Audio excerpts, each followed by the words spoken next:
bit of tech issues right now, though, so we're not live. Well, we are. All right. I'm going to start it. That's okay. We're going to start it from the top. I'm going to run the same intro because they don't know any different. Welcome, everyone. I hope you brought your thinking caps and your pencil cases. Today we are here for the Academy Endurance race here at the Hungaroring. My name is Blake Griffiths. I'm joined by someone who I'm sure was at the front of the class, every class throughout junior or primary and high school, Camp Thistlethwaite, alongside as well Dario Bartoletti. How are you guys both doing? I am very well, thank you, Blake. And you're very much wrong on the... I can't do it. We did this before. We're in the time loop. Just come on, man. It was rehearsed. Definition of insanity. We're not even 10 minutes, Blake. Oh my god. You love me so much, but we are underway here already. We are following along with Ibrahim Bank. We were just saying son of Tarab Bank, one of our Sprint Series regulars who's lit the world on fire in his first TLDR, banks are quick. Yeah, the banks are quick. Right now, third on track in a very lovely looking Ferrari, I must say. I think that looks pretty spectacular myself. We'll see if we get some deltas up, how he's doing. Looks like Blake's Saturday night. No comment. What I do outside of Octane Online Racing is not the people's business, personally. But for now, he's looking about 2/10 up. So we're coming around the final corner. That's going to be not quite enough to pip Webster. But I touched on it before, but we'll touch on it again because we weren't operating greatly before. We've got an Academy Endurance race. We've got Academy drivers teamed up with sprint drivers or pro drivers here for 4.5 hours. So there'll be driver swaps, pit stops, tire changes, all the good stuff. We're gonna, as I said, I hope your pencil cases and your thinking caps are on. We're going to be learning a bit here today. It's a really great thing that we do here at Octane Online Racing, the Academy series. I know I learned a lot. I learned pretty much how to sim race with Octane. This has been my first foray into circuit racing. And I think, Dario, you were also in the Academy series, if I'm not mistaken. I'm not sure about you, Cam. You're a dinosaur to me. I wasn't in the Academy, but it was my first season in the Sprint Series and my first season in the Big Boys League. So it was definitely a big learning curve for me this year in the Sprint Series. I loved even when I didn't have a good race. Very fair. It sounds like you would have benefited from the Academy series, perhaps just as a bit of a feeder, just to get your feet sturdy before you got all the way in. Now that is a lovely looking car. Rick Lean in the 977 Aston Martin. That looks absolutely prime, if I don't say so myself. It's definitely a good looking car. I definitely what you said about doing the Academy series. I think probably just what I lacked mostly was a bit of racecraft, because I had a decent pace, but it's just sometimes you have to push with your elbow, learn how to really stay on track and how to defend. And definitely the Academy would be a very beneficial league to be on before moving in with the big boys and having to race against Lucas Keys or Philippe Abukida. Yeah, very, very true. I think it's a great thing. We're way up right now, following along with Kiri. 6/10. That's going to put him about a second ahead of the rest of the field if they can keep this up. We will follow along board as they go through these two sort of 180 degree medium bends here. Keeps it nice and tight, gets all the way out. So it looks like, from what I can see, we've mostly got our Academy drivers doing qualifying, which is good to see. And that is going to be 1 second clear of the field. So Kiri absolutely on one this afternoon here at Hungaroring. Yeah, the track is getting rubbered as the study was just on fast, but I expect it to be on optimal condition as we move on, and definitely the times will improve. Yeah, good pickup there, Dario. I did not notice that myself. Yeah, it's still fast, actually, so we should see these times just keep improving. Right now, Kiri, yeah, absolutely making use of that. But yeah, it's a good point that you make there. I think even just the Academy Series really is something special, I think, here that we do at Octane. We've got Mitch Hobbs and Logan Burton who oversee it, two very experienced drivers in their own right. And it is good. You might have the pace. Lap-to-lap pace is one thing, but actually being able to race alongside with others is another. And it does give you that opportunity to do so in a stress-free environment kind of thing, and you can learn, you can make mistakes, and that's totally fine. So I've always been a big fan of the Academy Series. I personally really enjoyed my time in there.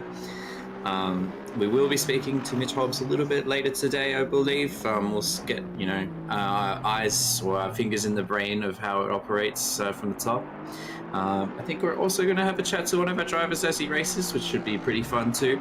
But for now, we'll keep trucking along with these guys, just along with Rick Lean right now. Hello, race control. Lean, I think that's invalid. That was very wide. Yeah, sometimes you gotta risk it for the biscuit. Sometimes that's a very fast corner, so you really wanna you make the time in that corner. So, but unfortunately, the track limits are just there, and yeah, you can't go over the white line with 4 tires. Wow, this car is something. I'll tell you what. We've seen some nice looking cars. I guess we're looking at the opposite of that. This is has that got a pasta thing under the winglets there? What's that, Barilla? Yes and no. It says something other than Barilla, doesn't it? Barilla pasta logo with Spinala on it. I'm gonna keep it real with you. I don't get it. But we're passing a car off the track. The joke died in 2019. Put it that way. Wait, that's a little while ago. Vintage memes here for James Gaze. Right now, second on the totem pole, 7/10 behind though, so there's a lot of time to be made here, unless Kiri is head and shoulders above the rest of the field. Very deep there. Very. God, I haven't raced at Hungaroring in a little while, Cameron. Just send you out there. Yeah. We don't need you here. Oh, come on. Stop being surly with me. No. Do you need to put in time out? I need this to get through this. But anyway, yes, Rickson here now on board. Forgive us. I'll throw Blake under the bus any chance I get. He's his one bus, and he's ready to push me under it. The whole freeway, if I could. But yeah. For now, Rickson 2/10 up. So just Dario pointed out, the track is quickening up a little bit here as it gets a little bit rubbered in. A little bit impeded there, and it's going to bleed away. It's still going to be a bit of an improvement here. Quite a bit of an improvement, but you were left wondering if there could have been a bit more there, and I think he might be felt a little bit hard done by there, being 13th on the grid. Very much the last sector of Hungaroring really can make and break the lap. It's a very tricky lap as Gaze that fortunately gets a little bit squirrely on the exit of turn 8 into 9. Finds the barrier on the left hand side, not the normal place you normally see the car go off there. The McLaren quite edgy a little bit, Webster as well going around, so it is looking pretty good for the guys at the top. But obviously an enduro round, and here at Hungaroring there's a lot can be undone at the turn 1, and hopefully everyone gets through nice safely. You see here Fard as well, unfortunately did maybe impede Rickson a little bit, speaking of which a return serve, and Rickson looks like he's lost in and right in the middle of the track, and that's going to ruin Fard and I believe the car behind as well. So all 3 of those drivers already RTG'd back to the pits, as those laps were definitely unfortunately gone. Watson here currently in P14 going across the line in the white Ferrari, will stay P14 for now. Yeah, so I think on that note, we do have to put a little bit of a disclaimer. Obviously, we are watching drivers that are learning at times here, so there might be some stuff that is a little bit touch and go, if you will. So, everyone just will be, be nice, be polite. It's a friendly learning environment. Cam this way. So, I do think actually, from memory, these pro drivers were not allowed to qualify. It did have to be the academy drivers, but I do believe that anyone can start the race. So we shall see who actually gets these cars going. Should be very interesting. I'd probably kind of I'd want to lock it for the first who does the start as well, because you generally want whoever did the qualifying generally to do the start, because otherwise the pace differences are quite substantial. But we'll see how things go, and we're going to absolutely lambast any experienced drivers that are at fault. We're going to absolutely throw them to the dogs. Okay, yeah, I'll let you. We can have that, because they should know better, and they're leading. Someone's got to get it from today. today. Yeah. So academy drivers, you're fine. Pro drivers, you're on notice. Okay. We got a bit of a. I forget what this camera angle is called, but it's meant to show that people are losing their mind a little bit. But...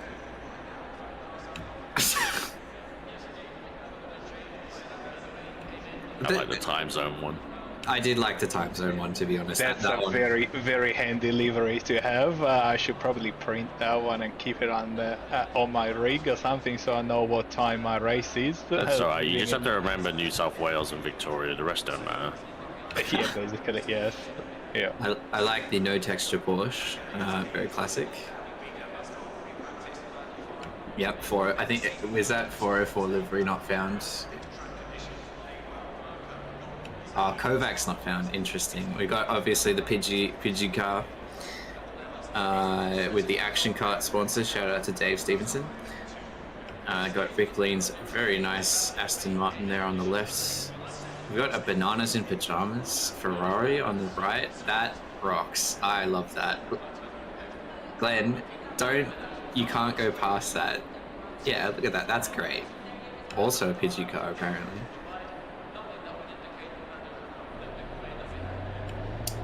That's pretty clean. Nice black, gold, silver. I reckon this Aston Martin on the right, if I'm not mistaken, belongs to Liam Hamilton. It does. It's Liam Hamilton and Sean Fard.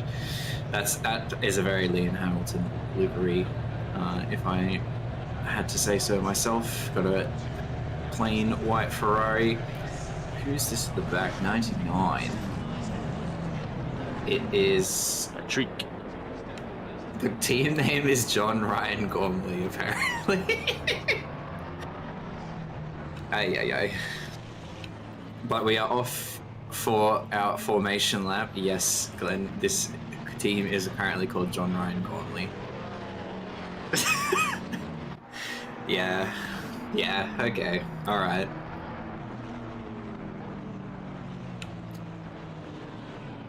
So, okay. Oh my god. So it is going to be Alex Curie from James Gay's Webster Bank Rondinella, interestingly. He just has to, stomp out the academy drivers to make himself feel good, maybe. Eden Parker, Irons, Squires as well, and Vintner. We've actually got quite a few of our pro drivers. No.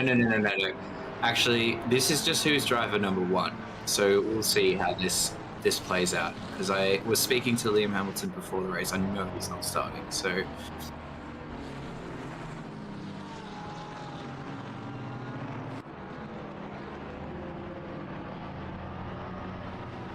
Absolute bozo, Blake. Well, yeah, the beard. Have you even commentated before? It's been a little while. We're in like the off season. I'm not. It's yeah. Silverstone was like 2 weeks ago. Yeah, but I put that in the back of my mind as quickly as I could. Yeah, we did commentate a lot, I guess. No, we're in for a little bit of a treat here today. I think this is going to be good, fun, lighthearted stuff. We're going to be learning a lot. We're going to laugh. We're going to cry. We're going to come out of this the other side. My parole officer closer says smile. Together. As they do come up, double file names. I don't think. Oh no, they have updated. That's a very good Hamilton's double not there. file. Sorry, I meant to be nice. Slow down to 80 a bit. There we go. Finally, there we go. We're trying to slow down to 80, but they are going double file now. Closing thoughts from you guys. I do notice that Squires and Vintner are in the cars, as well as Johnston and Jensen right down the back. So we're going to see some movers and shakers, I think, relatively quickly. But Cam, you can take us away for the race start, please. Time to put all my effort into the first minute and then absolutely just lay back for the rest of the race, but we're running it alongside the two Ferraris on the front as well, with James Gaze in the middle as they wait for 5 red lights, and it's green as well. Looks like no start line DTs, that's pretty good. Forgetting I will already do a manual start. It looks like a good start from Kiri, actually a better start from Gaze. It already cleared him into turn 1. Is he going to hold it up the inside as the Ferrari?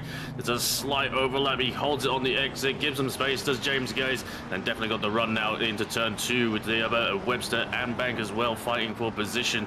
Looks like Webster has fallen back ever so slightly. There we go, the McLaren there, Coles as well, partnered with Jaden Rondinella, trying to go around the outside as well of Xavier Eaton in the Porsche, who's going to have a bad run now on the short run down to turn 4 from the BMW, with the Gulf Aston Martin just behind as well, as they all check up. Very good driving for a lot of these guys so far. That's very wide though from the Porsche, but Eaton probably doesn't get a track limit already, but it's pretty forgiving on the first lap. But James Gaze got the P1 so far, ahead of Kiri and Ibrahim Bank there as well in P3, followed by Webster in P4 for the trio of Ferraris. But other than that, things look pretty good. Car 28 just kind of feeling the tail as there's a little bit of a change there. Rickson ahead of the McLaren as well. Not too sure who that is. I think that might be Zach Jensen. Another Porsche behind of Patrick Johnson as well, one of the more experienced drivers, a very, very fast driver in his hands, taking his time just to get around a few of these guys. If he's got the pace to pass, he might have a run now down into turn 12. He goes to the outside as the McLaren goes attacking on the Lamborghini, but doesn't get the move done so far. And the run now's to the hairpin. The McLaren goes up the inside of the Lambo again. Is there going to be contact? It's all so close. They really check up, but there was space given by the Lambo. Unfortunately, he's going to run very wide and definitely maybe lose position almost to Patrick, but still alongside now into turn 14 and regains the position as well. That's great defense by Rickson on the Lamborghini against 2 cars, and he managed to keep him at bay for a while. And it's not that easy to keep Patrick Johnston behind like that when you have a bit of pressure. Yes, he does fold a little bit here, doesn't quite fully cover off that inside line. Johnston straight through. We did see a little bit of a wiggle there, I think, from Hogan in the car behind.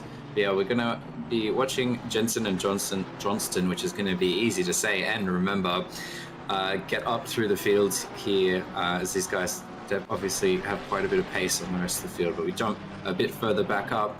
Kiri with the fastest lap on the opening lap, interestingly, still behind James Gaze. Actually quite a ways away. So Gaze with out of the gates very quick though, interestingly. For now, Kiri having to look behind because Bank actually very, very close. We've got 3 Ferraris line astern. It's the Ferrari cut up the front. We're navigating this S's section, very tricky, a little bit of coasting, not too much braking. It's a little bit difficult right on the edge there for Kiri, using all the track and a little bit more. He's almost close enough to make a move. Yeah, looking pretty racy as Ibrahim Bank right now, as Alex Kiri definitely has pace in him, but maybe a little bit kind of slow to wind up at the start. Maybe wants to kind of ease their tires in a little bit more as well and not take too much life out of them, as they are at their most vulnerable state at the very start, as temps are not in the ideal range. But yeah, great stuff from James Gaines. Looks like maybe just a bad reaction from Alex Kiri off the start on the green lights. Looks like he was already falling behind in the run down to turn 1. So yeah, potentially a bad reaction, and obviously maybe a great reaction from Gaze as well. But got Ibrahim Bank to worry about, as Gaze has got about a 2-second gap up ahead. But definitely nothing insurmountable in this long race. 4.5 hours left. Yeah, definitely. I think it's wise as well to be just easing your tires in, as we do see this BMW. I'm not sure if they're defending or they're attacking in this situation, but they are side by side into turn 2. But yeah, getting those tires in easy and keeping them in good shape. Obviously, this is probably the longest race that any of these academy drivers have done. I don't think that's too much of a stretch to say. So you really want to be taking care of those tires, keeping them nice for later on. Yeah, it looks like I think Vincent did get ahead of the BMW, was having to defend the Irons. Not sure if that's the actor Jeremy Irons, but I dare say not. It's more like Jimmy Irons. But Jacob Foster now in the Aston Martin, kind of going well. And great to see the Pidgey guys out there. But yeah, definitely I'm kind of seeing a lot of restraint from the more experienced guys with having to fight these guys. I think, you know, the watchful gaze, they're here to set an example. And they're doing a good job so far. Definitely no incidents. No incidents at all. The yellows as Patrick Johnson up the inside of Jimmy Irons into the hairpins, but he's going to be on the outside. It's going to be very difficult to make that stick. And unfortunately, yeah, no chance around the outside of these hairpins. I'll have to wait a few more corners, but he's right there. Is Patrick. Potentially might try and get a good run as is a little bit wide, a little bit deep into the corner from Jimmy. But an okay enough exit, will have the power advantage over the Porsche, but he's close to the slipstream, and I think obviously Mr. Patrick will be a lot more confident on the brakes. He shows the nose up the inside, but doesn't send it from that far back as well, and plays it safe.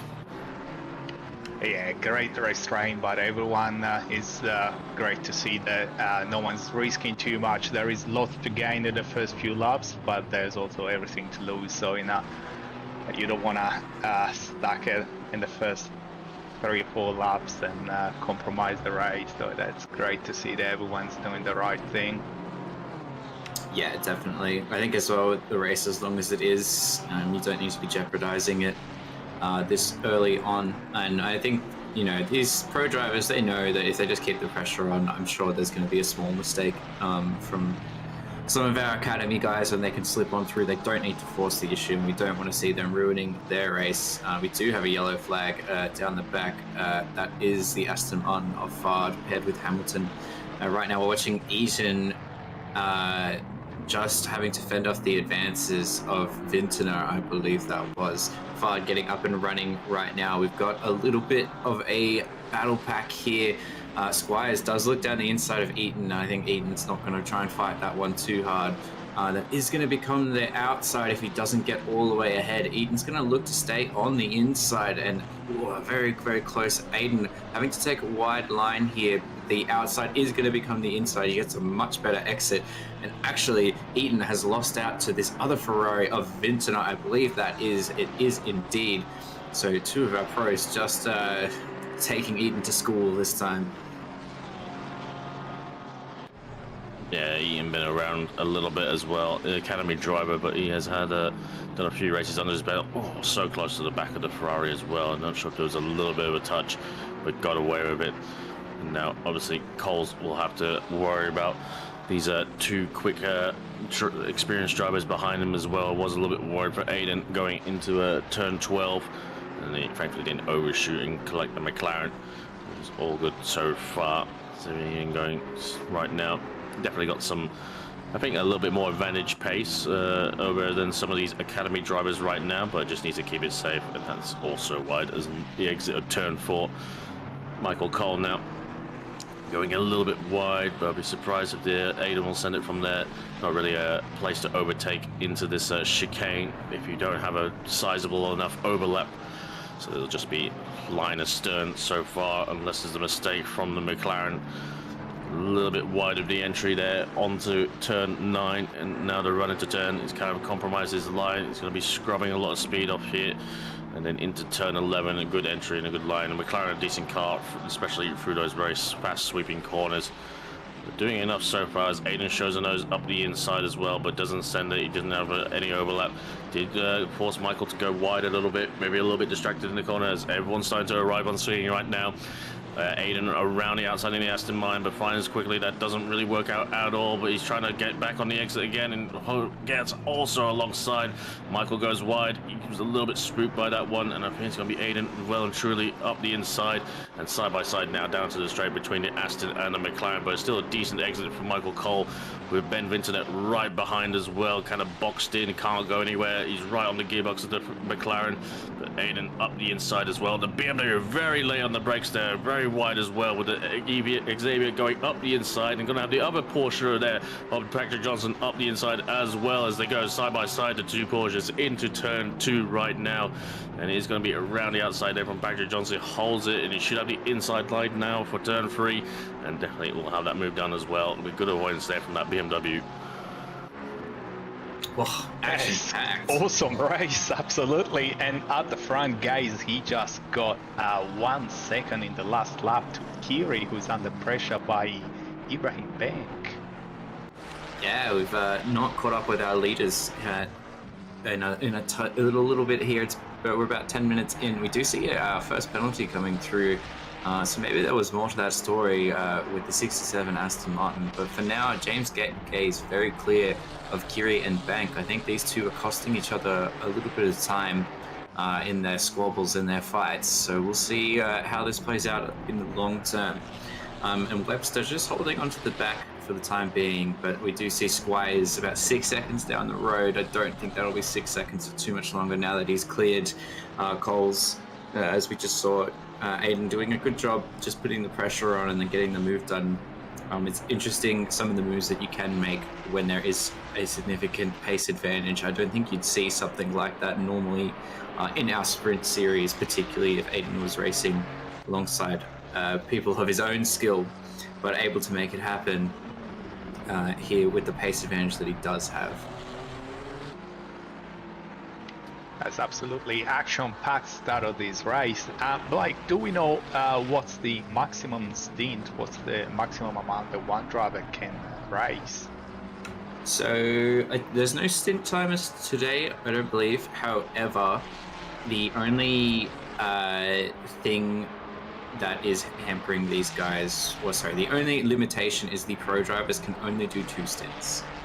I don't think, I was doing a little bit of math in my head, which I'm really, really good at, always. I'm a really good analyst. That'd probably be 3 stops, so it would be half and half anyway. But we'll see how that plays out. I know not all the cars are the same in terms of what they can accomplish in a longer format race, so keep an eye on it. I think particularly I'd be looking at that BMW. They're not very good on its fuel, so we'll have to keep an eye on it as the race progresses. Thanks for that. And unless obviously starts raining or something else shuffles everyone's strategy. Yeah, well, that would be a little bit interesting if it started raining right on the pros stint and they've just put on dry tires. I guess, actually, how are we defining stints? That's interesting.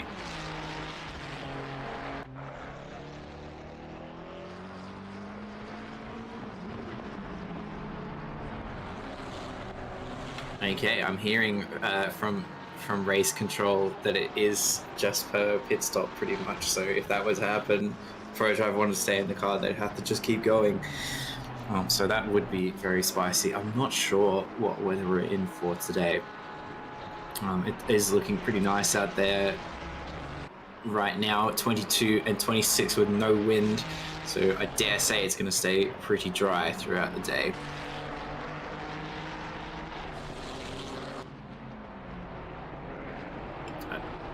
If we have a look a little bit further down the track, not that these guys aren't very interesting in their own right, but Eden, Irons, Foster and Jensen all very, very close. We'll have a look at that after this replay. So this is that incident with Fard we saw earlier, the 67. Oh, there's a bit of a tap and it sends that Ferrari just careening off the track.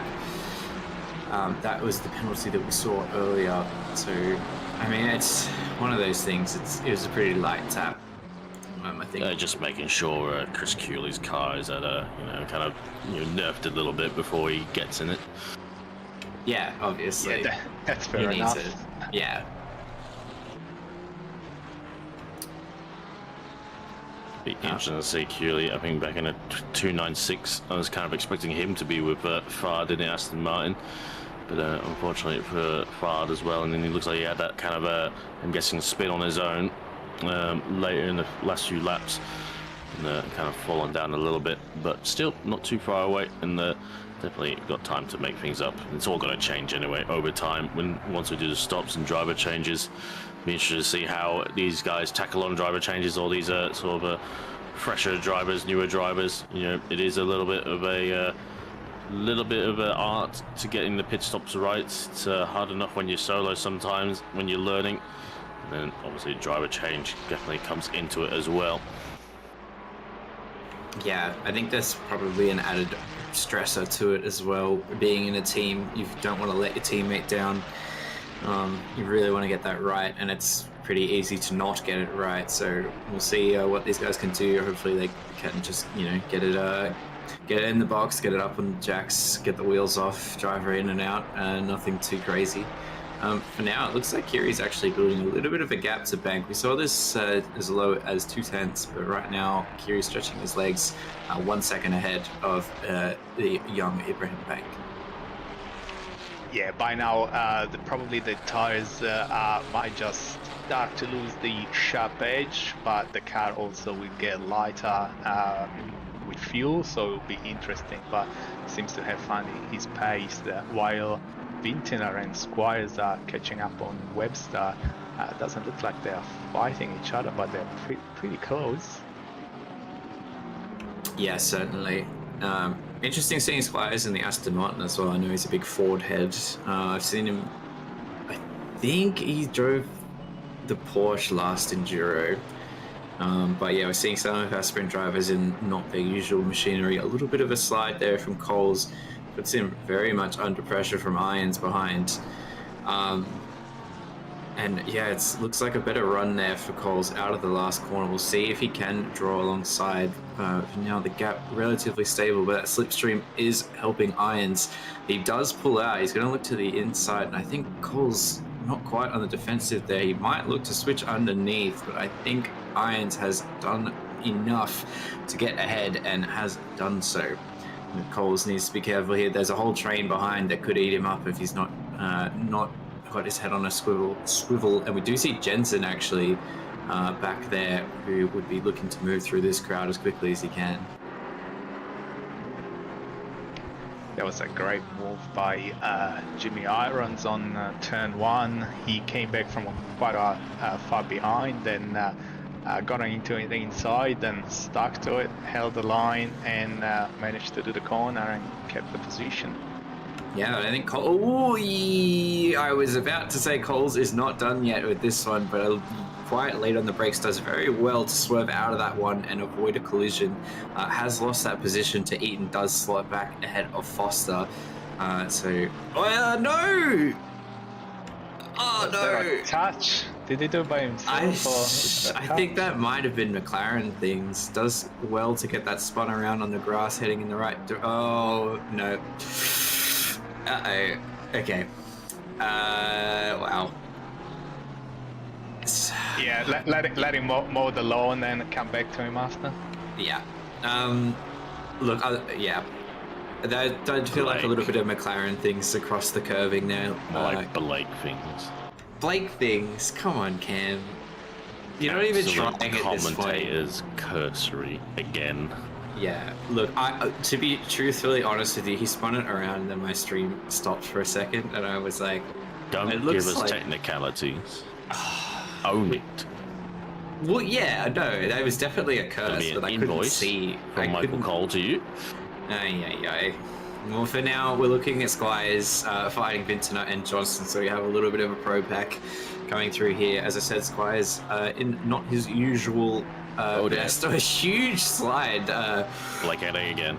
Tottenham drifts, I think, in that Aston Martin. Has invited Vintner side by side, but he's going the long way around. Does have to tuck in. Hey, Squire's going to have to lock in, though, if he doesn't... Oh, another bit of a slide there. And Vincent is going to look to the inside, try and spook Aiden. Not going to quite work, but with Johnston also racy right on the back. This guy's setting it through the S's section here. For now, Aiden does hold on, but he's looking a little bit uncomfortable in that S. Definitely, Johnston is loving all these two guys putting pressure on each other, and he's just there waiting for something to happen and gaining an advantage. Yeah, certainly he's right in striking distance if something were to happen. Vincent looking pretty measured right now, though. I think enjoying the downforce the Ferrari does offer. For now, they're going to come around the last corner. Aiden looking a little bit more in control here right now. Gets up. Oh, okay. What's happened there, Aiden? Gets a little bit squirrely off the AstroTurf and ends up tucking in behind. I'm not sure if that was on purpose or not. I think it was. I reckon, because He wasn't really like sliding. I think that was a bit of a maybe either he'd been told to redress or potentially he did kind of hold the position by going up track, but not too sure on that one. Or he feels like he maybe just did Vincent a bit wrong on that one and took it upon himself. As the Ferrari and Porsche are fighting along in the run down to turn 4. Patrick Johnson not really being able to do much from here, but getting a good run now as well. We'll see how Vincent responds with him being in the lead as they creep ever closer to Webster in the Ferrari just up ahead that we can see in a few of those shots. They all run through. Oh, that's very wide though from Vincent. He's going to be on the grass and he's around, he's backwards. And he's facing the wrong way. I was going to say he did get an extra bounce there from turn 7 of the chicane. And he was running wide, and unfortunately the mid-engine pendulum has sent him into the weeds. The experienced drivers, they made the mistake. Shame. Sorry, Ben. Absolutely washed Ben Vincent. I can't believe it. We're just being informed from some of our stewards that that was a redress, and I am a fool, so I apologize for that one. It just looked a bit funny from the camera angle we were viewing it from. But for now, Vincent a little bit head in his hands right now. That was a little bit of a silly mistake, I think. But if you're not aware, yesterday was Black Friday, and would you believe that a lot of these deals are actually happening throughout a lot of November? But our partners at Thermal Take are doing some spectacular deals. If you're looking for a full custom PC, a pre-built PC, and of course all of your sim racing needs, head on over to Thermal Take and see what they've got in store. I believe we have a coupon deal with them. Am I right, Glenn? Am I not right? Yep, for Octane members, you do get a 5% off, I believe, but don't quote me on that. So make sure you go and check that out this Black Friday. I know Christmas just around the corner. You got people in your life that love their sim racing, or you need to tell people to buy you new gear. It's a perfect time to do it. But big thank you to our partners at Thermal Take for sponsoring OR and allowing us to do what we do here. Vincent navigating those curbs better this time. Car pointing in the right direction. Not going to be fooled twice. Yeah, he lost about 7 seconds to Squire, so yeah, he has to keep his cool and try to work his way back. But it's definitely was a bit of an eye opener for that, so you can't just risk that much. Yeah, definitely. I think the Ferrari is a good car, not that great on the curbs. That curb section is pretty difficult and can really catch you out, even if you are as experienced as Vincent is. And we just saw that. But for now, Eden with Foster all over the back of him. Jensen actually still on the back of this train that we saw before. And we'll see how Jensen navigates this. I think he's taking a very, very measured approach. Oh, very squirrely, quite wide from Eden. I think that's going to open the door for Foster if he has the grunt down this straight. Eden actually looks to the inside. It's the first time we've seen this kind of defense. He's going to make Foster go the long way around. Porsche good on its brakes, though. If he can manage, yeah, it's just very conservative braking there from Foster. So Eden holds that position nicely for the time being. Jensen lies in wait if there is a mistake to be made. Foster looking very, very narrow. Actually, scratch that. Eaton just looking a bit deep there. Not all the way hitting that apex, but for now it manages to hold on. Jensen inching ever closer. Yeah, Jensen goes slingshot out of there and is getting very close to Foster now. Is definitely getting under pressure now.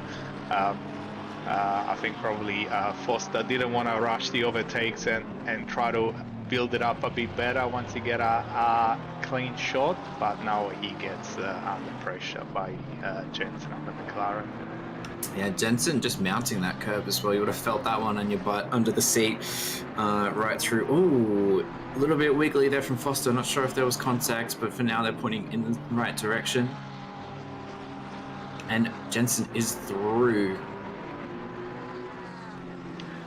Nice, clean overtake by Jensen. He really he built it up nicely, and he saw the occasion and went for it. Very nice driving. Yeah, Jensen, pretty experienced. I know he likes and dislikes the McLaren. I think he feels that it is almost too good. So I'm sure he's feeling pretty nice out there in that machinery right now. He's got Eden ahead to line up next. We'll see what he can cook up. Yeah, that is going well so far. It's safe and steady. So Xavier a little bit kind of here and there. Xavier is to note as well, is racing from the States as well. So I think that's why we see the car doing a little bit of a weird crap on the entries at times. And it's just another thing to factor in for all these guys racing. Tends to I'm not sure if it's intentional or not, but tends to have a very wide entry and gets a very good exit, which is very helpful for the Porsche as well. It just needs kind of lets them be a little bit vulnerable. If they go too wide, that's very much too much curve for Zach Jensen. A little bit of a bounce as well. I'm not too sure. I'm pretty sure you can get a track limit if you cut too much. It's a little slide on the exit there. So Zach, maybe not at home too much right now. He navigates the chicane not too badly either. He stays with, but notice that Patrick Johnson has gone ahead of Webster at the front as well and up into P4. And Ibrahim Bank as well has actually gone past Curie, so a little bit chop and change there at the front. Yeah, Banks also managed to put a bit of a gap between himself and Curie. It does say 1.5. That does look slightly closer than that, in my opinion. See as it changes across the line. Yeah, there we go. 0.8. God, I'm good. But for the time being, Gaze, though, has actually really, really stretched his legs. More than 10 seconds to these two. So, very interesting. I know Gaze is probably one of the more experienced Academy drivers. I do think he did do a season in the Sprint Series, but I think dropped back down, which totally fair thing to do. If you're not ready, you're not ready. But for now, he's looking pretty nice. And I'm not just saying that to curse him to make the race more interesting, I promise. You have a history in that. I'm very good at it, apparently. And I don't even try. But looking a bit further down the grid, you see Squires has caught the back of Webster. Vintner also caught the back of Squires. That is not correct, sorry. Squires has caught the back of Webster. Vintner nowhere to be seen thus far. But we'll see. Oh, a lot of curb. That Ferrari, not quite a fan. Getting a little bit bogged there across it. Too much of that, and I think Squires is going to have his way. But for now, Squires line astern with Webster in the 296's car. Yeah, that works. We are entering the stage of the race now. Kind of things have settled, so the drivers really need to keep the focus up. Unless even if you're not engaged in a battle with another driver, you have to keep the pace, keep the concentration, keep your focus. You don't wanna do just laps and make a costly mistake. So now is really the time just to keep your focus in and finish your stint strong. Yeah, definitely. We're about halfway into the stint, maybe just shy of that, depending on your machinery. It is a good point you raised there. As we look at the track map, there is quite a spread here. I do believe We might get word from the mouth of God, Mitch Hobbs. Okay. I believe that they sort of paired the academy drivers with the pro drivers in terms of skills. So some of our absolute quickest pro drivers are with our slightly less experienced academy drivers. So while we do see James Gaze quite up the top here, it might, shoots and ladders come back when the other drivers come in the car. So hopefully it will sort of balance itself out as we go. I love that. Give this guy, buy this guy a beer, because that's gold. I'm gonna leave Ferrari at the end of next year. Poor guy, I feel for him. He's in radio jail there. Right now I'm feeling for Webster though. He's got Squires real close behind. We've seen Squires put in some good work this race. He's gonna have a look at the inside for a bit of a mind punt. I don't think that was a mind punt. I think that was actually a little bit enthusiastic by Aiden that time around, but does manage to pull out of it before any harm is done. Yeah, a little bit kind of tried to spook the Ferrari into turn 12. Car 888 gets a 15-second penalty. That is Coles. So I'm not too sure. Maybe it's an incident we missed. We did see him kind of on the tail. He actually was ahead of Jimmy Irons in P8. So he's really fallen down the field. So I suspect there's been an incident in that, and he's unfortunately going to get curtailed by a 15-second penalty as well. But, yeah. Ben Curtis in chat just saying a unsafe rejoin on lap 10. Oh yes. Sector 2. Blake's caused incident and then the bad rejoin. Oh, it's my fault. Or always my fault with you, Gav, this way. Absolutely. Car 170, Rickson is yellowed but got going again. He's going to fall behind 67 and 28, but good. Finding their feet a little bit is they're going to worry about 720 of James Gaze catching quickly. I'm not too sure. I'm pretty sure I've seen James Gaze's teammate Kyle Billett race before. Bit of front damage on that Lamborghini, a few scars. I think I've seen Billett race before, but I'm not too sure where his pace is really, to say the least. I'm pretty sure Billett races with Sicanius, who we'll be hearing from a bit later tonight in the Endurance series, does he not? And I'm pretty sure he's a regular in our sprint series. There's so many names to remember. Wow. So I'm assuming... You got favourites. What do you mean? What do you mean? How do you not remember Kyle Billett? You don't remember Kyle Billett. Don't do this to me. You said he's in your split.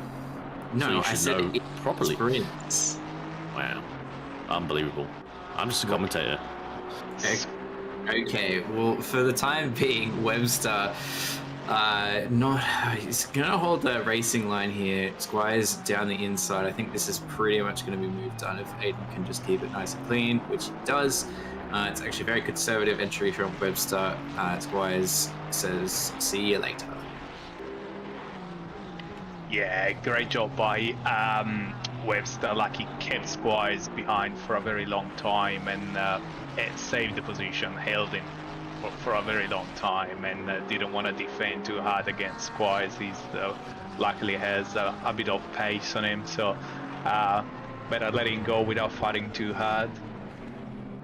Yeah, definitely. I think there's not too much use putting yourself on the back foot just to keep a much faster driver behind you. We do actually have our first car in the pits, Rickson, the 170 Lamborghini. So we shall see if they swap over or if it's a double stint for Rickson first off.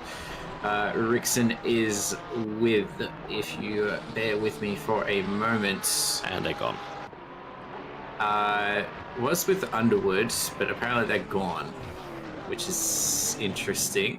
I will note that I have them down as a car 169, not 170, so I do wonder if there was an entry issue potentially with that car. I think we've just seen...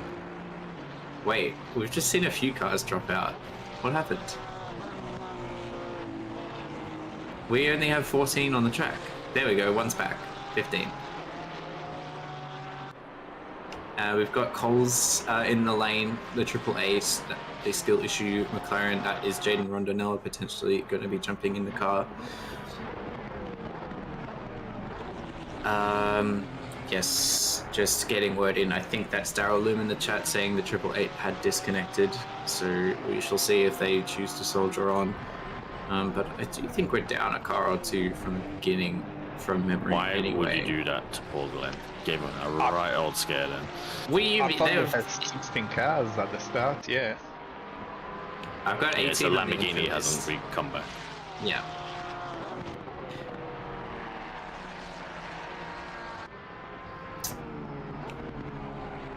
Okay, so we're down 2 thus far, and we'll see if Coles opts to continue.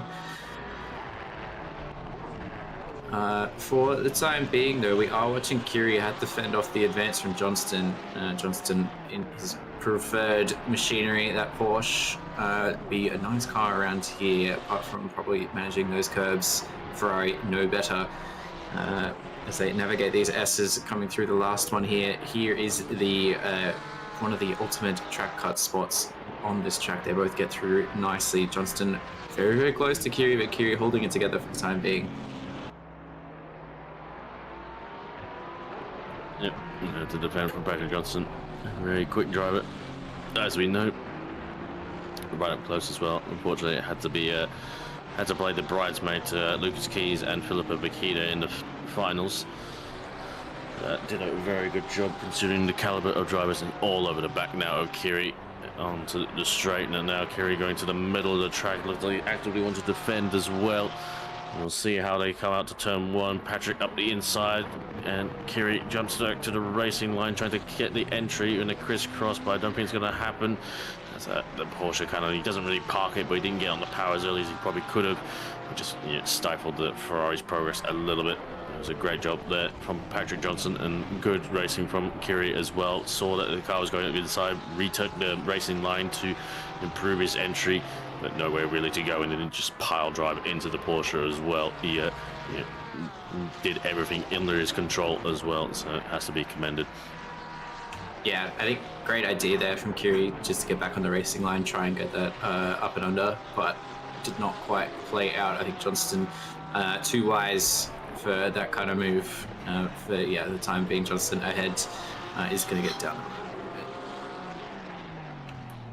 See, Underwood is rejoined now in the right number, so I dare say they're going to be in a bit of bother, because they started as 170 and now rejoined as 169, and I'm pretty sure the other driver, I apologize that the name eludes me right now, Rickson.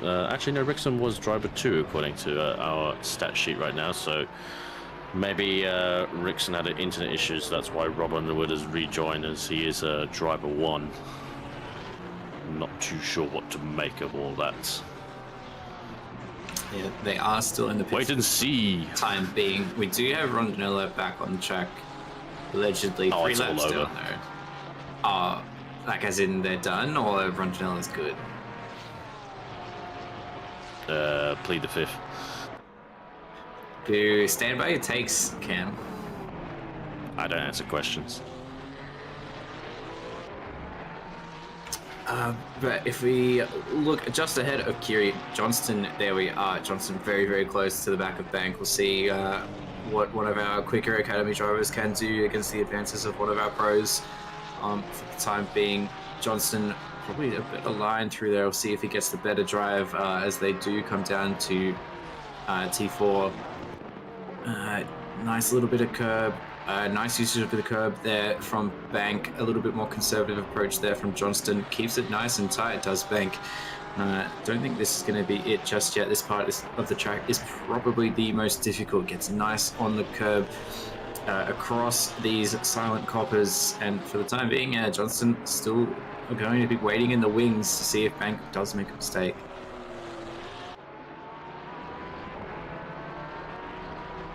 Yeah, Johnston is just playing a nice patience card. He's just gonna stay behind Banks and put pressure on him and see what happens. If the occasion arises, he's certainly fast enough and experienced enough to make it work, but he's He wants to obviously do it clean.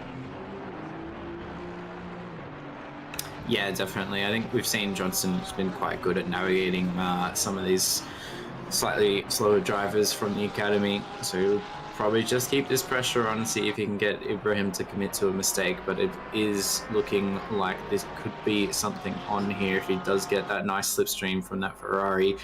Bank looking back over to the racing line, doesn't quite get all the way on it. So it's going to be a very shallow entry and it's going to be very, very deep. And I think that is going to be a mistake, but it's not quite done just yet for Johnston. He's going to be on the outside of this next sweeping corner at T2, but he's going to look to switch back underneath.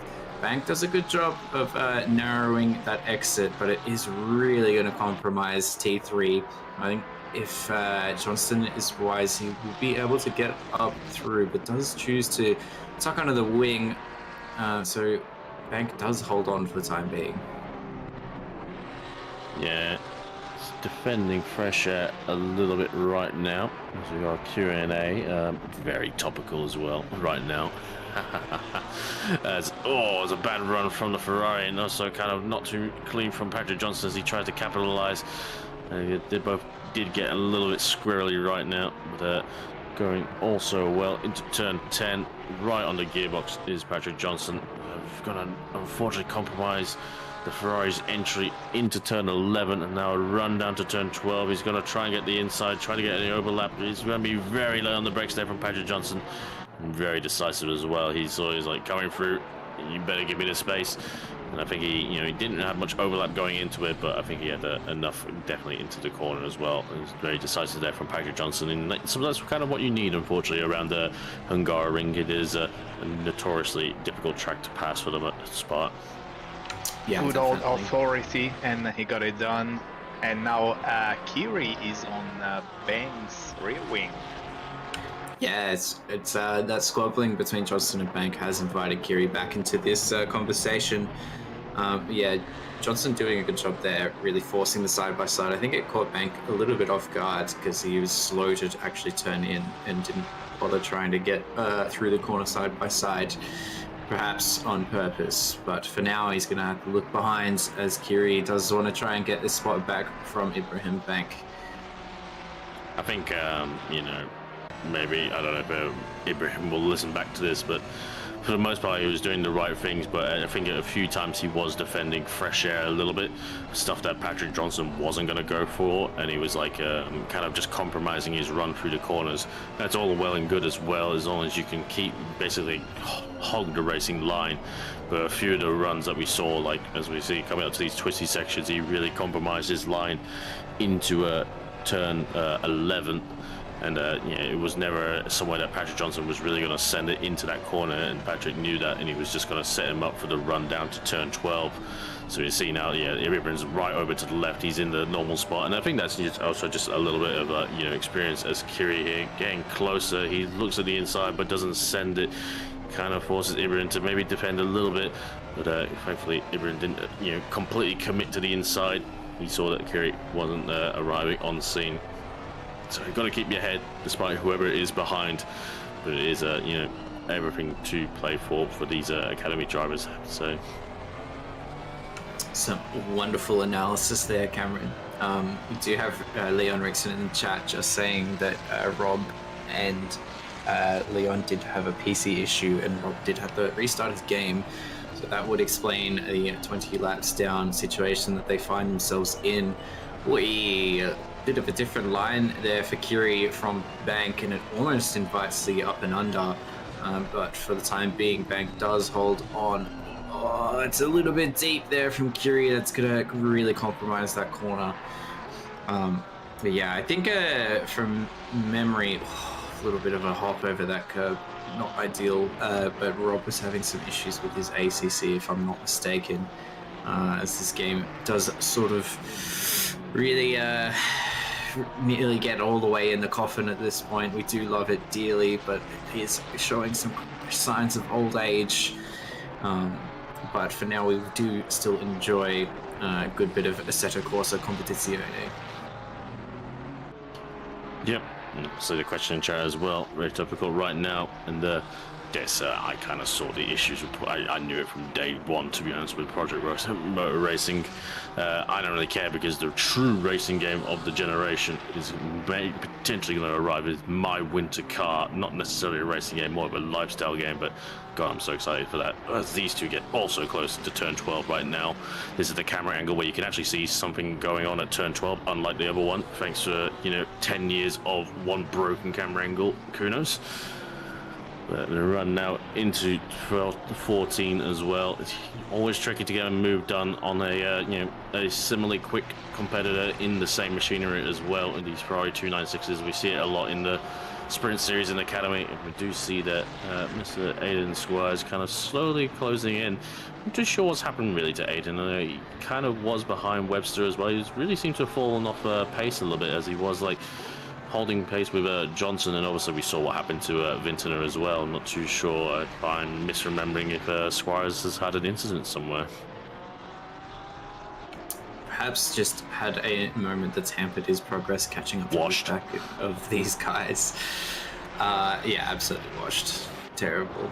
Hang it up. It's going to be like, if it was the Mustang, I'd be winning. Yeah, he will say something like that. It would be like, oh, this Aston is just garbage. Oh, car from ahead. Who is it? What's it gonna be? Oh, that's a bad spot to be. I think that's 28 there, Watson. Not too sure what's happened there, as there's a blue flag car up ahead. I was going to say Fard and Watson have kind of been glued together as they are starting to be caught by these high runners, but looks like everything got so far. I'm hoping the white Ferrari wasn't in an incident. Maybe just a solo mistake. Perhaps they didn't impair these two in their racing as well.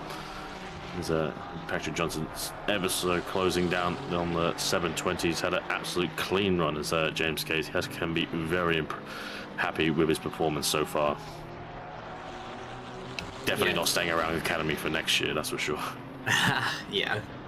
I mean, James might have felt that he needed to work on his racecraft a little bit, as we were sort of talking earlier. While the pace is good, the actual racecraft is not quite up to snuff. So not sure his racecraft has changed much from leading from the front.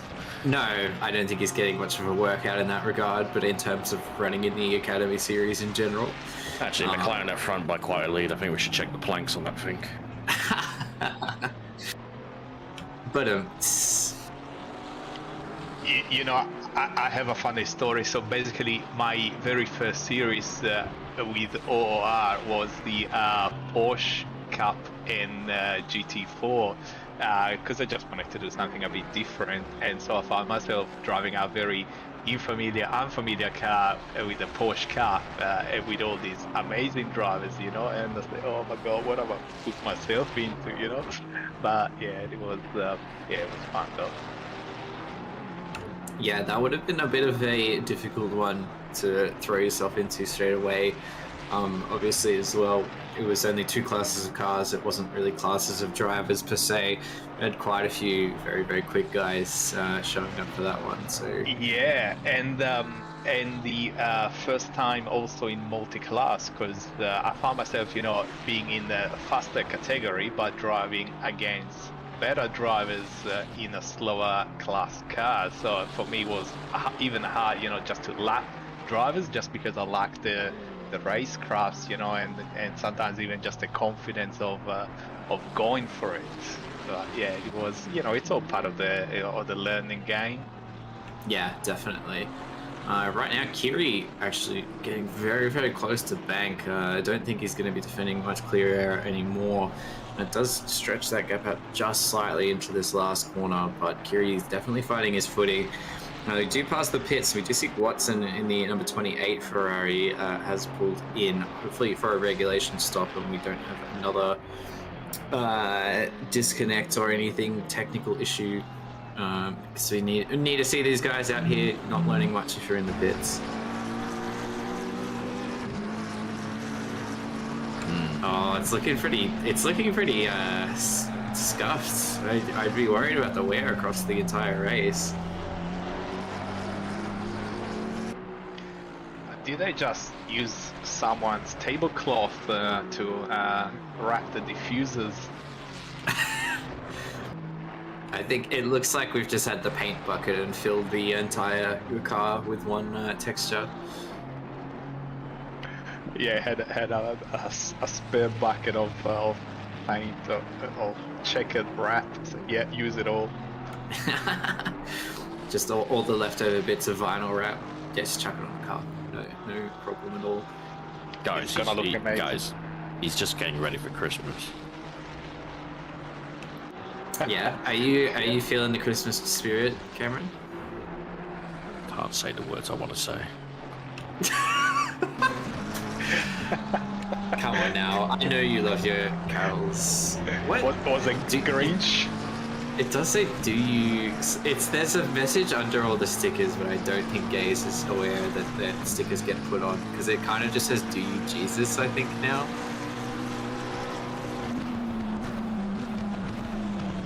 On the left, under 720. Do you something Jesus this closely? Do you follow Jesus this closely? Alright, that's kind of funny.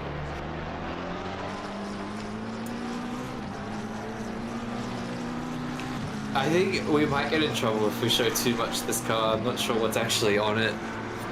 Has anyone checked it before approving? I know some people, kind of names begin with L and end with keys are going to be like, why don't it look like closely at my liveries? Yeah, that's because we know what you're like. Yeah, we probably should have seen this. Actually, Patrick Johnson's here. He's, I think Lucas makes his livery, so you can look at his too closely if you want to dare.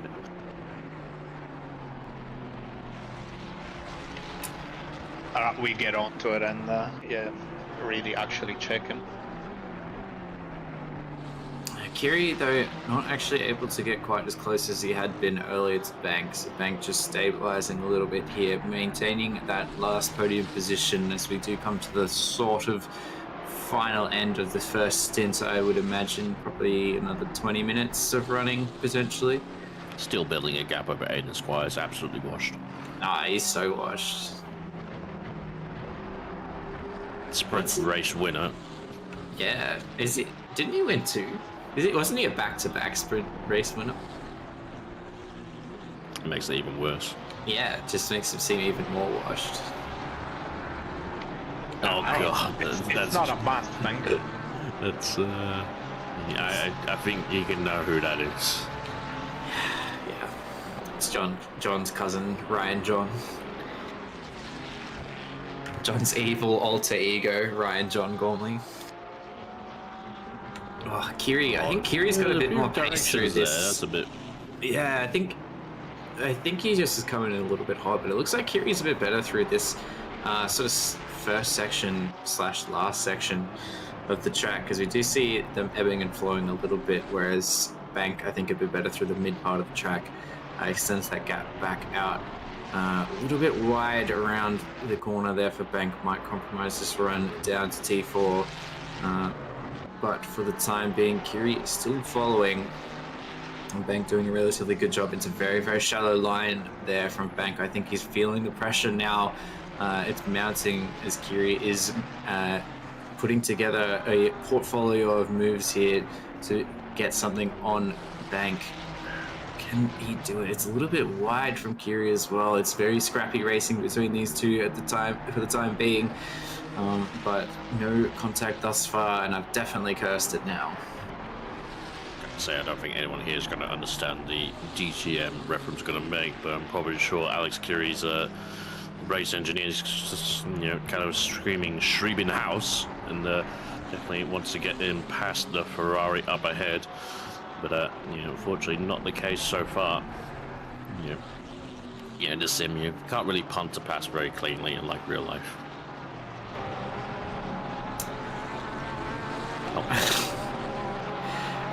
We need to get these academy guys away from these poor influences for these liveries. This is terrible.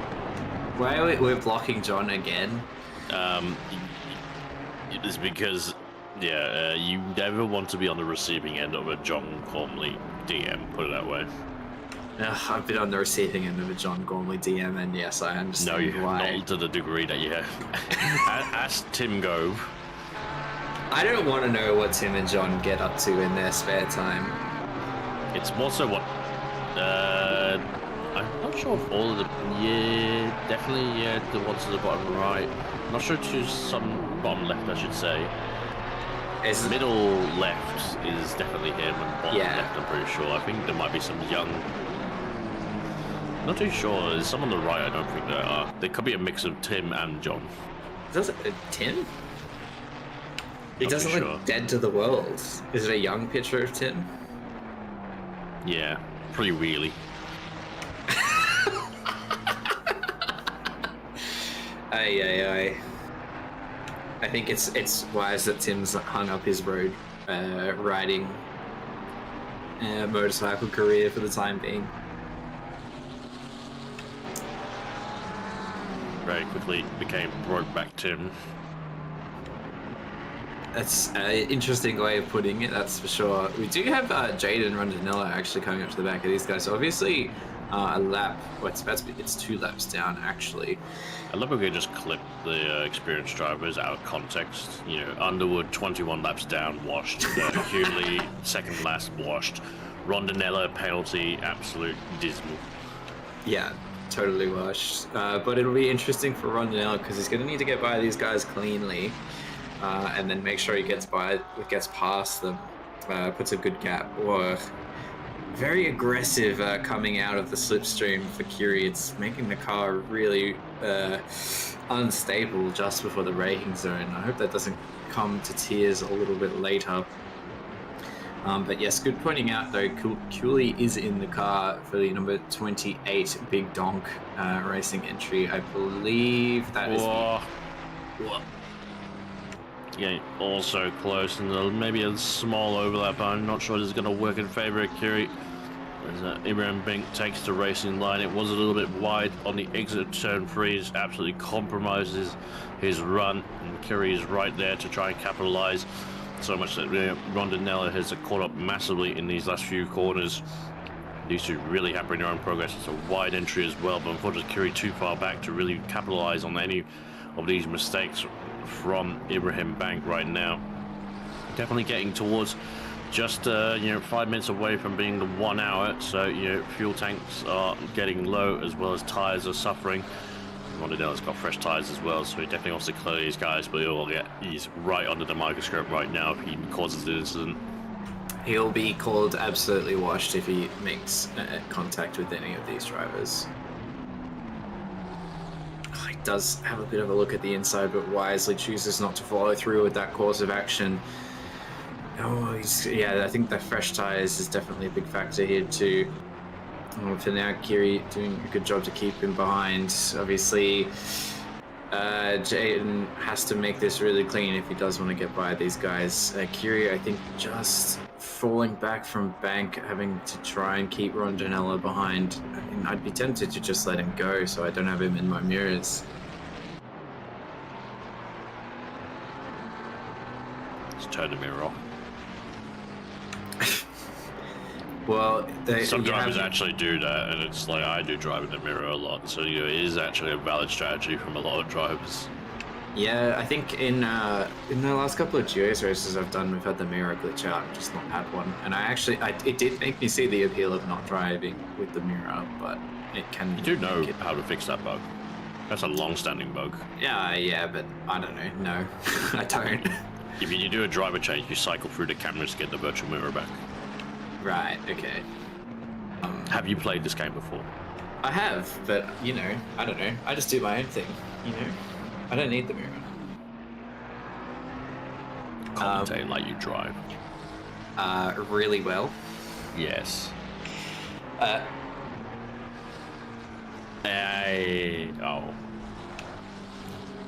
Wow. can't tell it. It wasn't me. For the time being, though, Rondinella has gotten by Kiri. He's going to have to get past Bank as well in relatively short order, unless he wants to cop. It would be kind of amusing for Kiri to call the blue flag card on Jaden. I would be tempted to do it just to mess with him. if I'm Ibrahim Bank right now, I'd be letting Jane go on this straight to minimize the time loss. But he is not going to do it, especially because he had a gap to the other Ferrari. But unfortunately, definitely going to hold him behind as well. And I think Ibrahim's got pace, but he doesn't seem to drive too well with a car in his mirrors. Doing enough right now to stay ahead of Kiri as well. But Jaden running out right there, still looking to clear. Unfortunately, obviously, we saw his teammate Michael Coles had an incident and then an unsafe rejoin. Hence why they're currently a lap down right now.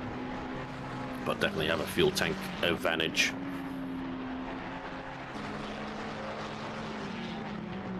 Nice. So Cooley got the purple lap. Yeah, didn't take long. No, I think probably hold on to that one all race as well. Chris Cooley will. Jaden just struggling to navigate Bank at this point. Just sandwiched between these two third and fourth place runners. So do jump on board and listen to this McLaren scream through this S's section. We'll see, he's very, very close if he can try and pull something here. It is a corner to do it, and it's very, very late on the brakes there from Jaden. It makes me a little bit nervous, to be honest with you. He uses all the track though. He's going to kind of force the issue here. Does hold it nicely along the inside, but it has really scuffered Bank actually. And if he's not, that's yeah, Jaden washed. I'm blaming that on Jaden. Yeah, that was kind of inevitable and very messy all around. There's a rundown from Jaden on to turn 12 on the Ibrahim Bank. Ibrahim kind of went to defend the inside, and Jaden kind of held it around the outside so much, and then at the inside for turn 13. And Ibrahim Bank really didn't want to let him go. I think there was a little bit of hubris on his part, so much to the point that the other Ferrari had kind of arrived on scene and then obviously put him under attack. I'm not too sure about that contact at turn 14. We'll have to see that one again. But I think Ibrahim Bank had a few opportunities to not fight Jaden Rondinelle, I have to say. Yeah, I mean, I think sort of as you said, you probably just let him go. Like Jaden, obviously, with quite a lot of pace. Ideal situation, run down to turn 12, go on the inside, lay off the throttle, let Jaden clear him, but then he'll have the inside to defend from the Ferrari. Yeah. But, catch 22, hindsight, all happens very quickly when you're under duress in the driver's seat. Well, I think as well, it's literally a case of experience. Like you and I have done a fair bit of racing at this point. You more so than myself, but like I've come to know that there's really just no point trying to hold back someone who's significantly faster than you. You are just hampering yourself in a way. But that's a lesson I think Bank might have just picked up, because we are going to watch this. So Jaden very late on the brakes. Ibrahim does sort of defend the inside. Jaden holds it around the outside for a nice run, and then they get side by side into here, and it does allow Kiri to follow Jaden through on the inside line. These two close together here. There's still a tiny bit of overlap, but it's a bit tricky there. Yeah, it's very hard to call whether the door was closed or if it was how far he was on the apex, whether he was drifting wide. And, I'm sure that will probably go to the stewards as well. Yeah, I think we've said everything that we can on that one, really. Yeah, we'll let the stewards get their eyes across that one. But yeah, I think, as I said, a bit of a learning moment for Bank as to, as I said, letting those drivers go that you just don't have any business really trying to fight. And living and fighting your own battle. But for now, Bank finds himself behind Webster, another Ferrari runner here. So we'll see what Bank can do. They should be relatively close to pitting. As we said, we are just past the hour down mark. And Bank is running today with Chris Wren as well.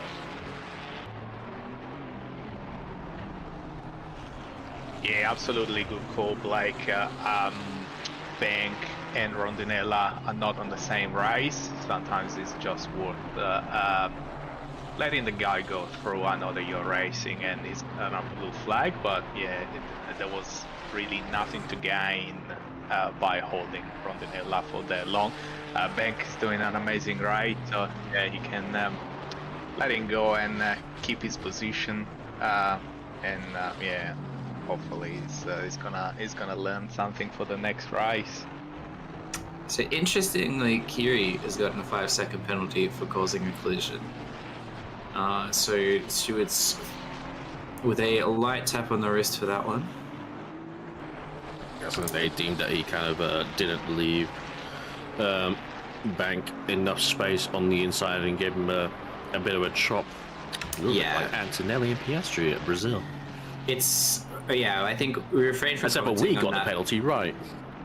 We refrained from commenting on that one too much. One, because of the angles, well, mainly because of the angles, we couldn't actually see exactly how it played out. So, Stewart's obviously always doing the good work that they do. Bank in Voice 3 can just focus on getting back to where he was.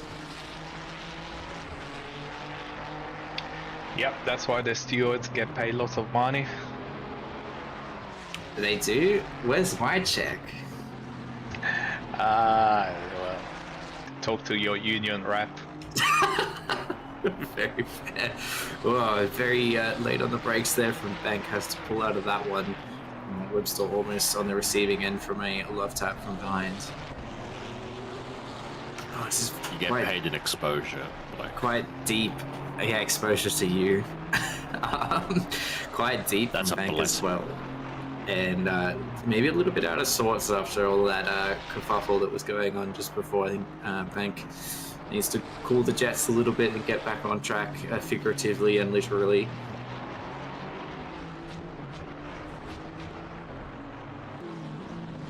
Yeah, unfortunately, Bank, has definitely suffered the most despite the penalty. Obviously, going out of the way of Kiri. Kiri will have to, get a little bit aware that Squires is arriving, but depending on how much fuel these guys have left, they've gone for 65 minutes now since the start, so surely the tanks must be getting very low. Yeah, as you say that, we do have Hogan in the pits right now, so maybe that's going to be the start of our pit stop wave for the in-sync runners. Yeah, I'm not sure what's the autonomy on these cars here at Hungaroring, but I reckon 65 minutes it's about to get, yeah, I think that's just about running on the fumes by now. Yeah, I'm not too sure about the Ferrari, but I know Johnston will be laughing in that Porsche that can be doing up to an hour and a half pretty easy. So they'll be on potentially a 2-stop strategy, but some of these other cars I think are going to have to stop 3 times. We do see Foster in the pits, the number 10 Aston Martin. We might see James Parker jump in for that one. Also Gaze, our leader, in the pits as well. So Gaze running with Ren. No, that was Bank. Who is Gaze running with, Cameron? Kyle Billett. We talked about that earlier, so we might see Billett jump in the car. SMH don't remember Kyle Billett a second time. Yep. We do actually see Bank peeling off into the pits. Webster survives this time around. A little bit dicey on the last corner exit there. So yeah, Bank with Chris Wren. We might see Chris Wren jump in the car. Not too sure just yet what kind of schedule these guys are operating on.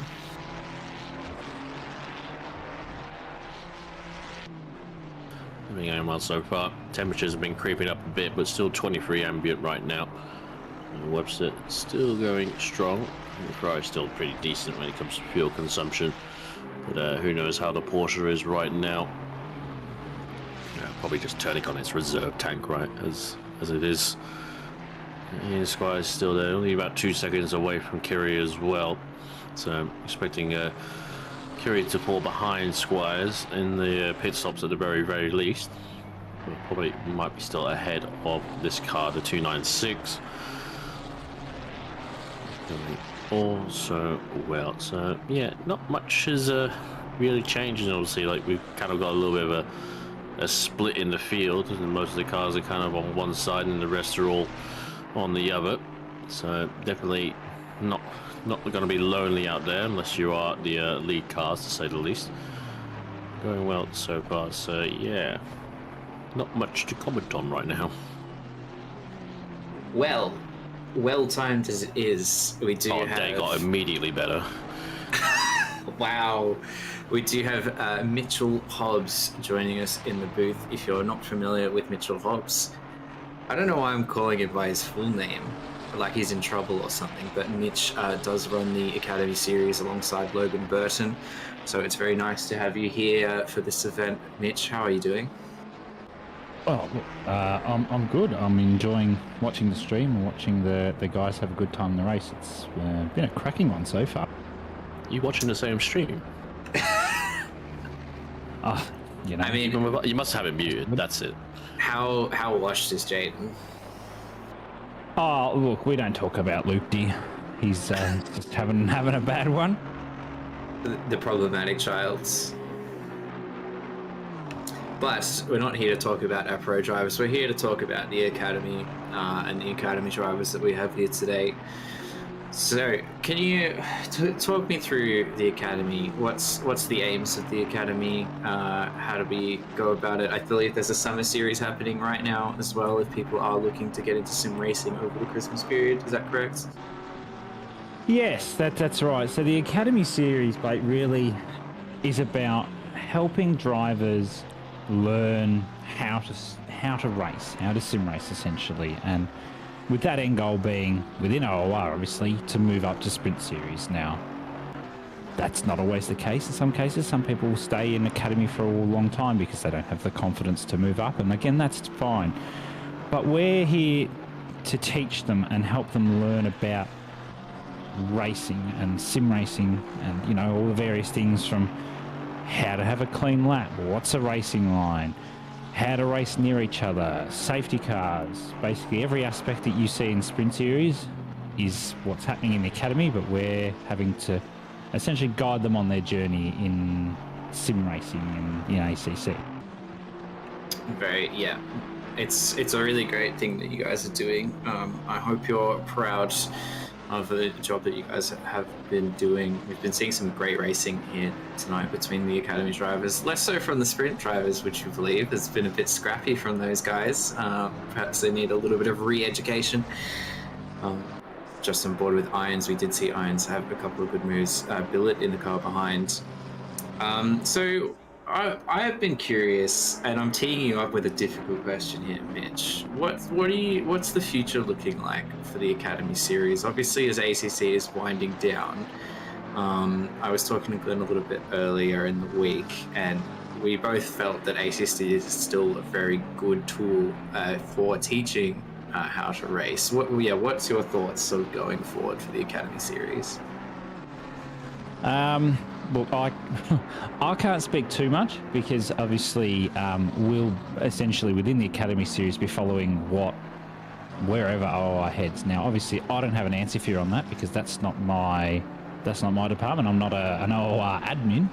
Academy admin, obviously, just running this part of the league. So I agree. ACC is a very good tool and for learning. It's for the most part into the actual driving is pretty realistic. Obviously, there's other rubbish about setups are completely out the window and other things like that. But as for the Academy, where's it heading? I don't know, to be quite honest. We do know, what I can tell you is obviously, as you said, we've got the Academy series at the moment, Academy Summer Series, I should say, which is sort of just a 4-round series that we've run. We've got 1 round left next week at Spa, where we've sort of used that to get us to the end of the year, because we know that the sprint series is sort of running a little bit longer with the finals and whatnot. And then we'll get a bit of a break to, obviously, over Christmas, people will be around their families and whatnot. So that's sort of the reasoning behind that. And then Where it's heading, look, I can tell you there'll be another, obviously, season first up next year. I can't give you exact dates, roughly, but sort of February we're looking at.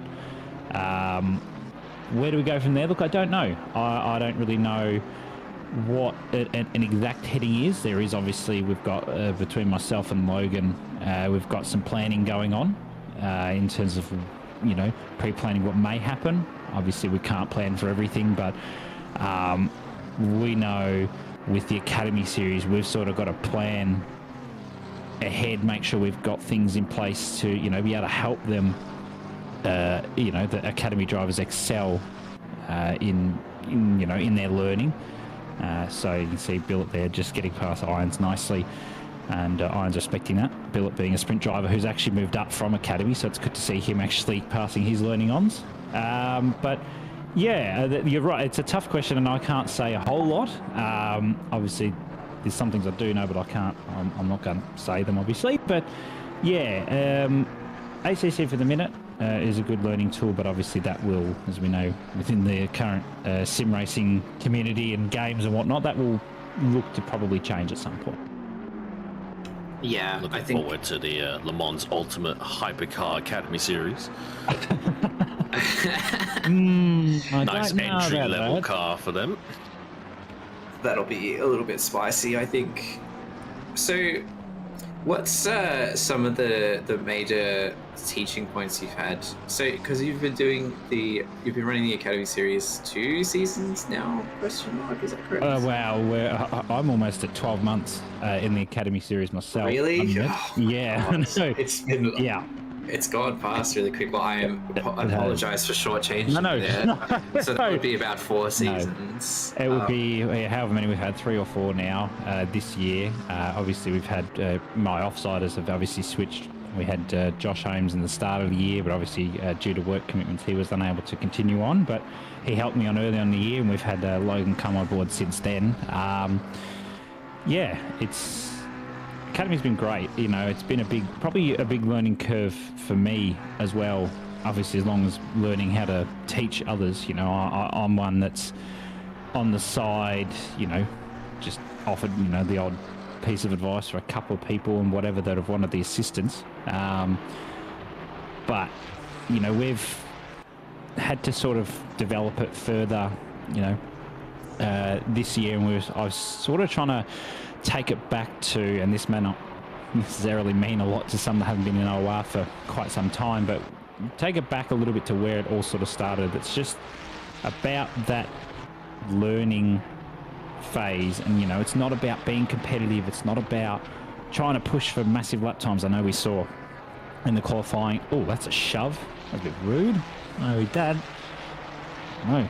That was a bit of a hip and shoulder if I've ever seen one. It is a hip and shoulder. Yeah, it was trying to, you know, really convey, and I think it sort of got away from us a little bit earlier in the year, to be quite honest, is people were, you know, pushing, trying to be competitive, aggressive, and that's cool later on. But it's getting those foundations down about getting the racing line right. That's the first one, and we're doing that through our track walkthroughs, which have been done in the Academy Series almost since the start. You know, we've decided to make a change on the format that we're going to actually record them and send them out basically day after the previous round, because we sort of discovered that Sunday nights for one night of practice, if that, is not obviously very well guided for drivers who can't make it and don't have much time. So, you know, we're teaching them things from, you know, we'll do incident reviews after, you know, practice races on a Sunday night, just to sort of get the idea into them about racecraft, because I think that the biggest thing is racecraft and being sportsmanlike on the track. And I can speak for everybody. I was in the commentator's box here. You've all driven at some point, and racecraft is probably the hardest thing to teach in racing, sim racing in general, of course, but more specifically sim racing. You can teach somebody where the racing line is, where they're making a mistake on, you know, where can I make time. But you can't teach them every single situation of going side by side or bumping a bumper into a corner. So having to do that is always a really difficult task, and it's one that we're still obviously not. I can't speak on behalf of the feedback necessarily of the academy drivers. They might come to my face and say, yeah, it's great, and then talk behind and go, that's rubbish. I don't know. Most of them say it's good, but you can't get feedback from everyone. But teaching racecraft, I think, is the biggest thing for us in the academy series. Racecraft and consistency. If you can get those two things down pat, you will just naturally improve over time. That's the key thing.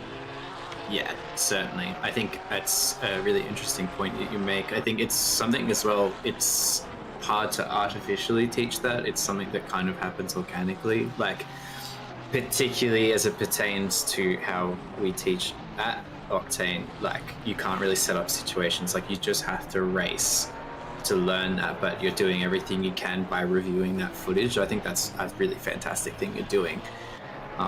Because yeah, it is difficult, and I think that's something that I still struggle with. Obviously, I'm a pro-am paced racer, but you get in those situations like following really closely behind, and it's just a very different ball game to just lapping. And yeah, like actually navigating corners side by side safely and stuff. So I think that's a really good point of emphasis that you've got going on there, Mitch. Yeah, and it's always one of those ones where yes, racecraft is difficult, but I think another thing, especially for those that are new, we've got one or two drivers actually in this race. Again, I'm not going to mention names. I don't want to single people out. There are one or two. No, right. No, you don't even know what I'm going to say. Jaden Rondinella. There's actually, I know of one, and I think there might be a second driver in this race that this is their first real race in a sim racing environment. They've not done Academy Series at all, and they've gone right in the deep end. Now, obviously, in the Academy Endurance Series, or Education Endurance as we call it, it's not necessarily about always teaching about racing side by side. Yes, that's obviously there too, but in this instance, we're trying to teach drivers about endurance racing in general, whether that be saving tyres, saving fuel, being conservative on the track.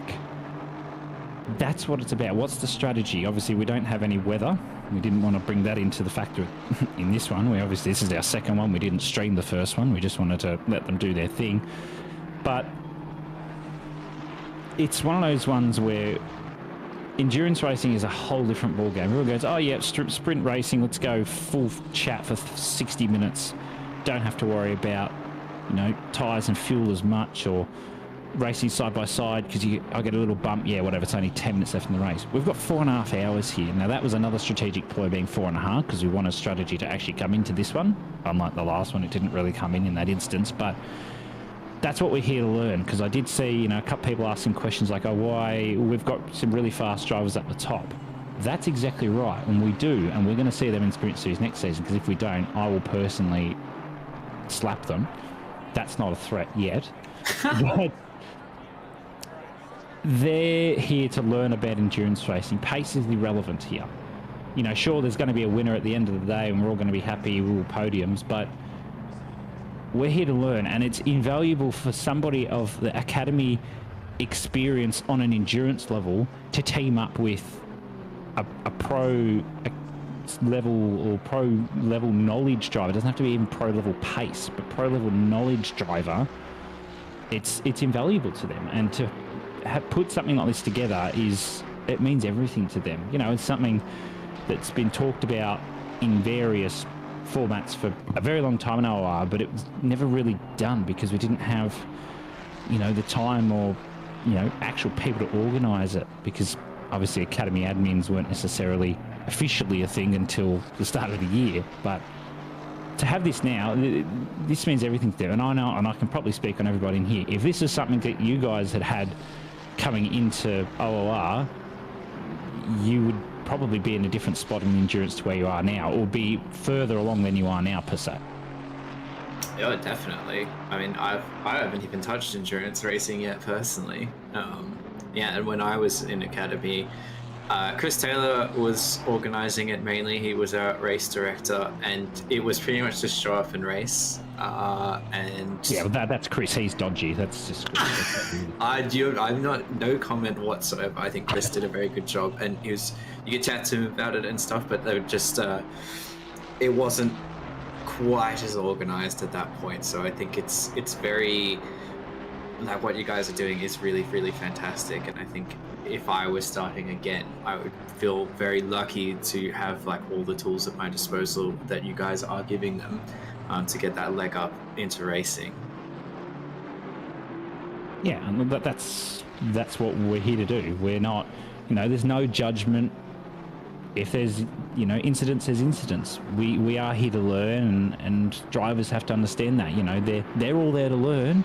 You're gonna have incidents, and that's just how it is. And this is, especially this race, this is an opportunity that some of them might not get. Is, yes, they might race around fellow academy drivers here, but you'll see obviously we've got a mix of pro and academy drivers in various stints. To get the opportunity to race around somebody of that high of level of knowledge and racecraft and pace is, again, you can't, and a controlled environment, you can't get that in an endurance one, because in an endurance, a proper big OR endurance, because in those you're going for results. We're not going for results here. This is all about learning. So for them, that's just another win in our eyes. Like, you can't get that anywhere else. Yeah, certainly. And I think it's a great thing to emphasize that learning rather than results for these guys. We do have a lot of our drivers swapping over here at the end of their stint. A couple of them running very, very long, particularly Jensen actually getting all the way almost to an hour and a half in the McLaren. It's no mean feat. So well done to those guys. Yeah, I think it's also really interesting. I think it's not exactly what you were going for, but I rendezvoused with Matt Madden recently, and he was talking about all the connections he'd made from the Academy Endurance. I know he's good mates with Ben Vintner, and there's one or two others whose name eludes me, but Chris Cooley, actually, Cooley in the race right now. That doesn't look like it's in its box properly. Interesting, but I think that's also another nice aspect, is that there is connections being made, and like longer term friendships that do come from stuff like this. So I think that's another nice aspect that comes from the Academy Endurance. Yeah, definitely. I know, having been there myself many years ago, and I know people still sort of in this part now, you being paired up with a pro level driver is another connection, as you say, as Matt was telling you, because unfortunately in some cases, you get a driver who's relatively new, like some of the drivers here, who need that help and want the help, and you've got the higher level drivers out there that are more than willing to help, but there's sort of that, I don't want to use the word stigma, but I will for this example. There's that stigma around, they're so much faster than me, and they're not going to respond to me just because I'm a newer rookie driver.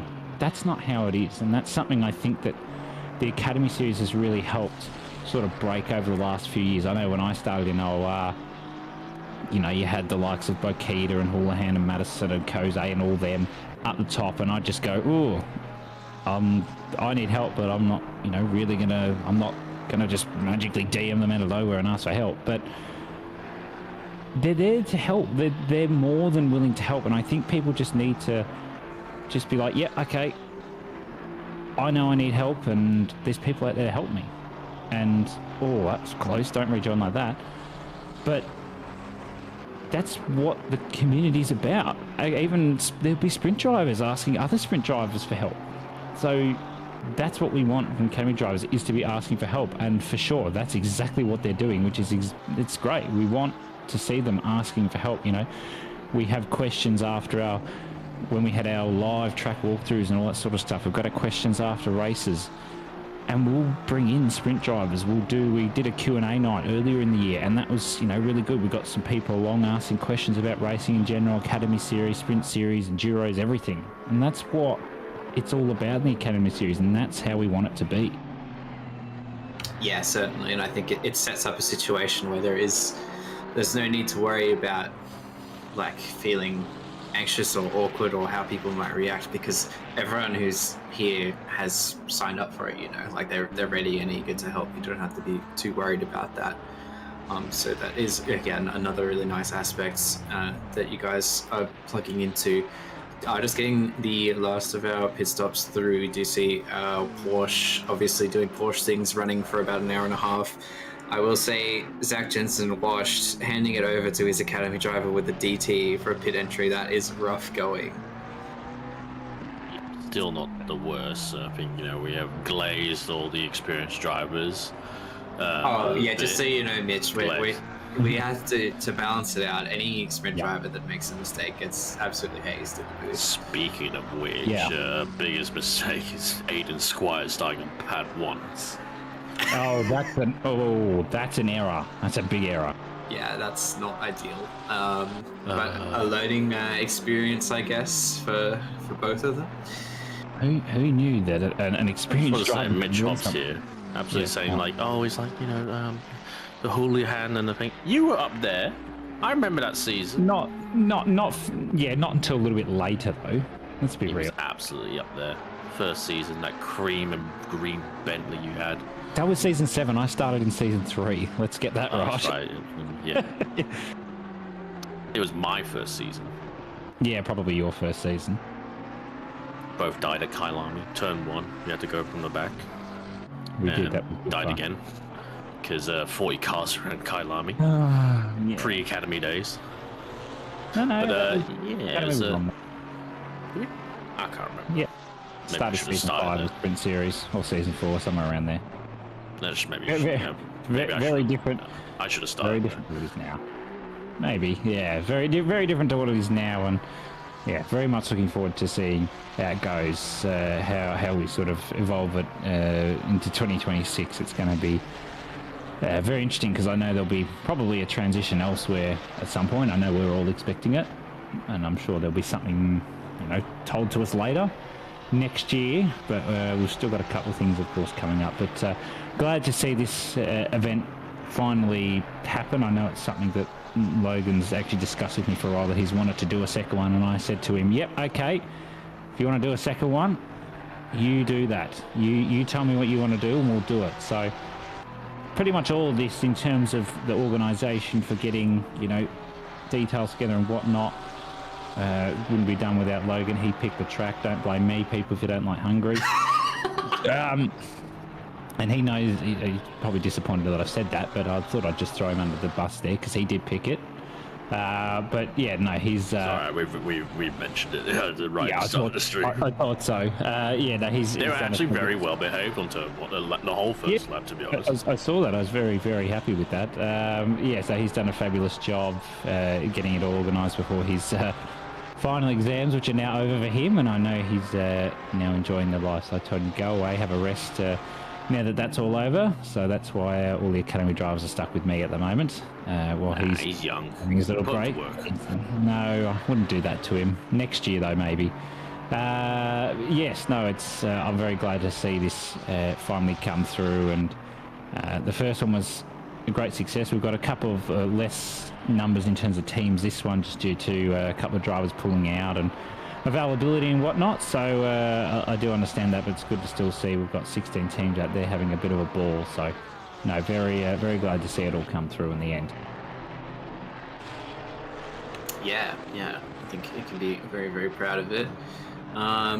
I'm gonna let you can have a free out though if you don't want. Is there any drivers in the academy you're very proud of their leaps and bounds that they've made under your tutelage, Mitch? Is there anyone you want to shout out? Wow. You can say you could say no if that's too much. I don't think... Which one of your children do you love the most? Yeah, exactly. That's what you're asking. Yes, it is.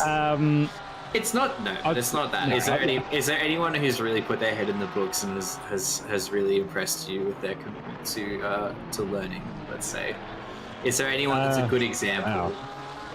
Wow. I think one driver that comes to mind in terms of good consistency and just keep it clean for the most part that I've seen is Ibrahim Bank. Now, Ibrahim's one of our younger drivers in OR, and he's, taught alongside by his dad Turab, who's also a sim racer himself, which is why he's got got Ibrahim into it. So no, he's been very consistent. We've had other drivers, we've seen Alex Kiri come in and out. He's done a Duo Series race too and did very well. There's plenty of other drivers, as I could go through a whole list and list off a different reason why they've been so good. I'm not going to go through bore every single person watching this about every single person that's done the academy in the last year, but I'm just glad to see the drivers who have entered in the academy series and go, are willing to put their hand up and go, yes, I need some assistance and I'm willing to learn. Because those sorts of people, we love them. And people that we see improve over time, Rick Leans in this race, I believe, he's improved massively since he first started. And I'm sure he won't mind me saying he was a little bit rough to start, but he has been amazing. He started, I think he was somewhere towards the back of the field, and the last couple of races in the season that's just passed, he was sort of finishing up into top 10, even top 5s as well. So he's been fantastic. There's other drivers in here as well. Benny Simpson's had a cracking season, been very consistent.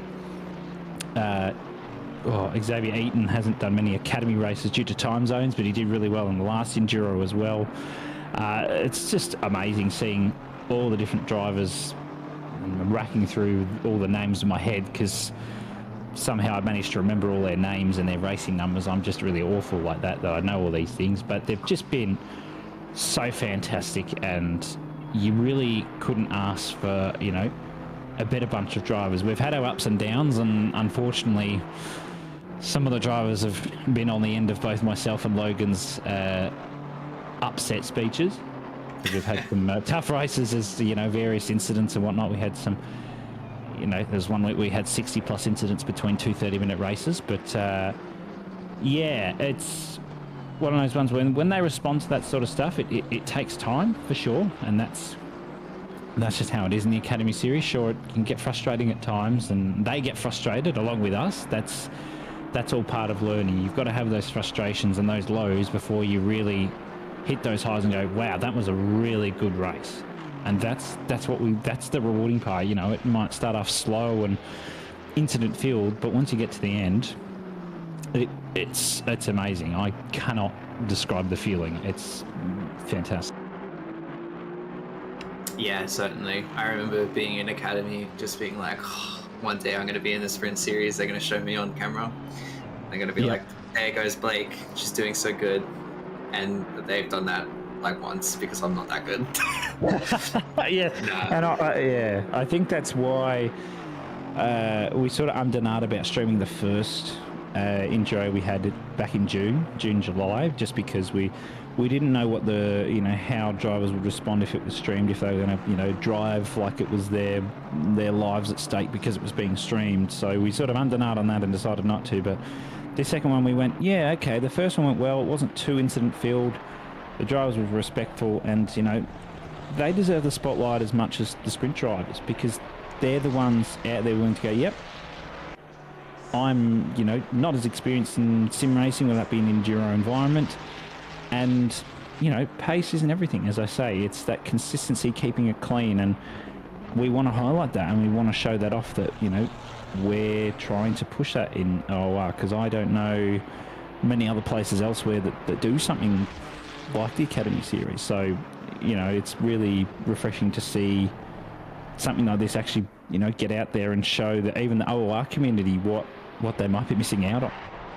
Yeah, definitely. I think it's a tricky line to toe in terms of having broadcasted, and I definitely understand. I understand the decision either way, to broadcast it or not to.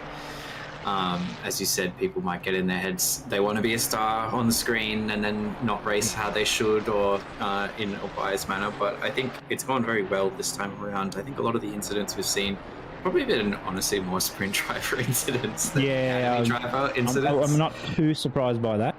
Yeah, and it's not as well. I was a bit worried. No, not so much. I think the guys that have put their hand up to partner up with the academy drivers know what they're in for, and they know they need to be respectful and all that. But yeah, like a lot of the incidents have actually been between sprint drivers. It's not been per se between academy and sprint drivers. So, keeping their squabbles to themselves. And I think interestingly, we've seen a couple of pit lane entry little mess ups here and there too. So, but sorry, Ken, you were saying? Oh, I was going to say, to be honest, it's been an overall very clean race, and to say I think the few mistakes that I've seen have come from the experienced drivers, which is kind of hilarious in my eyes. But other than that, they're doing a very good job, and obviously willing to put up their time and obviously teach these guys. And overall, when the worst thing about us streaming this is putting me and Blake in the comms box. The only thing worse than that was we're putting me and Mitch in the comms box, and I'm sensing a theme here as well.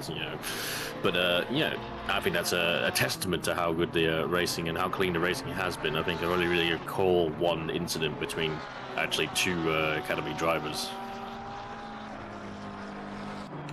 Yeah, definitely. There was plenty of incidents in our regular like Silverstone running and in our Kalami running for the endurances. You can definitely tell the experienced drivers are they're kind of they got one hand behind their back, I will say. We saw Jaden force the issue a little bit earlier, but yes, I do think they're on their best behavior, as they should be, because it's not about them. It's about the academy drivers. So Mitch has got, his Dr. Evil's got a button ready to just collapse their seat as soon as they do it. Yeah, it's like what is it? Waylon Smithers with the gun behind the back in the Simpsons. I have to go now.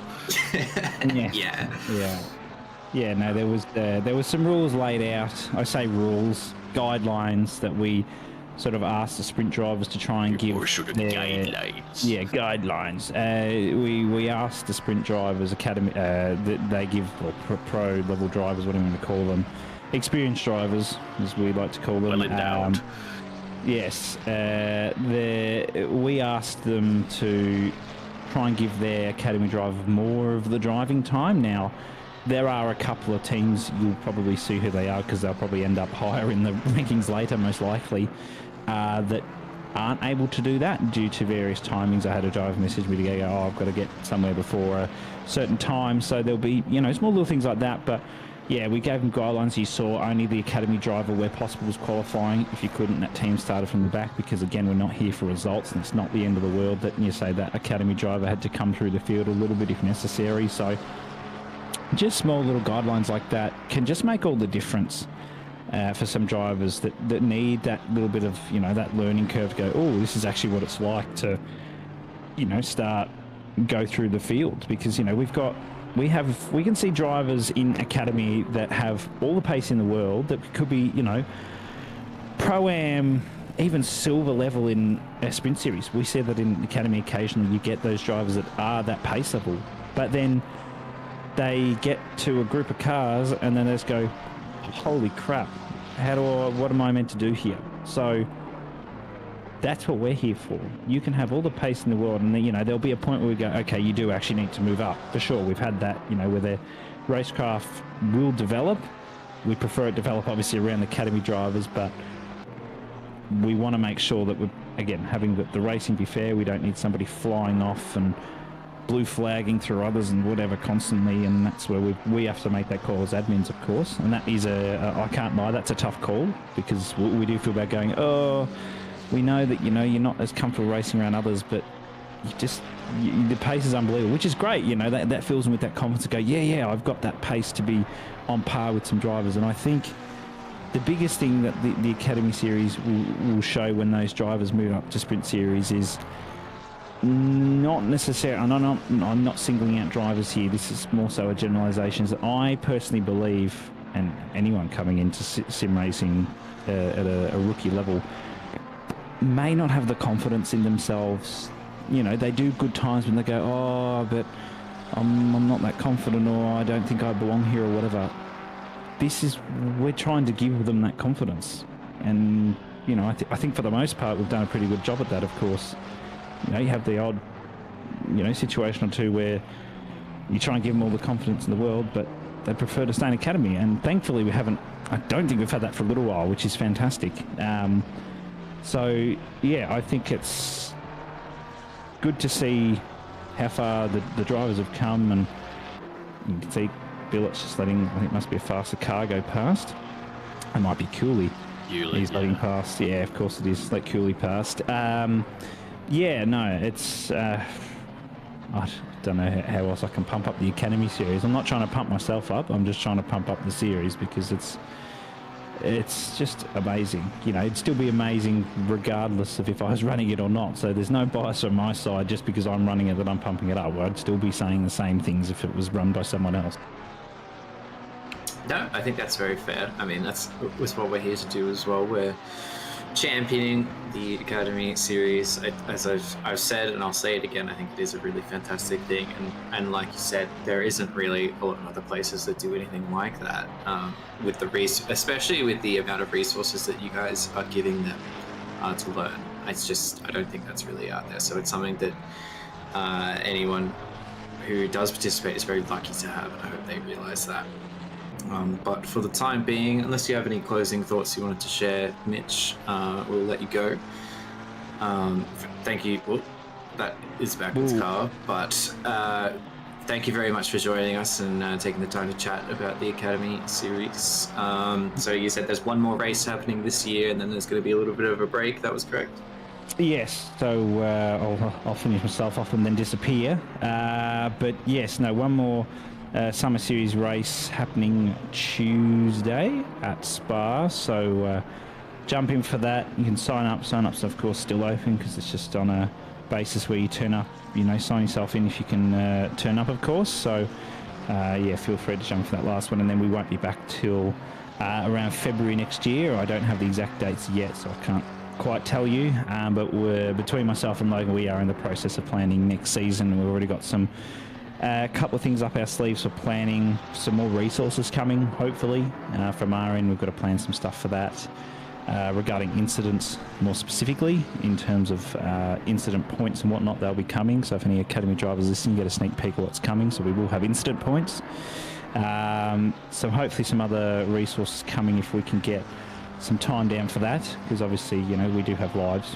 Shocking, I know. Yeah. So we'll see what we can put in for that coming next season. But yeah, no, very much looking forward to that. But I just, yeah, before I disappear, I just want to thank everybody who, you know, puts in their time to assist the Academy drivers in OR. You know, if it's just providing a setup or a bit of advice on how do I set up my camera, or how do I take this corner, or what's the best car for me.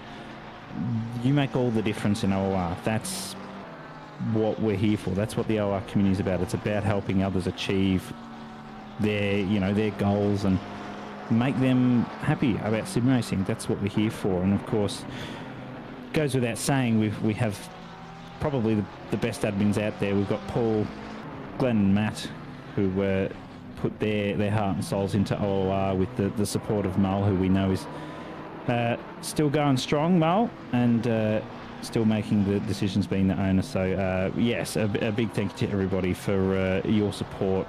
It's really helped us keep going along, because I don't think really the Academy Series probably what it would be without the support of the community as well. So just thank you to all. I really, both on behalf of myself and Logan, we really appreciate everybody who puts in their time to help out as well. So with that, I'm going to go and disappear, and I'll leave you all to the rest of the race. I'm looking forward to seeing how this one goes.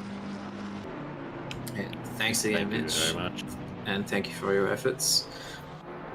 Great to be joined by sim racing Adonis, that is Mitch Hobbs, and it's great that he's put so much of his time in, and hopefully, you know, you can still you know, we've kind of had a bit of an absence from him in obviously like the racing, as well as obviously in the comm box. You know, everyone's at different stages of their lives, and Mitch has definitely put a lot of his own time, blood, sweat and tears. You know, I did hear there was a 200% increase in lonely women in his area since he took on the mantle, but hopefully he can still enjoy things from time to time. And shout out as well to Logan Burton as well, and going all too well. Done a great job despite, you know, being a fetus and doing stuff like school.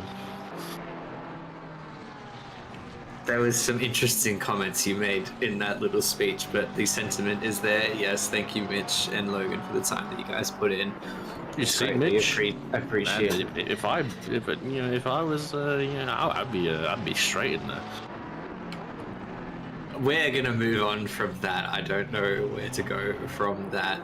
Mitch is young as well. Anyway. Look, looking back at the race, we are on board with Billet in the 720. This car was piloted by James Gaze. They're having a very good run of it thus far. I believe we've got a little bit of a pack ahead of them. Was that? Yeah, so we've got Chalmers in the 404 Porsche. We've also got Marvel, so that is Marvel, that is for position. I'm not sure quite who that Ferrari is. Was that Chris Cooley? Yeah. So a bit of a gaggle of cars at different points in the race here for now. So Cooley looks to be about 2 laps behind at least.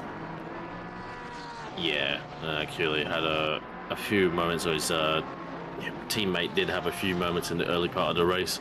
Not necessarily all his fault as well either. And, he's definitely flying down the hill. And the Porsche there, Chalmers, very familiar as well with Cooley. Chalmers been around for a long time. Lets Cooley go. It's not worth fighting him, especially he's not even full position. It's very tough to defend from Mr. Chris Cooley. So we climb behind there. I think it was Zach Jensen's car. I have a little mind blank on who is in it right now, but that's Chambers. Well, Chambers, yeah, the other Chambers. I'm not too sure if there's actually maybe that's a relation to Pete. Maybe, I'm not too sure. No, not too sure. Pete's son has does sim racing as well.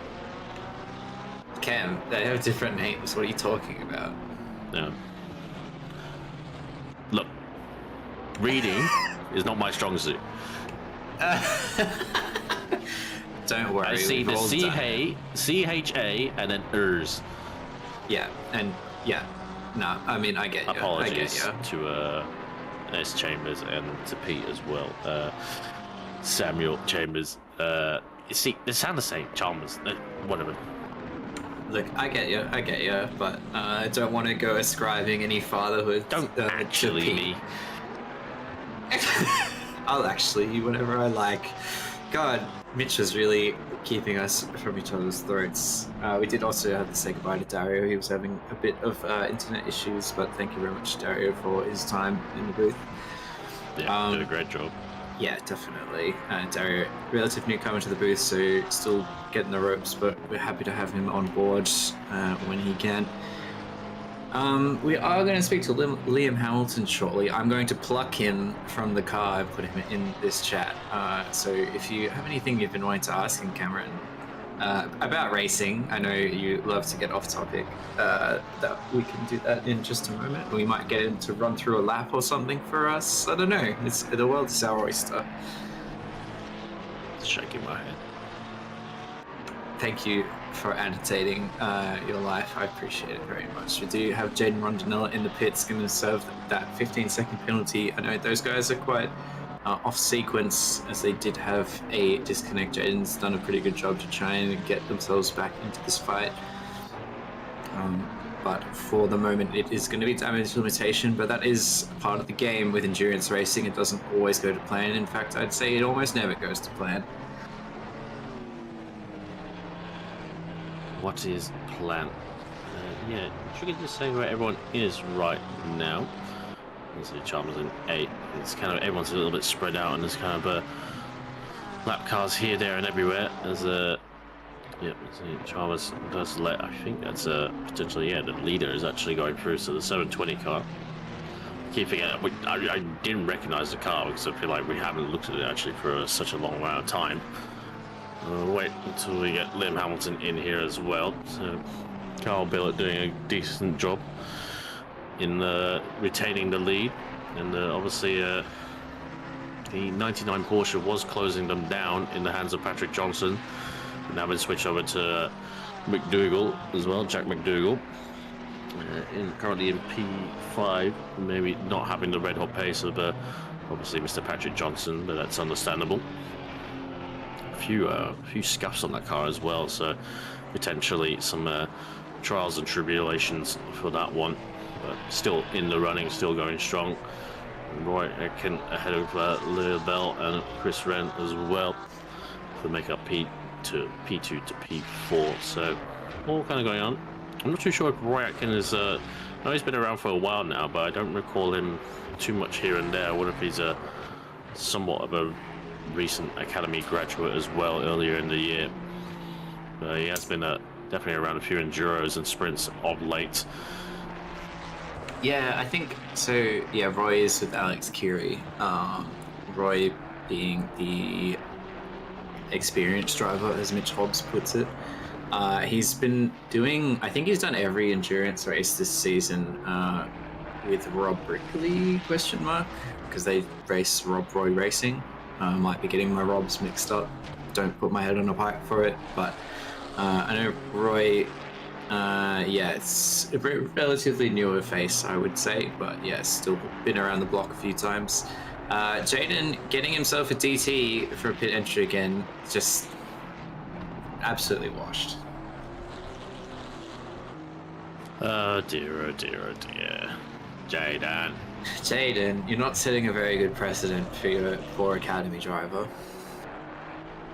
Yeah, absolutely ruined. You know, Michael Gold was doing such a great job until, you know, he gave it over to this larrikin. He's just so unserious, I can't believe it. He's too damn tall. He's probably, he's probably looking at the roll cage. He's a very tall lad is Mr. Jaden Montanello, as you probably know, because you were at the Sim Racing Expo. No, I wasn't. I've never met Jaden in my life. That was, I think that was Alexis Bowen. I apologize on that one. Yeah, no, I don't live in Melbourne. I did not have the privilege of going to PAX, unfortunately. I would have loved to have been there. It would have been very fun. Could have told Jaden he was washed to his face. You're lucky he's a gentle giant.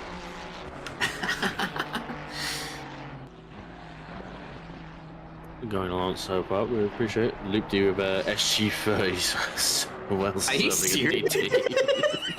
For serving the DT. Oh my goodness. Jaden, I'm really struggling here. I know I'm pretty harsh, but you're really setting off the material right now. I'm actually speechless. I'm gonna get Liam in here just to break this up, because we can't just keep slandering Loopty. We can. And I've done it. Hello, Liam. Hello, Blake. How's it going, mate? We understand that you're behind the wheel of the car right now. Yes, I sure am. It's hot, sweaty work at the moment, but it's been good so far. It's been enjoyable. Yeah, we find you down P13. 15 seconds to your name. What's that about, mate? If you guys could tell me, that would be great, because to be honest, I am not sure. I've been told by Saxon that there was some contact with another car.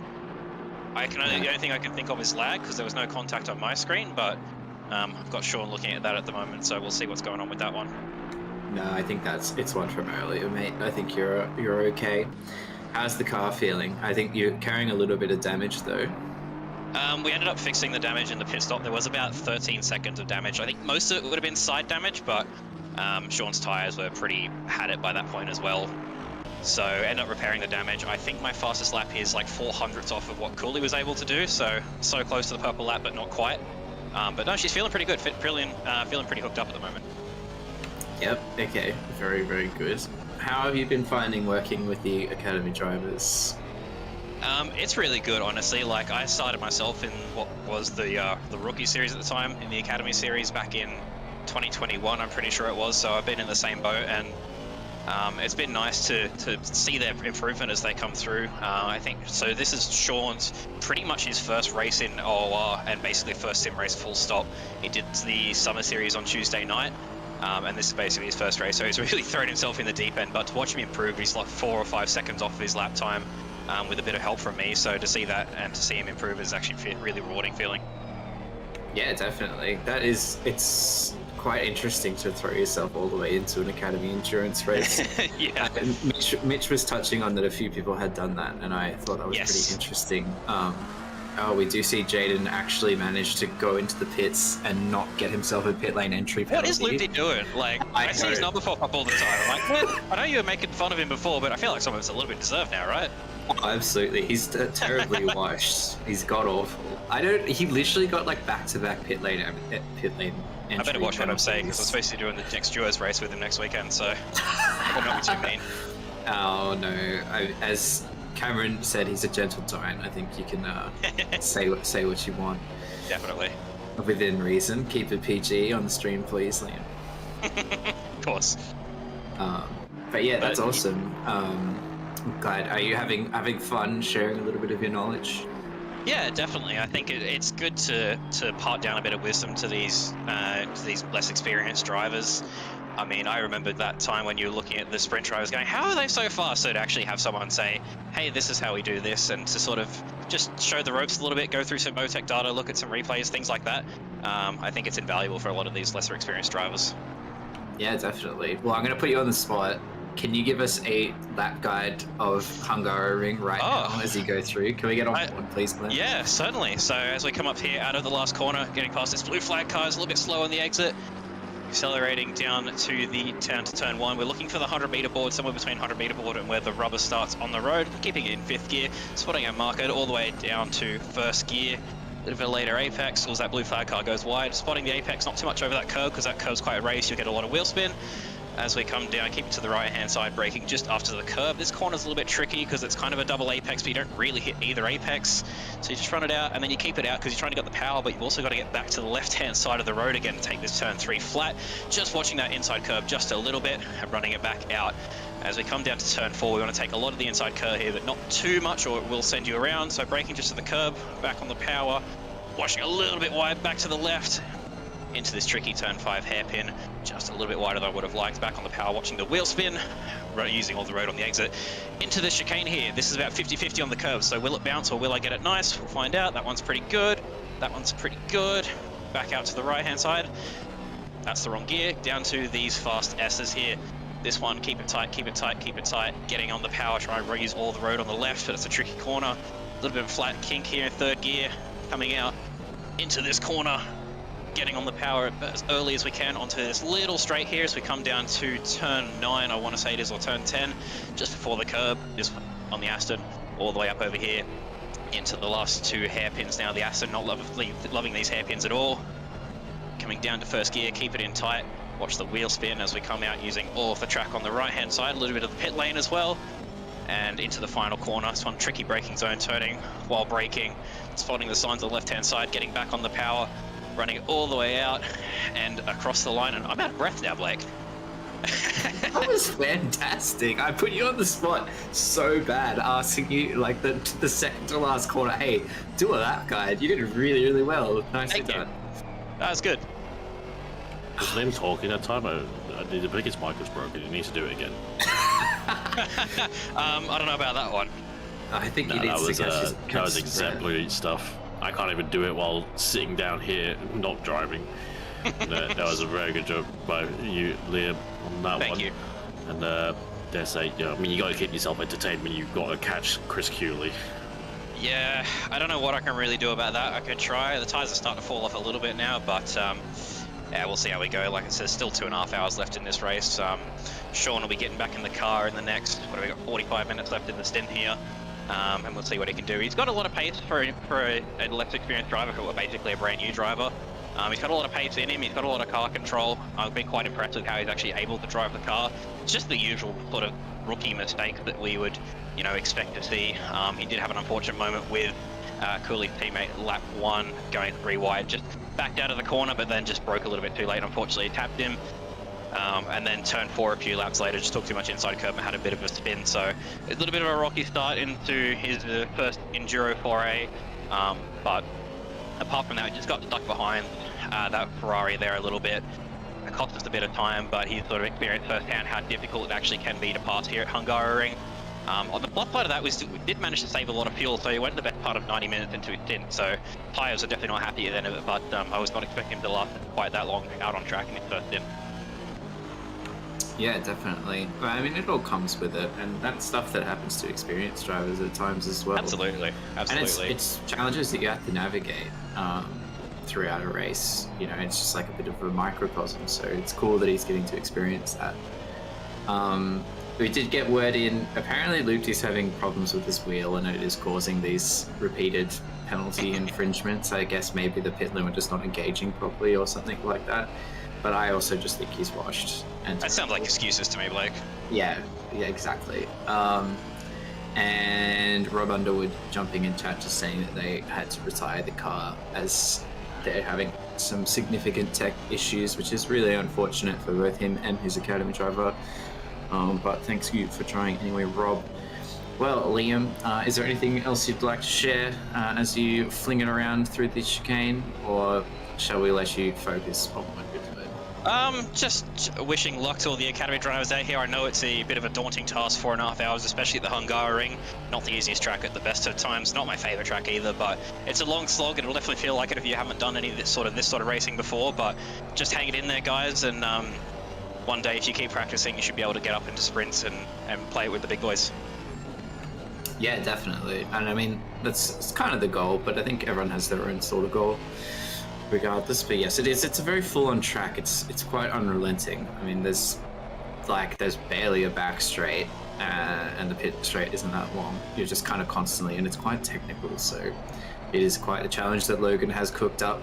But we thank you very much for your time, Liam. That was a really fantastic lap walkthrough that you did as well. Good luck with the rest of the race. All right, catch you later. I'll put you back in. Excellent stuff there from Liam. Giving us great insights from behind the wheel.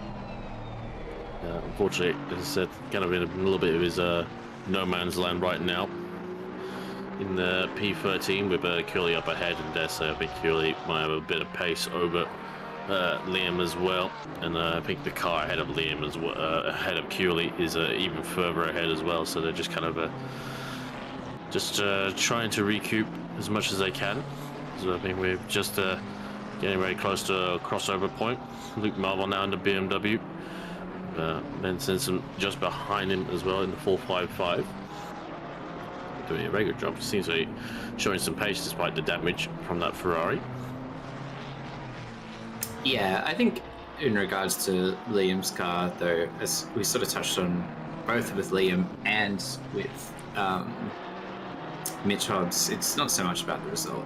And they are getting to experience the epic highs and lows of endurance racing. So good on them. And a big shout out to everyone that's persisting on, even with poor outcomes that have happened thus far. And that's no slander to Rob, for example. Obviously, they're having some significant issues that's stopping them from continuing on. But yeah, you're not always going to have a miracle run through an endurance race, and sometimes you have to tough it out in a less than ideal situation. Yeah, definitely. You know, if we want to show these academy drivers, you know, the lows, I can definitely put my hand up and show them true lows of how to do enduros. That's for sure. You know, it's kind of the nature of enduros as well. It kind of just fans out to very large gaps, and sometimes you just kind of got to do. You say it can become a little bit dull, somewhat. You're just kind of just driving to a doing your stint really, and then it kind of just all kind of crescendos in the last few hours, hopefully. Yeah, definitely. And I mean, we've got a slightly smaller grid, obviously, just with the circumstances of how this race is put together. So, you know, there's probably not quite as much on-track action as we might be hoping for here in the booth, but as we said, it's a learning experience, and this isn't explicitly about results. So, and, you know, I mean, that is part of it. Even in sprint races, there's times, as like myself last season, I found myself lapping by myself without anybody for good chunks of time. And, like, you still have to keep your focus. You know, it can be easy to get complacent. It's part of the challenge. Yeah, absolutely. Like, it's very easy to kind of wander off from there, especially if you do a few stints back to back as well. It's at least to be honest with these guys, they haven't really got the weather to worry about. But I suppose Hungaroring's kind of a rough one for an enduro. You really don't have a very long straight to kind of have a moment to yourself. It's kind of very busy around this track with lots of turns here, there, and everywhere. So Daryl Lim now, Scott Menses are just behind him, and I want to say maybe Rick Lean behind them as well. I'm not too sure if that actually is or not. I think no, that's Liam Hamilton actually getting past, potentially unlapping. I think, is that Ben Simpson in the Bananas in Pajamas Ferrari that Hamilton's just gotten in front of? Oh, yeah. Oh, he's not letting that one go though. He looks to the inside. It's going to make Hamilton work for this, I think. Yeah, it's quite odd. We've seen that a few times right now where the cars unlap themselves and then the other cars come back to them. Hopefully maybe it's just a bit of miscommunication, but it's all part of the learning experience. I'm sure Liam kind of had to think on his feet a little bit. Yeah, definitely. Ben Curtis just chiming in the car following along with the 455 with a bit of damage as well. So it's going to have a hard time keeping up with Liam, even on his best behavior. So I think for now, Liam, looks to be in the clear.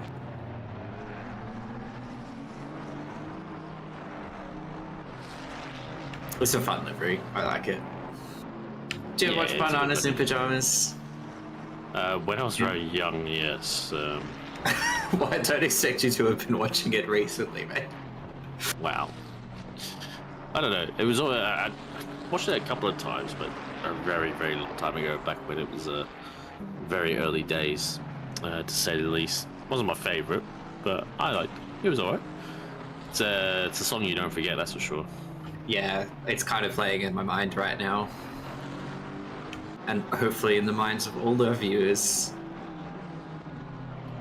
Spare them any renditions from us. I'm trying to think of another children's theme song that's kind of more intrusive on the mind. To say High Five?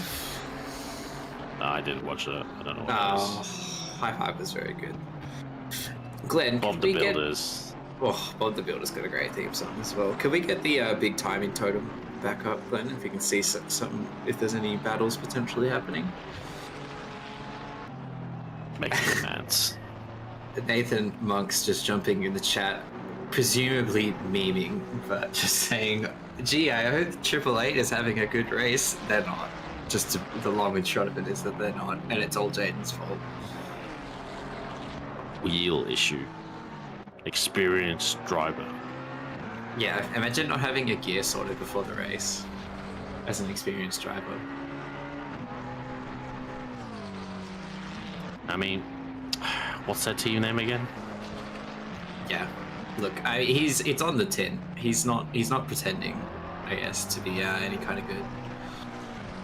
Blue flags, Liberty. Blue flags. Get the F out the way. Come on, you're holding up the second position, Luke. Beep. Oh dear, oh dear. That is a very sad looking McLaren. I think that's the 75 of Chambers. Midnight. Taking a bit of damage. And surely never drive for Jada. There's too many marshal posts. Absolutely. Yeah, not on right now. It needs a smack on the wrists for sure. This is ridiculous. This is poor form and etiquette.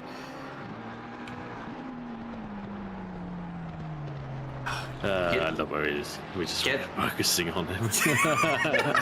Just get the tomatoes out. This guy, I can't believe this guy.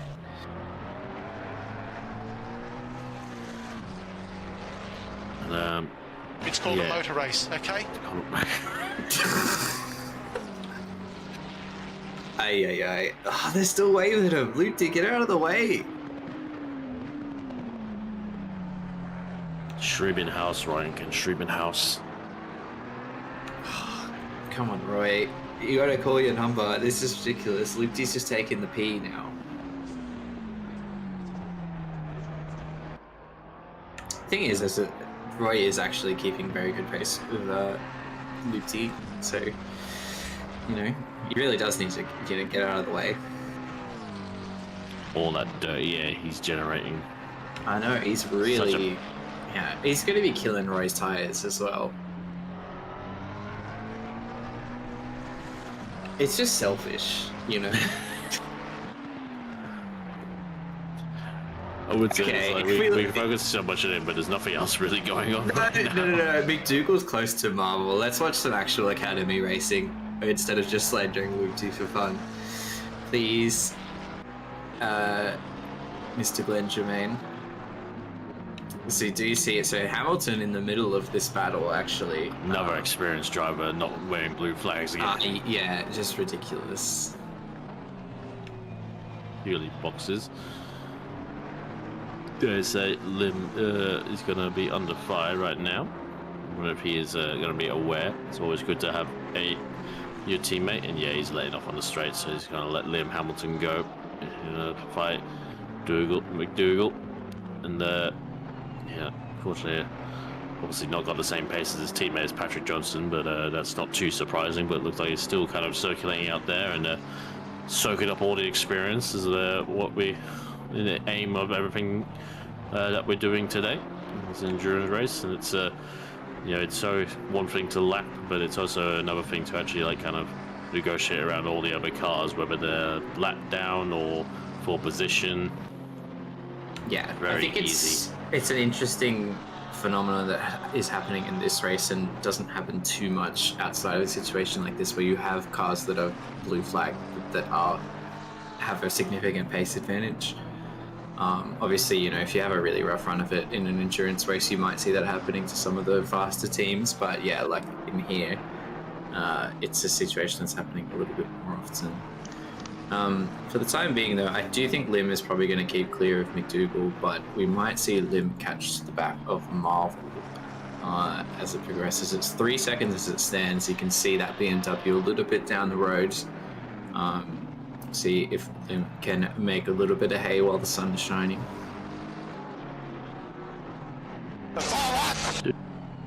Oh my goodness. Good evening, gentlemen. Hello, George. Good evening. How are you doing, mate? Yeah, good. You have to leave a space. All the time you have to leave a space. Just wait till that finishes. No, I've been good. I've been here for the last 2 hours listening to your commentary. It's been very informative and very enjoyable, that's for certain. I'm glad Which you've been commentary you've been listening to? Yeah, can't have been ours. No. Listen to both of you guys right at the start, and then Mitch's information about the academy drivers there was second to none. That was fantastic to get it out there and people to see what's going on and hear what's going on, and the time and effort that those guys are putting in towards the academy drivers is just fantastic. And look, I started off in the academy as well, and all that information that he said was there. The track walks and all that sort of stuff was helped me immensely moving forward. Yeah, certainly. It was very good to hear from Mitch Hobbs about sort of picking his brain about the Academy series. It's great to have Liam Hamilton in the booth as well. Big thank you to both of them for taking the time to join us. We do also have Damiano here joining us in the booth. Hello, Damiano. How are you? Hi guys, Damiano here. Welcome to see the Pro-Ams run around the circuit of Hungaroring. Yeah. How do you feel about this track, Damiano? Oh, I quite like it. Yeah, I think it's really, really good for GT3s. Formula 1s looks like it's a tight circuit, but GT3s, I think it's fantastic. Yeah, very fair. It's a tricky track, both overtaking and just technically, in a technical aspect, driving around, but I do think it's an interesting one. I think the last couple of times we've run it in sprints, it's been wet or at least variable, so that's always been a bit of an interesting thing to contend with, particularly with the curb usage that you do have here at the Hungaroring. Just say that it's a good segue to Darrell Limgate exiting the last turn, got a wheel on the curbing there and had a little bit of a slide exiting the corner, so if he's chasing down Luke Marvel for an overtake, it's going to have to wait a little while longer.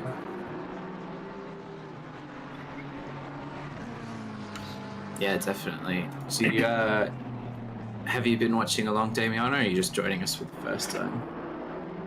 I actually just woke up about half an hour ago. I had Yeah?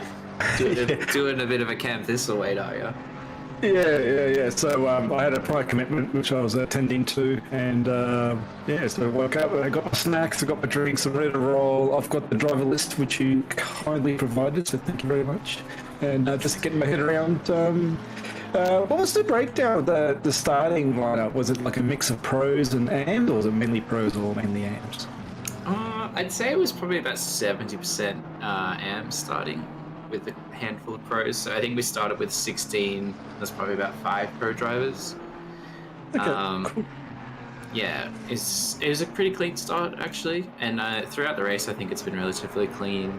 Honestly, a lot of the incidents have actually just been between the pro drivers or the experienced drivers, as Mitch Holmes likes to say. We have seen a few incidents here and there. Some of the academy people having their own moments, which is to be expected at times. Oh yeah. As you said, this track is not the easiest track in the world, so it happens. And some of these cars are not that great at taking some of these curbs. So, but you said prior commitment, weren't you doing your own endurance race yesterday?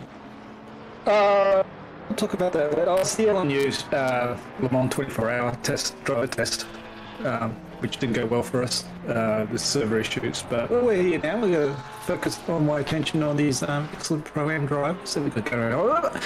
You were talking before about Mitch Hobbs and his good work with the Academy series. Yeah, I'm a very big fan of supporting the AM drivers and the slow people trying to get better. That's where I came from with George. I think we were there at different times, but it's an excellent series. There's a lot of support, some emotional support if you need it. Because I found everyone's starting new. Some people can't race close with other people, so they get taken out a lot. That's always been a bit of an issue. But yeah, as time goes by, everyone gets better and make your way to sprints and have some excellent racing. So I think it's an excellent series. Yeah, definitely. To just see a bit of a moment unfold there, I feel like I was looking away for the meat of it. I'm gonna have to get that one back. Yeah, that was unfortunately the Porsche going into Simpson. So Simpson and unfortunately did come in contact. I'm not too sure how Roy Atkin unfortunately also was involved in that as well, as he had a bit of a screen freeze at the time. We'll have to get a replay of that one.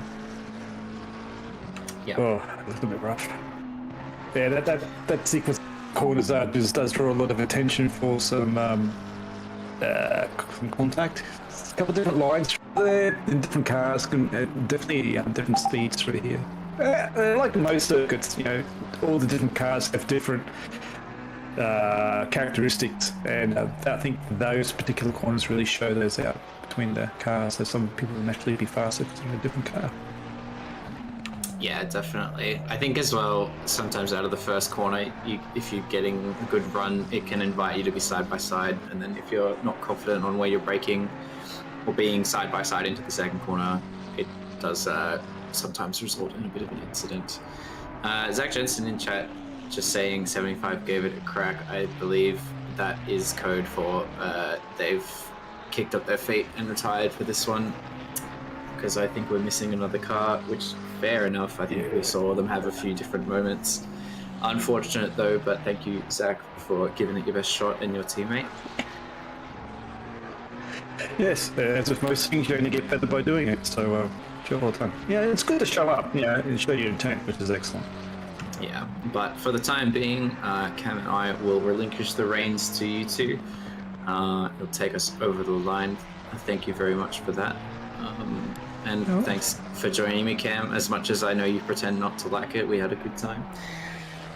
And so just before I go, coordinators notes, we've got next the final race of the season for Octane next week is our Duros race at Monza, I believe. So stick around for that one. It's going to be Saturday. I think it's about 7 o'clock. I haven't quite gotten my head around that, but yeah, should be good stuff. The Duros race is both very fun from a driving and racing perspective, so looking forward to that. I've definitely practiced heaps and I'm going to be very good. But that will be us. Damien, I'll let you walk us through this one as we go. It's all Ferrari's fault. As you can see, the Ferrari drifted and that held the Porsche up, for sure. That's hilarious, dude. Come on, Daviano. Be less biased than that. And then the other Ferrari jumped it into the Porsche as well, like as he was that was yeah. Inconceivable.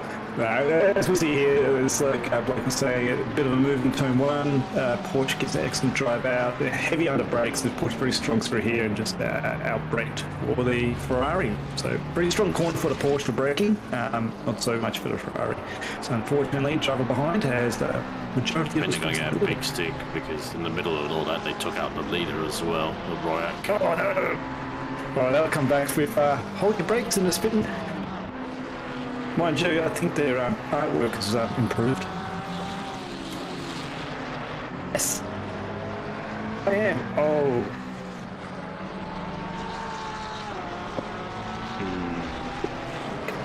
I'm holding my microphones.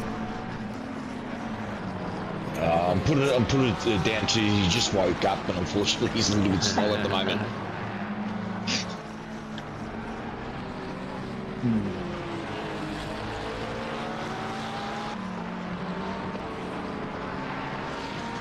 Yeah, the connection's a little bit off. People. All right, here we go in the second half of this Academy Endurance Racing.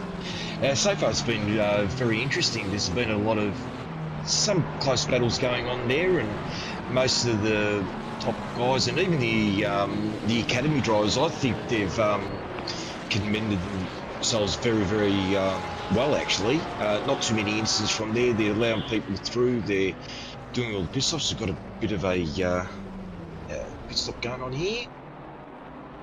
Was this? We're back live, I think.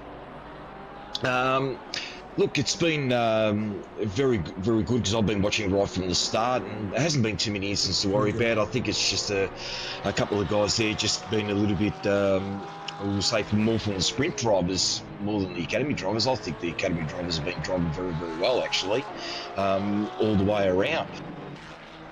Yeah, definitely. I think races are going to have incidents. I think it's not realistic to even think that there wouldn't be. I think I've been in one sprint race so we didn't have anything. But yeah, I think it's been relatively clean all the way through, especially from our Academy drivers. Obviously, we saw something just there, but as I said, stuff's going to happen. You make mistakes, and it's a learning environment as well. So. Yeah, absolutely. And with this track here, as they said, I enjoy this track, but it's not an easy track. The track limits are there everywhere. There's so many corners give you track limits. This is a very good track for anyone to learn on. If you can master this track, then you can master most tracks around the ACC community. I do see that a few of them, been driving well, and like I said, Mitch and the guys have been giving them a great job to learn their craft. And I think this is fantastic to actually put this on to allow an Academy driver to be with a sprint driver to give them their words of wisdom. I know that I did a race many moons ago with Lucas Keys, and he helped me out a fair bit, and that helped me go further and further to progress my skills as well. So to allow the sprint drivers, the opportunity to teach these guys on the floor like they do it now, I think this is great. This is just a great format, and can't wait until the next one comes up down the track. Yeah, definitely. Yeah, it's a really fantastic thing, and I think it's nice to give them a chance to experience endurance racing in this learning environment. Obviously, it's a big commitment to do endurance racing, so it's nice that there is the occasion to do so. And again, a little bit of rally cut there from Matt Hogan across the curbing. But yeah, we do thank all of our pro drivers for taking the time out of their day obviously they're racing, and I'm sure they're enjoying that, but passing on their skills to people that are a bit up and coming. McDougall did get a stop go 20 for that collision, mainly for the not holding brakes aspect, I believe. Daviano, are you there? Check. Yeah, I think you sound pretty better? good. Any better? All right. No better? Goddamn. It's like half better, but not quite. What have you done, mate? You sleep on it? Oh, no, I think he's trying to fix it again. It's cabled. I don't know. Yeah. All right. Well, with Glenn's blessing, I will take my leave. Good luck. Good luck, guys. Catch you later.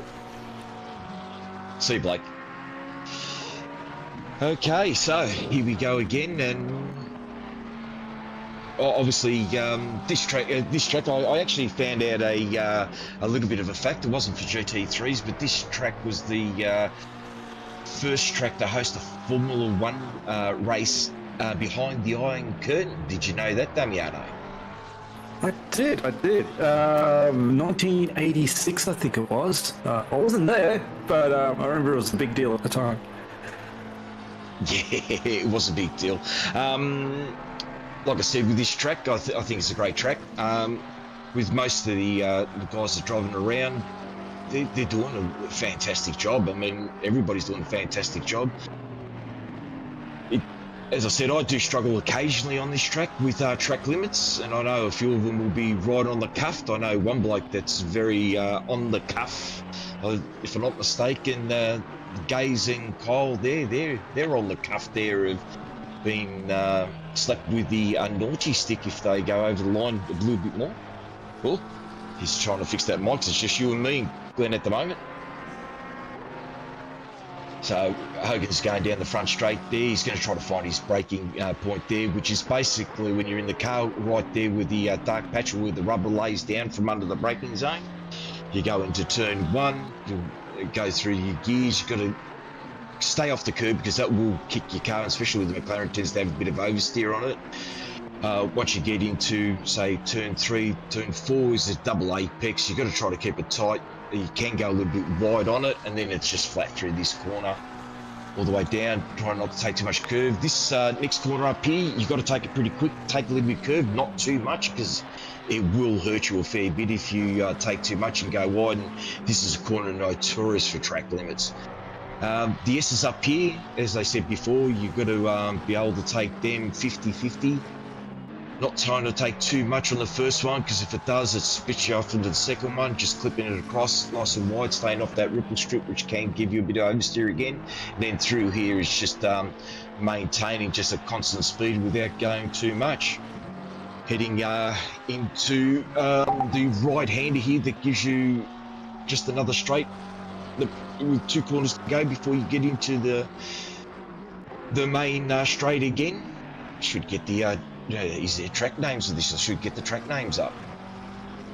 I've swapped cables because I bumped my laptop and everything disconnected. So I'm trying again. How am I now? That's better. That's better. All right. And talk us through the last quarter. Coming out of the last corner, you definitely got to stay off that inside curb because that will over-rotate the car. Powering out, you take a fair bit of the curb on the outside and then you just finish off your lap there. So that's, I would try to take what Hogan was doing there is the lines I take, and he's taken some great lines there. Nice and wide and just powering on. I find the McLaren a little bit oversteer from my liking around here, but I still drive it around here. I don't mind the car. And sorry? And you're not slow while you do it as well, George. I just want to point out that P3 has a drive-through. I anticipate that's for track limits. I'd be tipping that's the case. I think a few of the guys obviously leading on in the last 2 hours of this race. There's going to be a couple more track limits, so I'd be very surprised if a few of them aren't sort of right on the cuff there. Oh, yes. While you're talking through the circuit and the corners, and you also mentioned earlier that it's an excellent circuit for learning on. Do you want to talk us through each corner, from your opinion, what sort of corner they are for the driver? Like, are they like high commitment corners, position corners, focus braking corners, really technical corners? Did you want to go and do that? Yes, on the next right-hander that's coming up here, it's just only a little dab of the brake. You've got to try to maintain your speed through here, land the drift out wide. There's a couple of corners here that take late apexes. This one here, there you go. This one, Sorry about that. This one here is a double apex, so you just got to keep nice and smooth, just generally put it on the power. You can take a late apex in that helps tighten it up, and then the same as this one, it's a late apex as well, tightening it up on the way out to drive out. So there's a lot of there's about 3 late apex corners that I know on this track. With turns 3 and 4, it's a double line. You can get around the outside on that one. That would be the corner that the Porsche tends to excel a little bit, because that obviously has got good front end and it allows you to rotate through. This one here is just a normal, just drifting out wide, minimising the amount of steering wheel that you put in to try to maintain the speed. This is the one I'm telling the Porsche is pretty good through here, because the Porsche's got a very, very good front end. Pretty much half of that corner is very, very good. This one's straight out.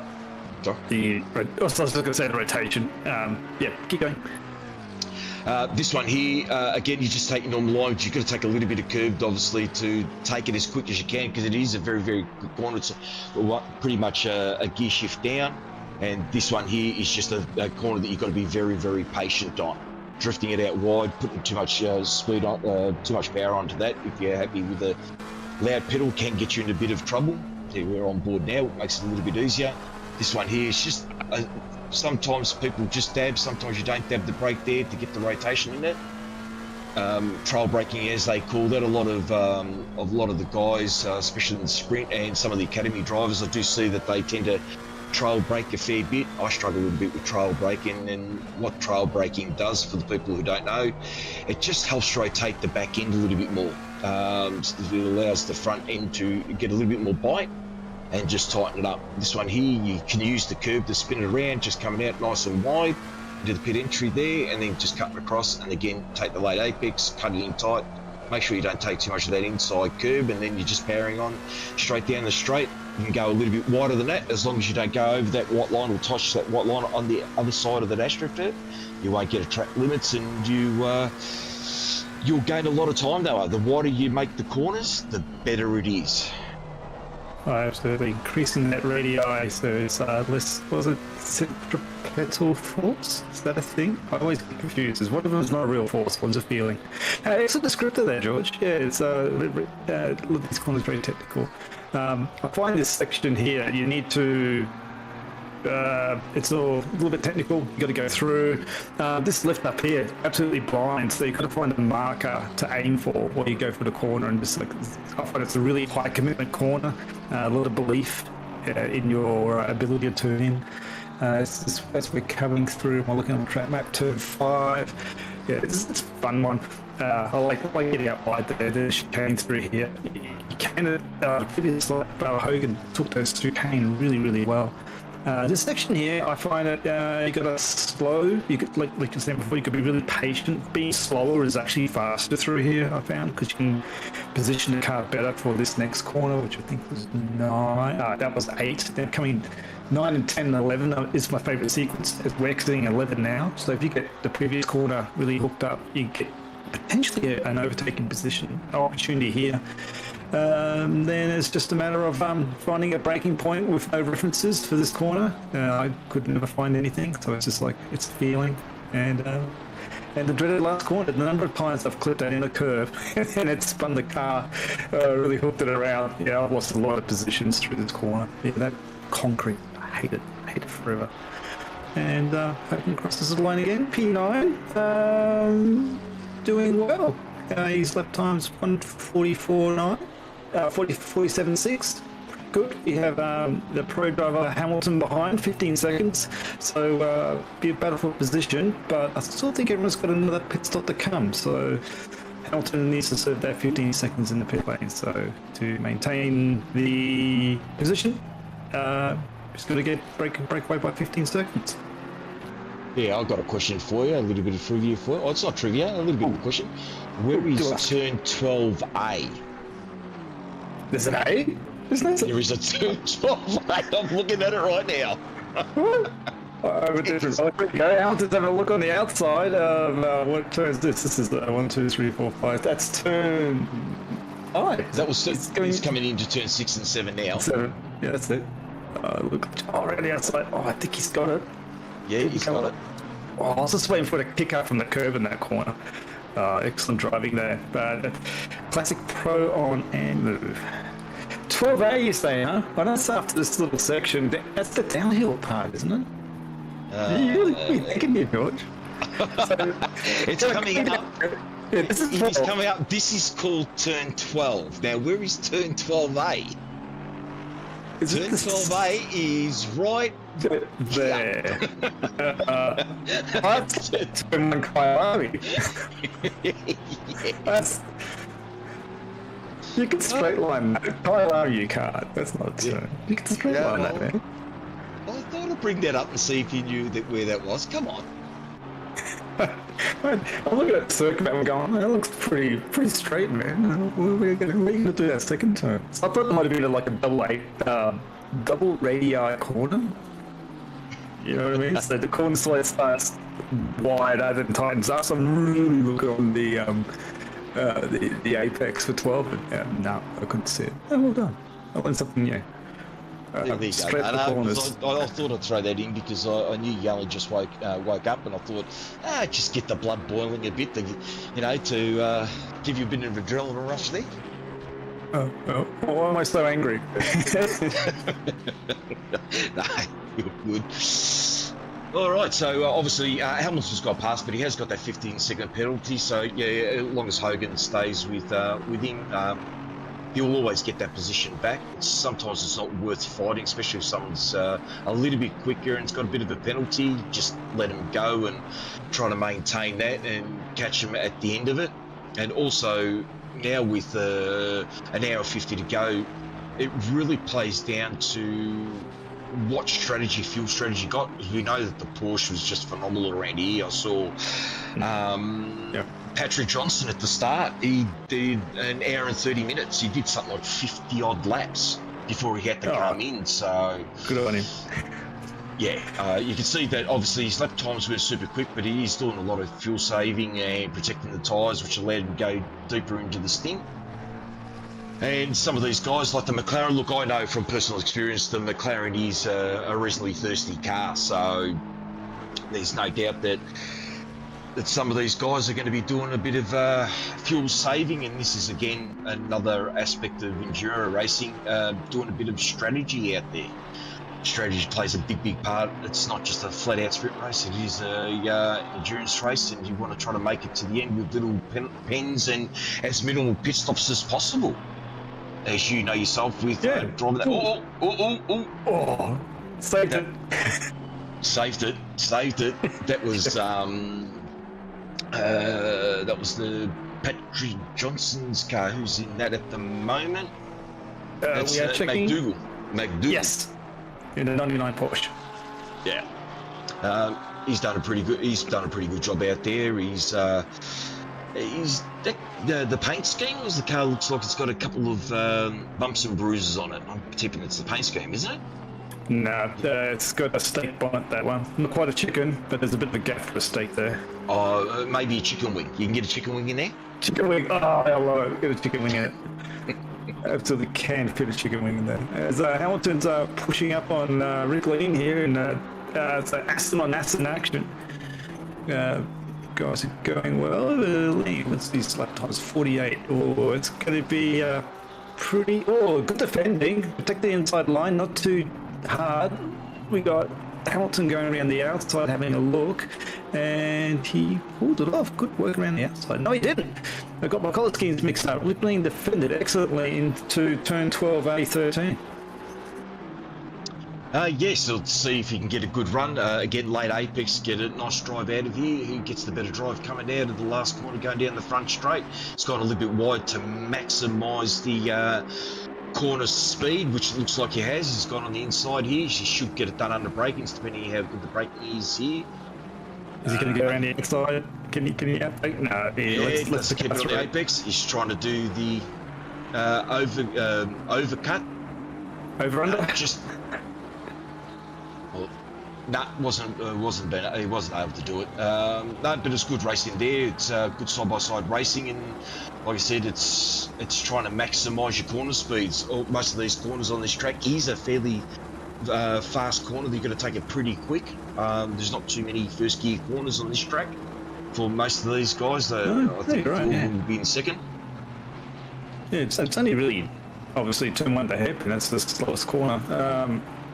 I actually don't recall some of these corners whether they're first or second gears, especially getting near the back end of the circuit. But yeah, again, you're right in pointing out that your fastest race is not necessarily one where you hold the position. So car 977 did not defend too heavily into 2-1, looking for their fastest race. Yeah, correct. Sometimes it doesn't pay because unfortunately, if you do defend too hard, incidents can happen.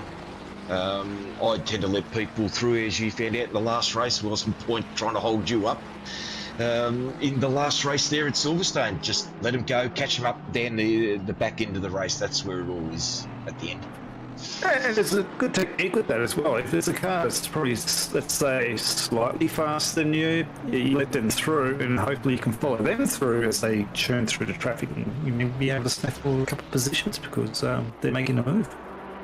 Well, I know there's a few people. I've got a mate of mine, Mr. Andy Bishop. He, 9 times out of 10, he'll tuck in behind me. Say in qualifying, if we're doing just an online race, I might out-qualify him by half a second, 3/4 of a second. He'll tuck in behind me, and all of a sudden, he'll just watch my lines, watch what I'm doing, learn what I'm doing, and all of a sudden, instead of being half a second or 3/4 of a second, he's actually pressuring me, and I've told him on many occasions, will you disappear, please? You do learn if you can if you can sort of stay there with someone who's maybe marginally quicker. You do learn. You will learn, the corner entry, the corner lines. Maybe not necessarily the gearing, but you can work that out. Especially if you're in the same car. Like Andy and I tend to run the same car, so he can tell if I'm going to be in a first or a second gear the way I pull out. Obviously, some of the corners, if you're in first gear, that's going to basically bounce it off the rev limiter straight away. He knows you're in a second gear, and he does learn from it, and most of them do learn, and I've done that. I've tried to stay with Lucas, yourself sometimes, even though you tend to drive a Porsche, and that's how we all learn, and, sometimes just being behind someone, let him through, just stick with them, put pressure on them. A, they'll probably make a mistake anyway because they've gone past because they're going to try to push too hard. But B, you do learn where you should position your car, and then actually learn people's weaknesses is another thing as well, which is a big part of enduro racing and sprint racing. Absolutely. See their weaknesses and their strengths. You're the opposite, so get really close. And go and make that move. Just saw a pop-up in our YouTube chat that Car 888 had a disconnect and they've rejoined with pads 1. For those who don't know, there are 4 sets of pads in ACC. Pads 1 is generally a sprint race pad, probably good for 2 hours, maybe 2.5 hours. Pads 2 is the endurance pads. They last about 12 to 14 hours. Pads 3 is generically accepted as the wets pads. I'm not sure how long they last for though. I've never had a big thing about that. And pad 4 is they wear super fast so you can experience what a pad failure looks like, and it's pretty diabolical when it happens. So if you've never had a pads failure and you want to know what it's like, check on pads 4. One of my races took about an hour. Was it fun? Yeah. My first, was it my first academy race, I think it was. I obviously had the pads 4 on there, not knowing any better, and sure enough, I think it was about, the braking was absolutely brilliant for the first 30 minutes, fantastic. Then after that, it went downhill. I think by around about the 45 minutes, they've gone bang, and that was it. So, and then I learned that the hard way. Here's another little bit of a stat. Pad 3, which is your wet weather pad, can be used in the enduro race too. Okay. Do you have an idea of the longevity? They do last. The one thing that pads 3 seem to do better than pad 2 is withstand higher temperatures. So if you want to close your ducks a bit and run a higher brake temperature to maintain tyre temperatures, you can get away. I've done it. I've ran brake pads 3 in mine, and it seems to work pretty well. Sorry, just want to point out, car 67, L Hamilton, instead of making a pit stop, do you think they'll make it to the end from here? I think that's quite a long way, an hour and 42 minutes. I don't know what happened. Yeah, so, not with the Aston. That will not make it an hour and 42 minutes. It's probably good for about an hour and 20, if I'm not mistaken. Okay. It's generally not too bad with Phil the Aston. Okay. Well, car Triple A also has looks like a DT4 limits again, really trying to recover the disconnect pace and time and try and get back on the lead lap. No, that'll be a couple laps. If they had a disconnect, there'll be a few laps down. Yeah, they had I'm not sure about the disconnect, but I think that might be their third drive-through. Oh, pushing hard. Yeah, pushing very, very hard. Blake and Cameron were talking about that a fair bit in their first stint. So, yeah, getting back onto the brake pads 3, yeah, you can get away with that. Should try one day. Car 67 has a driver change. So we got, I think it was Sean Fard getting into the car, taking over from Liam Hamilton. So they'll probably need to make another pit stop. What's the split? Is this the same as the Giro's one, where the max driver time is 60%, which is 100? The driver with the least time that has to do 108 minutes. No, I think they were talking about it. It was a little bit of sideways action there by Hamilton coming out. A little bit of re-brake by. Sorry, a little bit tongue-tied there. No, from what I was listening before, and I didn't actually see it, obviously the sprint drivers can't do most of the time. This is all about academy drivers, so for them to do more time, so they get the bulk of the driving, which I think is great because they'll learn. Because we don't obviously want the sprint drivers to take over. So if you've got to do, it's gone a little bit wide there again. He's suffering a little bit there. Maybe trying to push a little bit too hard. The old hard. I think just getting in the car after a stint. So that's a skill on its own as well for endurance racing. Sorry, I'm just hijack your conversation. No, keep going. Is getting in endurance. Like sometimes when you get in the car, you got to get in and be on pace straight off the get-go, and it can be really challenging sometimes because you've got to get your eye back in for your braking points, acceleration points, and whatnot, and also car tires. Take a bit of time to warm up as well. Gets more challenging if it's raining or a night race, but we have fine weather here in Hungary. A nice up track at 25 and 33. Just thought that I think you just missed a breaking point for the first that chicane there. Yeah, the other big thing about RP pit stop as well is, and I had to learn this the hard way myself, when you come out, you can't just flog the tyres. You need to bring them in gently. That means that they'll keep you in good stead till the end of the stint. If you go out too hard, too fast right at the start, you do cook your tyres, and you can say around about 30-40 minutes in, then you're battling for the next 40 odd minutes to try to get to any pit stop. You just lose a chunk of time. Sometimes going out and trying to do a real fast lap, a tight standard deviation between lap after lap is your fastest way to get around any track. It doesn't matter what track that is, and you certainly know how to do that, don't you? Yeah, I have been told I look after the tyres very well. So yeah, it's definitely it takes that chicane much better now. But look who's behind, not far behind Fard here. That I believe is the car of, is that Squires in the car now? The 977. Yes, driver swap from Lean to Squires. So Fard had taken on Hamilton's 15 seconds penalty, and the lead that Hamilton got is only down to a couple moments, 2 seconds now. So with very fast Squires, who's recently had his first race wins this season. But anyway, back to the tyres. Yeah, it's definitely a case of be gentle on the tyres for the first 2 or 3 laps once they get up to temperature. Not pressure, but temperature. I find that the payback is a lot more than your 1 second off pace for the first couple laps. You can be super consistent, and they'll just take it through with you. There is some area in the tyres where there's like some graining or happens like after 15 to 25 minutes, it just goes slow for a couple laps. And then it comes back again. No, yeah. I mean, when you got... Sorry? Squires is in the pits. Can you just get it? Yes. Fuel? Why is he? Did he teleport? No. No, he didn't teleport. He was coming into the last corner, so he actually drove in there. Yeah. I'm getting fuel. Hang on. Were they wet tyres? Sorry. Oh. What happened there? Good. Yeah, there you go. Good pickup. Wow. Oh, there you go. You need to change the colour on your tyres, just so you know. Maybe he was predicting rain. What can I tell you, the guys? Oh yeah, exactly. Oh, that's an oopsie. Happens all the time. Yep.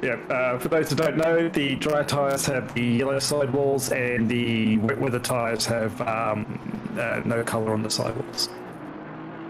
Correct. And on a track like this, you'd be lucky to get 2 laps with this temperature as well on those wet tyres. They just, the block tread there just moves a fair bit on the track, and it's exactly like any other race car. It doesn't matter if you're running a real GT3 car on a warm track like this. If you've got wood with his tyres, you'll just destroy them in no time whatsoever. And optimal tyres is obviously a slick tyre, especially in the dry. Yep, 100%. But credit to Squires though for keeping up with the other far on wet tyres. They would have been like about 1 billion degrees, right? My goodness. The wet tyres do take a fair bit of temperature to go bang, but they do go bang. I think it's once they get to about 140 or something, they can go very close to going bang.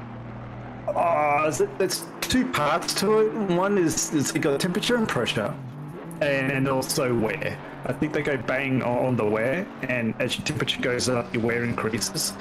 Going back to the race I had, we had at Silverstone. At the end of the race, we're dried up, and we had cowboy chasing us, and we were on wets. Yeah, we got our wet tyres up to like 130, 140, and the circuit was still greasy, I think, but it was practically dry, and it's like it was very hard to drive, and very hard to slow down. I actually straight lined the Mackett's because I just couldn't stop.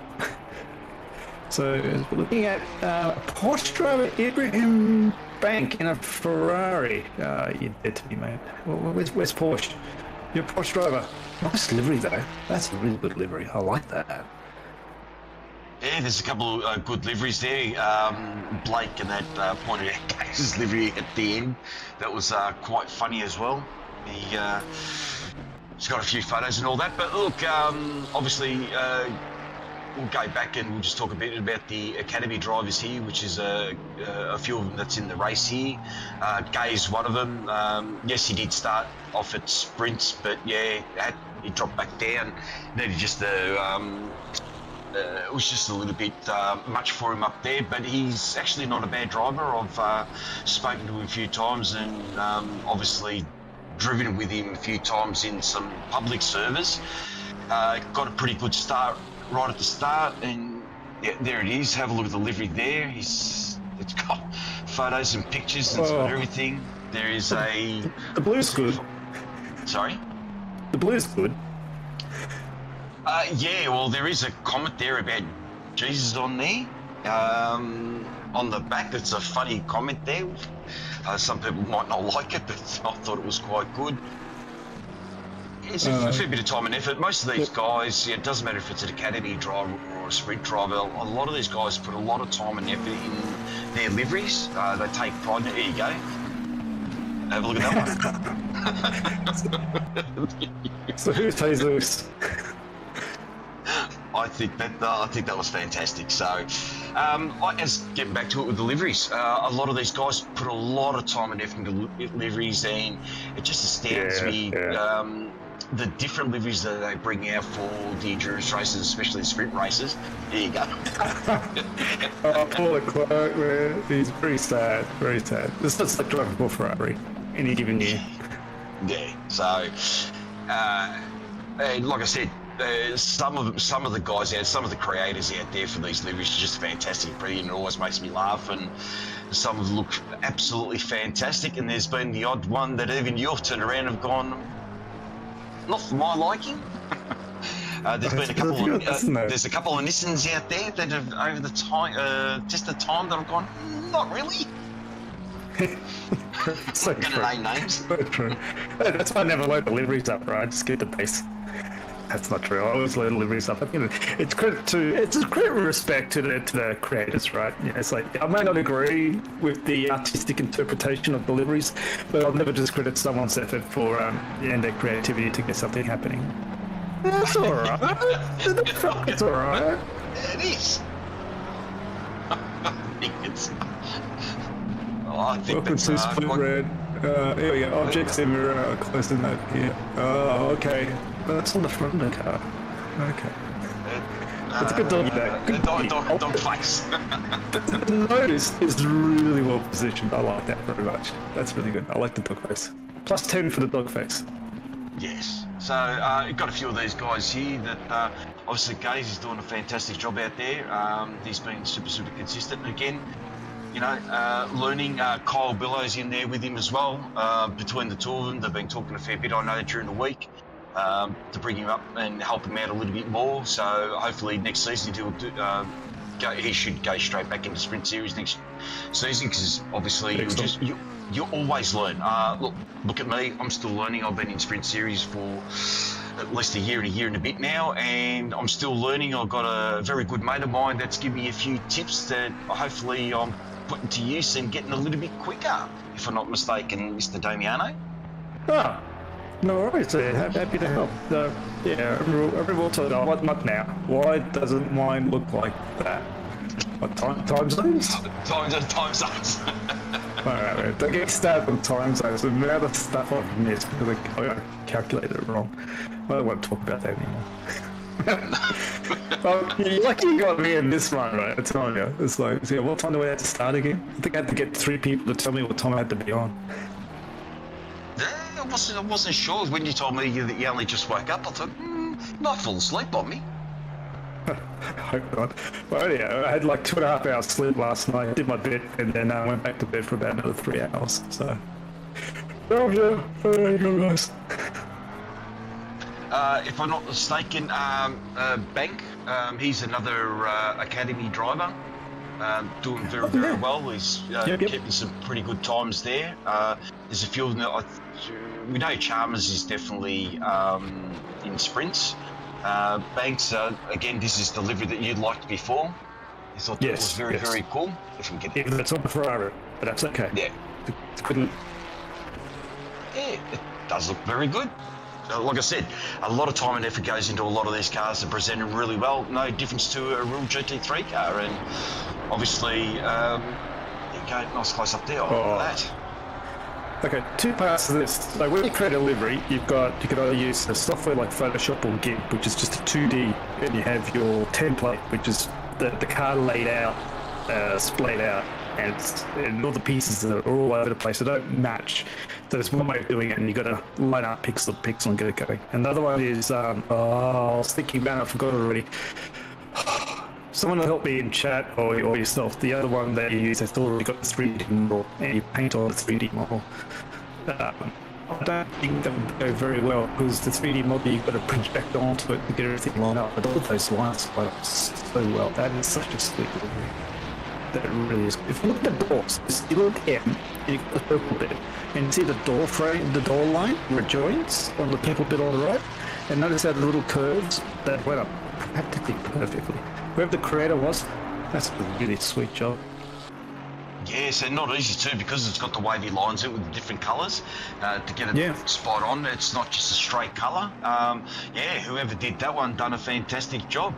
So I'll give credit where credit's due. I'll say Bank did it. Well done, Bank. You've done a fantastic job. Thank you. That's the one. Annihilating. Blender is the other software. I tried using it, but you know. And well, that's what I use in the kitchen. Where you blend your livery. God, look at the bonnet, boom, engine cover. Engine cover. Yeah. There's a lot of pieces in there. I can see like 4 or 5 pieces, and that's lined up really well, especially just under BJ Sim Racing.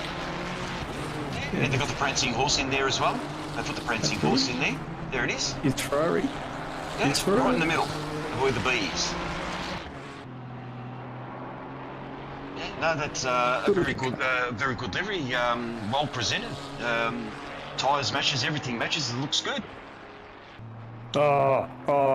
This is a pet peeve of mine. The rear diffuser. Me personally, I would just have a black diffuser, or maybe just artwork on the outer edge, not underneath it. That's the only thing. But I would not subtract any points for that for this livery. But yeah, just that rear diffuser.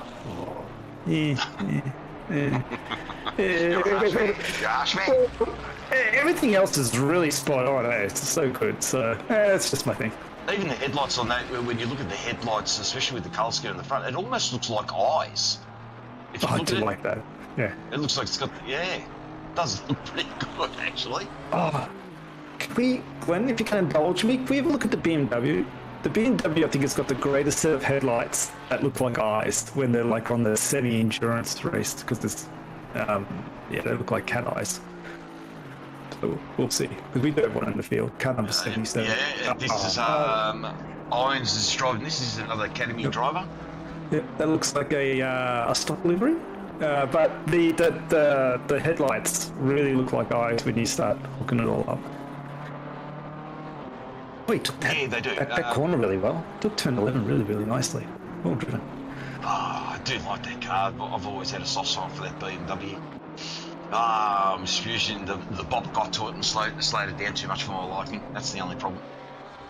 Or is it like a Veros compared to the McLaren?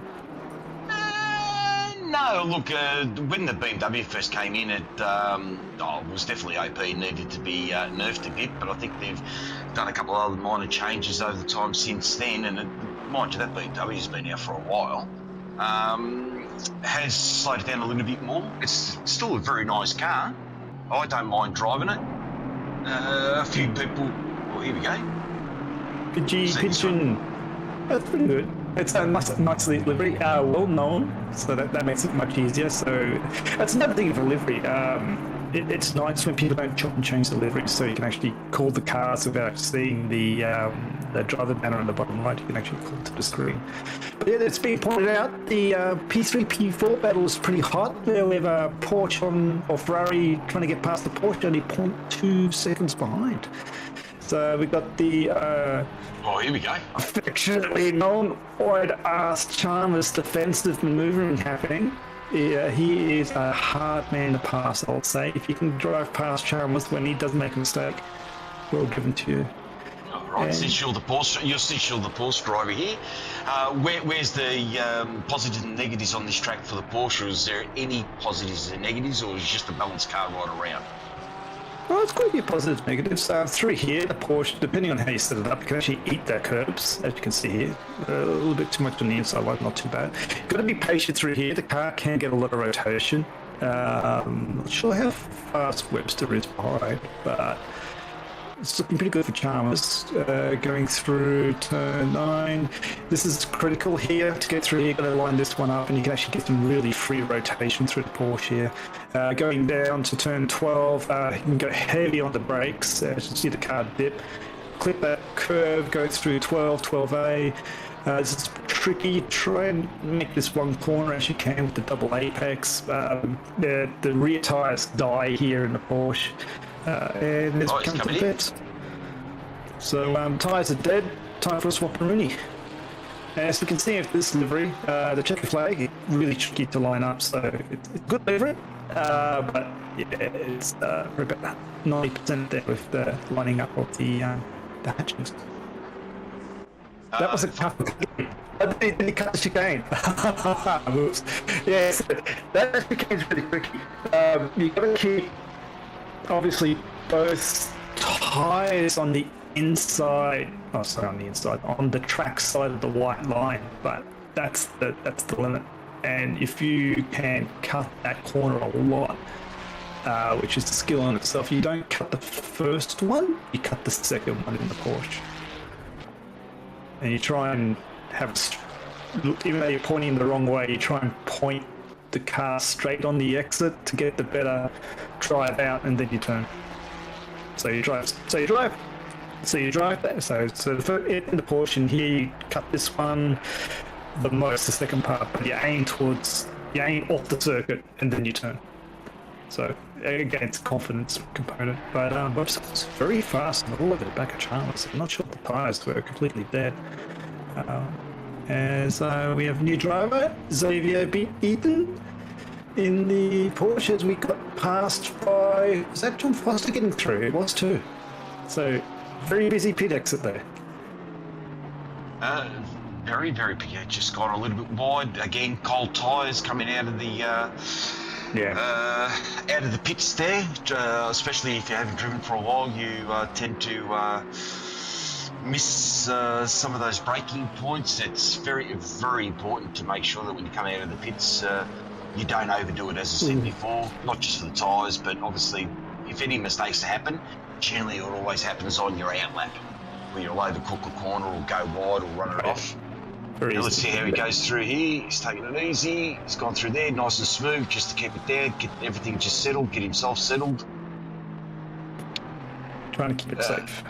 Yeah, it looks like we've got Mr. Rondinella behind him. Oh, here we go. Horsepower. Stay in front. Use those brakes really good at the end.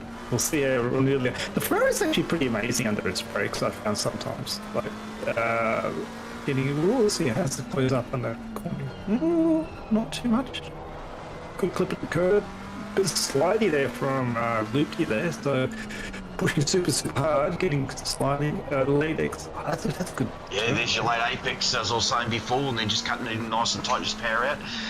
If I'm not mistaken, in most of these Enduro races, the Porsche actually doesn't run the most aggressive map, and they tend to back it off a fair bit to be able to get the 1.5 hours, if I'm not mistaken. Is that correct? Yeah, it's a balancing act. So you might be able to get a 90 minutes or more out of a stint, but the time cost, depending how long the race is, like if it's a super long race, you might be able to get 1 or 2 pit stops back. But if you need to drive a second a lap slower or half a second a lap slower, then there's no net gain, right? So, he's gone deep there for turn 2. But isn't that an art in itself to be able to maintain a reasonable pace with a different engine mapping? Oh yeah, so yeah, the two primary engine maps, racing quality, as you see, Luty has a lot more confidence going through that blind turn 4. I just watching Luke. I keep imagining this is like you're in a Porsche when it gets a little bit wild like that. It's like I'm waiting for a Porsche moment to happen, but it's not happening. But who are we looking at? We're looking at Eden, aren't we? Who are we looking at? Yeah, we're looking at Rodinia. Oh, that's what the lap down. Now we get it. He's racing to unlap himself. So in a situation like this, my honest opinion is if the car can make a little move behind you and wants to unlap themselves, let them unlap themselves, because he wants to get through and the risk of damaging your car and having an incident increases. And they're going to be like 3 or 4 laps down, especially only with like an hour and 20 to go. They're not going to get you back. So if you're confident enough to keep them behind, good enough, because the blue flag needs to earn that right to get past, and then they got 2 laps to break out 1 second, which I think will be possible in this scenario. But yeah, you don't want to put your car at risk if you don't need to. The last thing you want to do is damage. I've been on the receiving end of a few of those where obviously you had some poor skill errors on my behalf, especially in the last one, and caught up to a few drivers that was definitely quicker than. But they don't have to move over. It's up to you to make a clean pass without hitting them. They don't need to move over and slow down their race. But yes, it can be a little bit daunting, especially if you're a little bit quicker and you get frustrated behind there, and the chances of making a mistake and hitting someone who's definitely 3 laps further up the field than you is not a good thing at the end as well. So a lot of patience is there. But obviously, we have pit lane report that car Triple Eight's got rear brake failure. Ugh, it's a bit yuck. Brake failure. The only thing I think is that I read earlier that they rejoined with PAS 1 because when I got the disconnect. Ah, yeah, that will do it. So one of the Ferraris got through, so it's a lap down, so it's either probably Kiri got through. I can't see the car number there. And I was going to say it's 3 digits, and all 3 Ferraris have 3 digits in that number. Hey, guys, not helping me. But yeah, so, excuse me. Yeah, they could, obviously they would have, I'm assuming they would have done a pad change, because you can do a pad change. You do, I can't remember how much time you lose if you do a pad change, but it does add a fair bit of time into your pit stop, but you can definitely do a pad change. Generally with Enduro racing, you go, oh, there's the bananas in pajamas. Flappy bonnet, what are you doing? Oh, stick the chicken in there. Unbelievable. That's a chicken wing. Oh, that's going to be evil. What's the Ferrari like with the light damage on the front? Is it that bad? Is it as diabolical as the McLaren? Not 100% certain on that. It's been a while since I've driven that. Like I tell you, it does get pretty diabolical for the McLaren if you lose a fair bit of aero on the front, because you do rely on a lot of aero, especially deviation there, to get the thing to steer. Well, I think the front end on the Ferrari is a little bit better, isn't it? Oh, here we go. That's a banana. I just read the chat from Nightlick, and it's also hot in Ben's room. Oh, he's gone full sim on us. He's like 60 degrees in his room. You're getting the full experience. Yeah, you got to do that, but surely he's got the race suit on as well. Come on, you got to have the race suit on. Helmet. And the helmet, yep. Geez, who was that? I know someone that used to do that. Put the helmet on. I can't remember. He was in AC, so I don't know if he's still there, but he was wearing the full gear and the helmet when he was racing. I'm trying to remember his name. I don't think he's been around for a while. I think he may have left and went to iRacing. Oh, okay. Oh, yeah, that's commitment for sure. Either way, either into the bin or into your racing. You fastest lap from Patrick Johnson, the Porsche, filling out the tail end of the field. Looks like they may have had a disconnect as well. And we see car 888 make a pit stop. We'll take some bets to see if they're going to remember to change the brake pads. That'll be interesting. And we also have P2 coming into the pit as well with an hour and 15 to go. I think most cars can get home from here. There we go. That's car 999. Yeah, and let's see if they don't get a drive-through for speeding in the pits. Oh, don't do that. They did a couple so far, I think they've done one early on, but no. If it's brake failure, they'll certainly change it now. But do you know how much extra time to do brake pad change? I think it's 40 seconds. 50. Is it on top of your 30 or 40 in total? My note that I had for myself from before this, I think it was 45 seconds. I can't remember. I think it's just a 45-second pit stop, so 15 seconds to do pads. I think. I could be wrong. It's been a long time. Because we had to do pad change when we had the OR's first 24-hour race. I think it was the Spa 24. That was like over a year ago, I think.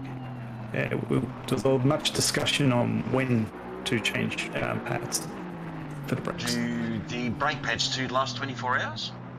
No. Pads 2 got to about 14. Okay. Depends on the car. Yeah, 45 seconds or extra. Thank you, YouTube. Really appreciate your comments here. Judging by the duration of car 888 in the pits, I think you're changing the brakes. Yeah, I'll enjoy that. It's going to work a lot more efficiently. Yeah. I really wish they had like the smoke coming off the brakes. That'd be so awesome. Yeah, no, what would be awesome is if you could actually see the pit crew. That would be freaking fantastic from all the other cars. Yeah, here we go, leading out. Well, there you go, it's come up there. A minute 16-second stop for Liberty.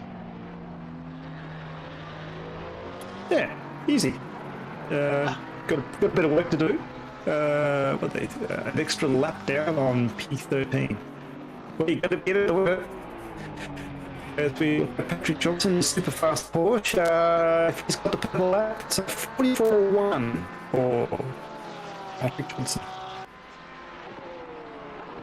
44.1. Yeah, that's a very quick time, especially. He only just came out too, so it's going to be fully loaded with fuel as well. Hopefully he doesn't cook his tyres. That allows him to get all the way to the end, because obviously from when they came in and came out again. The car's got enough fuel to get it to the end now, so I think so, yeah.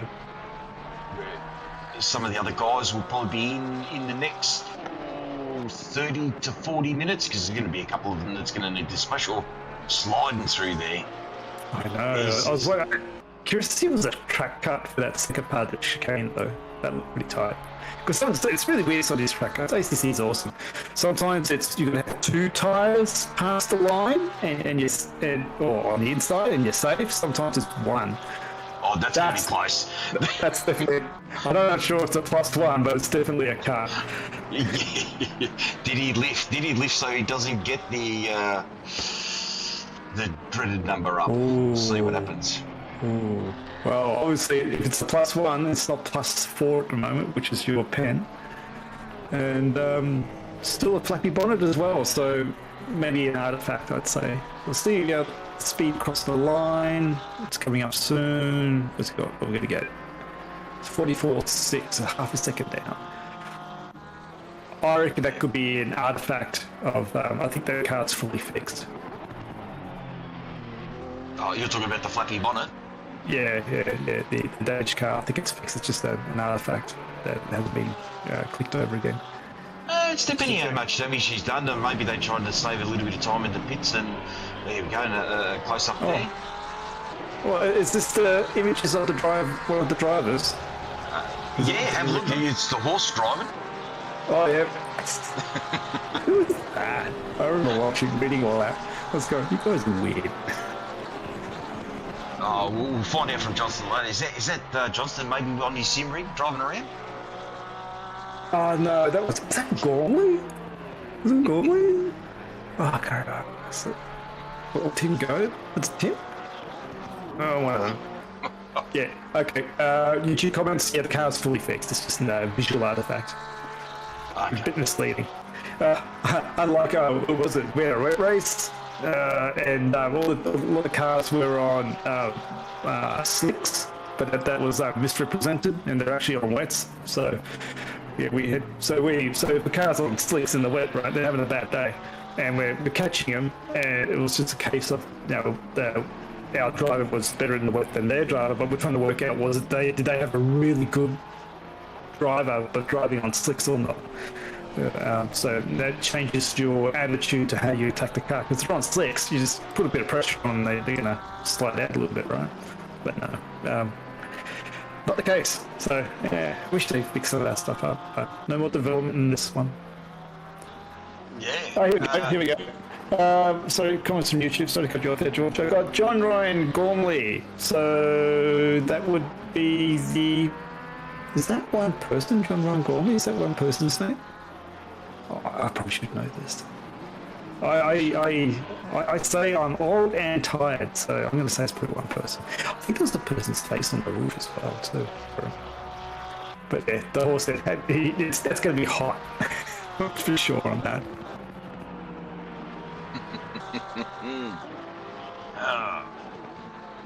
So, luckily, looking at our top 10, we have Gates, Webster, Bank, Ancan, Foster, Eden, Irons, Wittner, Hogan, and Fard leading out our top 10. Good mix of cars. Ferrari seem to be holding out P2, 3, and 4 quite well. And here we are, we're looking at Webster in the 296's Ferrari.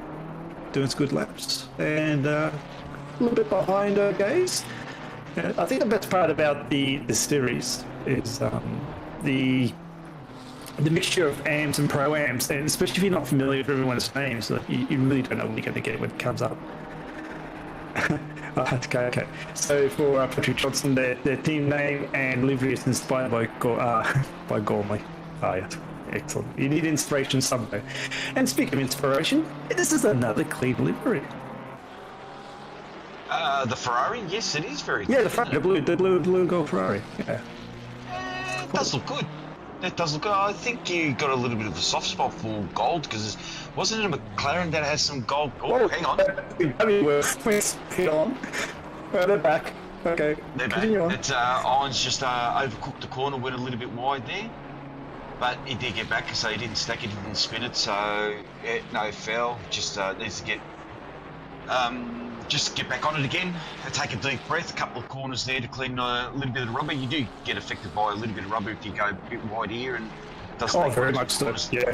Yeah. Clean it up a little bit. You can actually hear it if you've got a good headset going. You will actually hear the rubber flicking off under the car. Like clank, clank, clank, clank through the corner. Yes. Oh, that's awesome.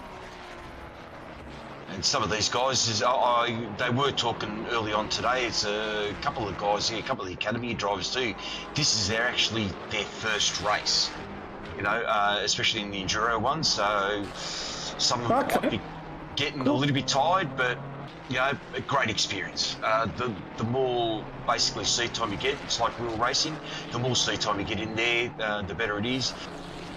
Some of the sim rigs are different as well. I definitely don't run triples. I've got a widescreen of 49-inch, which means that obviously it doesn't wrap around, so I don't definitely see both side doors. It's taken me a little bit of time to get used to basically the cars around me, not seeing the widgets in the front to know exactly where they are, to make sure I don't hit them. Some people have got triples, it makes it a bit easier. It just it takes a little bit of time, and these enduro races, what I found with these ones is that when you do the big long stints is where you learn the most. The sprint races as well, you do learn, but the enduro, where if you're there with a couple other people and they talk you through what you need to do, and you pick up a lot and say, okay, I can do this, especially if you give them a bit of confidence. There was a race there in one of the sprint series where my mate went a bit too hard, too fast, and after 30 minutes, he couldn't drive the car. He completely destroyed the tyres. So, he thought it was himself that did it. He thought he was not a good driver, and it took a lot of encouragement. We told him to come in, change tyres, but this time, just bring the tyres in nicely, and then sure enough, bang, he understood it and was able to do the hour and 15 minutes stint. He goes, oh, geez, yeah. He goes, I did go out too hard at the start, didn't I? And I said, yep. Yeah. Grained the tyres, is that what happened? Or just he definitely destroyed him. Yeah, he went to he was almost 5 seconds lap slower. That's how much it affected him. It was really bad. Wow. Yeah, I remember in my early days, if the tyre pressures was like 0.3 off, I was like, oh, I couldn't cope, and I'd mentally drive slower. Now, it's as you get more experience, just go, PSI down, just go, I'll just do what I can. As we watched Webster come through and pass some lap traffic, that was, I think, a Watson car 28, I think he just got through. But yeah, 100%. I always found sprints as like 30-minute qualifying stints. That's what it's all about. Just like pedal to the metal and go for it, and forget about the tyres. Just go for it. And we are looking now at Anken chasing down Ibrahim Bank for the podium. So Anken, pro driver, and Bank also in the sprint series. So these will be the two faster drivers from their respective teams. No? What am I looking at? Oh, yeah, Ibrahim Bank. Okay. Got it wrong. Just got some comments from Glenn. If you didn't hear, this is our sprint driver's son leading the way. So he was doing academy, did a very good job, very fast driver, learning the craft of endurance racing. Welcome aboard. Yeah, and if he's got a father doing it, he's going to be learning very quickly, because it's nothing beats having someone over your shoulder telling you exactly what to do every day. As I go, Dad, what am I doing wrong? Doing this. Okay, thank you. All right, now I'm quicker than you. Leave me alone. Yeah. Yeah. I've got to give credit where credit's due. Come on. Glenn was just saying maybe it's the other way around for that one. Yeah, absolutely. I remember the other Silverstone race we had with the academy drivers. The young Ibrahim was, I thought he over driving the car. I think from that experience, he's learned from that, and he's been driving super smooth today. It's been really, really good. There's a very fast drive behind, so I do recall him doing quite well under pressure. We will find out as the two keep battling. Yeah, this is going to be interesting. I think there's been a very close battle that we haven't seen for a very long time. I mean, we had a couple of maybe people trying to unlock themselves, but for position, that's a bit wide. It is. It's have a look. No, it's showing the nose. Make sure it's there. Make your car as wide as possible. Make the second car. Was it herky jerky? And put the other driver off in front. Oh, and here we go. Pit stop. So obviously Pressure on. fuel, tyres at the end of its life. It'll be interesting to see Enkin how far he can go, and who knows? Oh, we definitely know. That looked good. That looked good. That was nice. What? Enkin, is he going to need another stop? Or is he already stopped? It's going to be interesting towards the end there. Oh, Jesus. Nice and wide there as well. That's Layla Bell, another pro sprint racer going through some lap traffic. Gaze is making the pit, so it's looking like everyone's doing 1 hour sprints. Yeah, with that McLaren, unfortunately, it's about an hour and 15 minutes at max that you do. If you put it onto map 2, you can just stretch to an hour and 20. But yeah, it's definitely not that easy. Sometimes you just, as you said, you might lose a bit of time. I do tend to use map 2 a fair bit in the Enduros, and I have been maybe 2 or 3 tenths off my faster times or consistent times. Oh, that's excellent. Well, that looked like, I reckon that was the cut. Nah, that was good. Yeah. That was good. No, it was off the line, both tyres. Well, sometimes it's the case. Here's the crazy bit, right? So when I was talking before about, you've got 2 tyres for 1 tyre. If it's 1 tyre and you enter the curb and you hit the curb, that 1 tyre is inside the line, so you're off the track. The rear tyre is on the line, which means you're in the track. And then by the time the car gets to the second part of the apex, the exit apex, the front tyre is in the circuit and the rear tyre is on the inside and off the circuit. So you can, that fine, you can have it. And they're both running in one race. what? I missed it. No, I never had that much in one race. Yeah. From Liberty. Yeah, that's a different race. Oh yeah, so looking at a drive-through for car 28. That would be in blue flag before, so hopefully they didn't get a drive-through for letting a car past.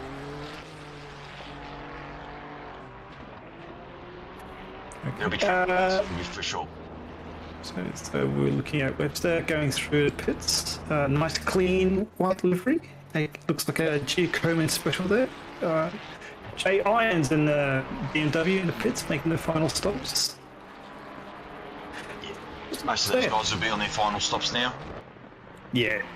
What would you find was your hardest part for the crossover from, say, doing sprints to your first Enduro? Because you would have done sprints or some short form racing before you hit Enduros. Is that right? Oh yeah. Look, I did a full season of Academy, and I thought to myself, you know what? I think I'm good. I took a long, hard look at myself in the mirror, and I thought, yeah, you can do this. No.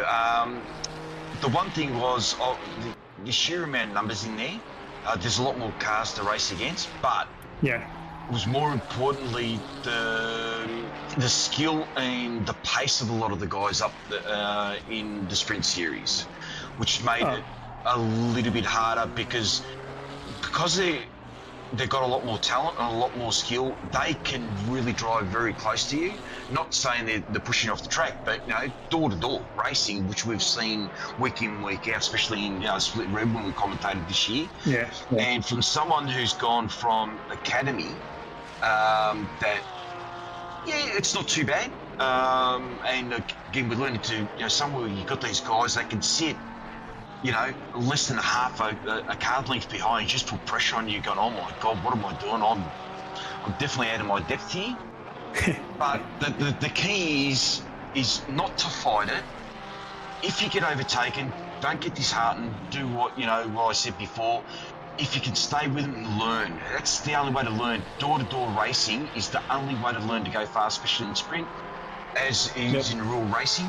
I know that my mate Kyle, at one stage, he did a lot of practice, and I had to force him a fair bit to get onto just doing some online racing, not Academy or sprint. This is before he went into Academy, you know, we went into a couple of football races and stuff like that, to have other cars around you, because that experience, every time you go out and you race with other cars around you, that's where you get most of your experience. Like this enduro racing, where you just got to pound laps in, make sure that, you know, you can learn your racecraft in braking, how to put pressure on, and definitely how to overtake. As you know yourself, it can be quite daunting on a few tracks to overtake, like here. This is a prime example of, I would say, the only genuine overtaking spot. There's a couple other places you can overtake, but that one there is probably number one. Yeah. Maybe this one, if someone doesn't go wide here, it's even hard to overtake here. So it was just that learning curve of the speed and how much faster they were than what I was. Because when I jumped in, they were, generally the split, if you're an M driver, it's normally around about 3.5 seconds, I think it is. Pro-Am, it's about 2.5, and I think Silver's about 1.5, something like that. At the moment, I'm in the right spot as a Silver driver. I'm about, some tracks, about a second, maybe 0.9 on the odd track, but not that often, not that many tracks, but generally between the 1.5 to, you know, the top Pro-Am drivers, as we call them, aliens.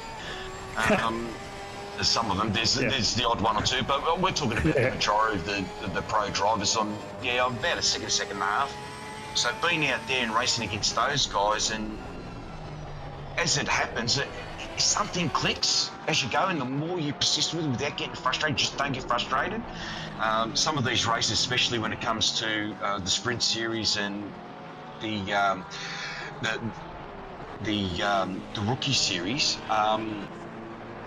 the driving tends to be a lot cleaner than online service. You get people out there that just don't care, and they take you out and they can frustrate the crap out of you. So the more you get into these racing and be able to do these races, just the better you become. And it is a bit of a learning curve, and sometimes it might take you 6 months, sometimes it might take you 12 months, but if you stick with it and learn, and especially if you ask a lot of the pro drivers, there's a lot of drivers out there that are willing to help. They will definitely tell you, point you in the right direction, and then from there, if you just practice what they teach you, then you're definitely going to go a long way, and it'll make it a lot more enjoyable. That you can potentially start fighting for top 10. I mean, I'm in the position now that I'm fighting for top 10. I wouldn't necessarily say that I'll be fighting for top 5. The odd race I have finished top 5, but that's because the odd track or this, I wouldn't necessarily say this is an incident, but just something clicked in that race, and I drove very well, very consistent, very smooth, no incidents, and you take that to your next race and go, I can do it. I just got to work on it a little bit more, and it just definitely clicks. Yeah, and you're 100% right. Like, it was the same in my experience as well. So I came in from academy, so to speak, in sprints. It was so daunting. Qualified second last in a 35 car field. It's like, oh, why am I here? And then as time goes by, you slowly click and you start moving up in pace, and you start getting closer. One thing I noticed as well for myself, and I spoke about this to some other drivers, and they found that when they magically clicked a little bit and they got faster, they actually got caught in more incidents. And it was really strange, because they're very known for being a clean driver and good races, and all of a sudden they're a little bit faster and start having more accidents. So I'm not sure the psychology behind that. So if that's happened to you, like he's saying, you start to get a little bit faster and then you start having more incidents. I wouldn't say don't wind your speed back, but wind up your racecraft. Just keep plugging away. Accidents happen, and just make a mental note to learn from the experience and generally apologise to the other drivers, say, my bad. And it's been a very rare case where the other drivers come back and said, you dickhead, why? And most people go, shit happens, and we'll just move on. And speaking of that, it's the first yellow flag I saw for a little while. As car 67 Fard had a little off at the top of the circuit. Getting going again. Oh no, that's a chicken. That's a chicken in there. Oh man. Wow, it must have been going. Obviously, he was going through the SSD. He must have clipped it and hit the wall. The only thing I can think of there. unless it was a little bit earlier. But no, Was look, it red? sorry. Go, you go. No, you're 100% right on that. Look, I've made my odd mistakes, and if I've made a genuine mistake, the first thing I do is I find that person in the OR chat. I'll always send them a message, apologise, and I'll say, look, that was a brain fade, or something. I do apologise, and not once have I had someone come back and say that, blah, blah. They say, nah, all good. I think a lot of them do appreciate it if you say sorry, because mistakes do happen. It's no difference to motor racing. And you're right. I probably had a few more incidents when I went into sprint series, because you're leading everything later. Your braking's later. Your release of the brake is, a little bit early to try to keep as much momentum. Everything changes. Everything happens a lot quicker, and the odd mistake does happen. And look, I've seen some of the top pro drivers make the odd mistake as well. But again, everyone learns from that, and unfortunately, I don't think he ever stopped learning. Even people like Lucas, I don't believe he stops learning either. Every race he go out, there'll be something that he's trying to learn, and we know that he's very, very good at his racecraft, his driving and everything, but everybody keeps on learning. I don't think you do stop learning, correct? Yeah, I agree. You never stop learning, because every race is different. That's what makes it so exciting. It'll either be the blue flags, the weather, your own personal little micro errors that you make if you're Lucas Keys and you're trying to get around them. So far pits to fix the damage. Good call. 50 minutes to go. I wouldn't want to drive the rest of the race with that chicken in the blind. Thanks, Luke. I appreciate the comment there on YouTube. Love you, mate. There you go. Oh, hello. Oh, what the hell? Oh, is there a story? There's a story. Here we go. So coming down, this is Leila Bell, the 296 Ferrari behind the Aston. I had a bit of a dip there, but yeah. I was going to say, it looked like it could have been a spin through, and another car in sympathy coming off in front. That was Watson in front. So so it's like a multi-class incident, isn't it? But they were racing for position. So that's the other thing as well. The delta in pace between drivers and position can be pretty significant at times, especially in braking. Because as you were saying before, when you're trail braking into a corner, it means you can brake super late. And if a less experienced driver may not be as good as that, and the delta you catch up is so much. One experience of that is back in my old endurance days, one of my teammates was losing a second in the braking zone at the Nürburgring hairpin at the bottom of the hill. He was losing a second under braking. It's like so scary for the people catching up. For all those new people out there, I'm going to put you on the spot here again. For all those new people, all new people that want to try to get into sim racing, or the rookie driver that's still learning the craft and that, what is trail braking, and how do you achieve the trail braking? Okay. So you have your tyre, and as we're driving around the circuit, we have forward motion, going straight, and we also turn left and right. The tyre, let's just say it has 100% grip. So let's look at let's do the car as a whole. So you have all your, instead of the single corner, we'll talk about the whole car. So you've got 100% grip.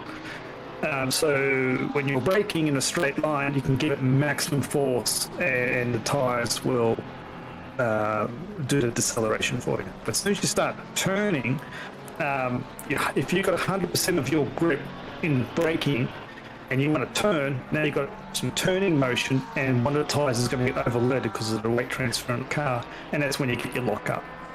Or the car will just lose traction and start sliding off. So to gain extra speed, when you're braking, you lift off the brakes a little bit, so you're not using 100% brake force on the tyre. And so just watching the Patrick go through the turn 4 blind behind that BMW, that was awesome. So when you start turning, you need to reduce your braking. Otherwise, the single tyre's going to have more than 100% of grip being requested from it. So you do less braking, so you have 90% that you can use for turning. And so now the tyre turns, which generally, and then as you progress through the corner, you do 50% braking, and then the tyre can do 50% grip. So if we're looking at Patrick here, so this corner is probably not a good one. Then this next corner, it will be a great example. So we're heading down the hill. Oh, here we go. Excellent, thank you. So watch the brake pedal. It'll go full, and then it'll slowly bleed off as he goes through the corner. I'm not sure if you guys did or not did it. I didn't see this. So, That was close. And this is the delta we're talking about between the fast and slower drivers, and it's also a blue flag, so it's a bit trickier. They should, the BMW... Oh no, sorry, no, my mistake.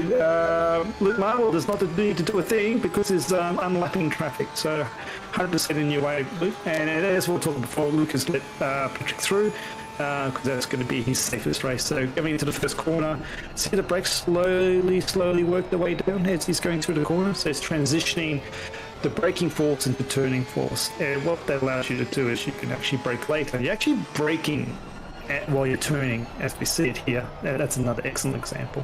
And it just helps the car, especially the Porsche, being its characteristic weight that's behind, it allows the car to rotate more as you're going through. All cars do it, but especially probably the Ferrari and mid-engine and the rear-engine cars, including the Honda, I think, rear-engine, maybe, speculator. It allows you to brake much deeper into the corner and rotate through. There we go. So, although you had a little bit of oversteer movement going into the first part of the chicane, you can see the brakes just slowly work their way back. And again, the accelerator, being the Porsche, you don't mash it because the tiles will spin up. You just progressively work on it. Yeah, it's what we say is imagine you've got a squishy ball under your foot. You just want to slowly squeeze it. And that corner was an excellent example. Mid-engine Honda, thank you very much. Yeah, so just watching the brakes, it just slowly works its way. The brakes into the brake zone, ease it off in while you're heading into the apex. And some corners, especially for the Porsche, the apex is actually past the visual apex that you would normally use. Turn 1 would be a good example of that. So the apex is actually behind the corner. So the Porsche, you want to go slightly deeper to have a later apex. Let's see if we can pick it up here. So going down, brakes, and the apex is behind the corner there. And not by much, we're talking like probably 1 or 2 collar bars on the curbing there. Do you have any questions from that, from my explanation that I made? No, that was a good explanation there. The other thing that I'll add, and nothing about trail braking, but obviously with the braking side of it, if you see a lot of the onboards with a lot of cars, a lot of them do tend to run a fair bit of rear brake bias. Obviously under heavy braking, if you try to steer with a lot of braking, I think if you ever play any other forms of racing, which is F1 and all that, it's very hard to steer as well if you've got your foot on the brake. It just will not turn in, it just keeps on going in a straight line. So it doesn't matter what you do, even your push bike, you can try your push bike out in the real street. If you go into a corner and you've got the brakes on there, she ain't going to turn for nothing. She's going to want to keep on going forward. So, no, that was a very good explanation. It just allows people to understand, because occasionally, sim racers will talk about trail braking. You'll hear about trail braking on YouTube. I know that there's a lot of articles out there on YouTube that talk about trail braking. But there's a few people that probably hasn't heard, but that's a very good explanation and very good visual. And you can see that, yes, you've got on the brakes, you just start releasing. Release, and helps bleed off a little bit of speed to allow you to get a good run onto whatever straight that you need to get onto. Yeah, a good circuit for practicing your trail braking, and probably popular for a lot of people, was Monza. So Monza 2 T1, excellent corner for trail braking, as well as the 2 Lesmo corners and the Parabolica are really good corners to practice your trail braking on. Yes. So now we're with 43 minutes to go. It seems to have gone pretty quick. These guys are in front. So obviously in first spot we've got Kyle Willow in first. We've got Ankin in second, Bell in third, Wern in fourth, Eaton in fifth, Vittner in sixth, Parker in seventh, Marvel in eighth, Squires in ninth, Johnson in 10th, then you've got Hogan in 11th, Coles in 12th, Fard in 13th, and Quilly? Curly. Sorry? Curly. Oh, There you go. Chris Curly. Yeah, okay, in 14th. Very fast driver. Yes, very fast driver, but got caught out, I think, right at the start, which put him on the back foot as well. So, obviously, Ooh. as I got told by a very wise man, with most endurance racing, the first couple of hours are very, very important. If you get caught out in those first couple of hours, it's a long way back from there. Doesn't matter how long it is. I'm fairly certain we started off with 16. One of them was a lot of hardware issues, so they had to retire from the race. And I can't remember who else that actually pulled out. I think they were having hardware issues as well. I'll scroll up through the YouTube chat. Just give me a moment. Yeah, I'm having a look at it myself to find out who that was. But yep, we're just looking at the Ferrari. 75. Sorry? Car 75. That was the KA Motorsports McLaren was Samuel Chambers and Zach Jensen. Jensen, yeah. Look, Jensen had a pretty good start as well, if I'm not mistaken. I think he was up there. He was in the top 10, I think, at the start there, driving around. And I think they had just a couple of issues there with, obviously, their system as well. Here we go. We've got the Ferrari coming into turn 12 and then going to 12A. You're never going to get that again, are you? You can straight line it. There's nothing like car lining where you have to turn, otherwise you'd be in the wall. You can straight line that. Maybe there's some regulation there. You've got to have X amount of corners, so they just threw the one in there. So look, we've got an extra corner. It might only be half a corner, but it's a corner.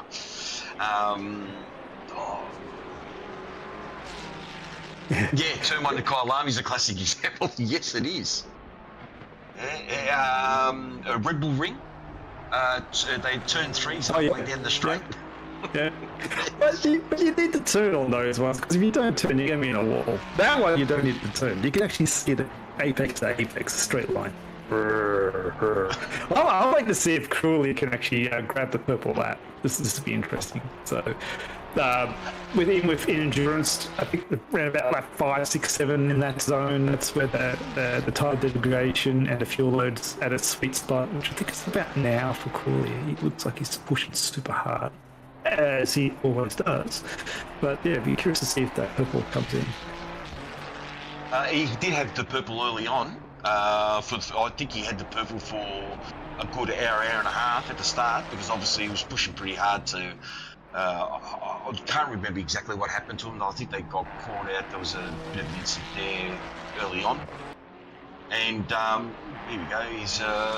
There's his times there that's coming up to have a look. And yeah, he did push pretty hard, but obviously Mr. Johnson's decided to take that away. I don't even know what Johnson's style. The strange-looking Aston Martin. Did I call it an Aston? I hope not. I know that's a Ferrari. Okay. Okay, fair enough. So, Pit Reporter says Cooley's normally an Aston, which is correct. And it's sort of like me in a Porsche, and you in the McLaren. Oh, there he goes. He's on cue. Oh, well, all right. Who else can better that? Come on. There's got to be someone out there. Mr. Billow, if you're listening to me, go for it. Come on, son. You got to do something. You got to fight it out there. Do you get an extra point for fastest lap? No, you don't. Yeah, it's 3 points, isn't it, for fastest lap? No points? No points? Oh. No 3 points?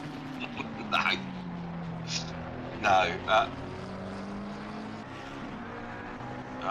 What this time? No, he's doing one for his last lap was a 45.9. I think he's just going to be taking it easy to the end now. Come on, Kyle. It's a bit of got to push. the P2. Where's P2? Oh, still hasn't finished the last sector, P2. Oh, into the last sector. So we're looking at about 32 seconds from P1. So comfortable lead. 37 minutes to go. Lap time's about 1:40. So we've got about 28 laps to go. Yeah. If it's not dropping more than a second a lap, just bring it home. There's Bell there who's put a little bit of he's damaged the paintwork there with the incident there. That's right. With the, yes. Yeah.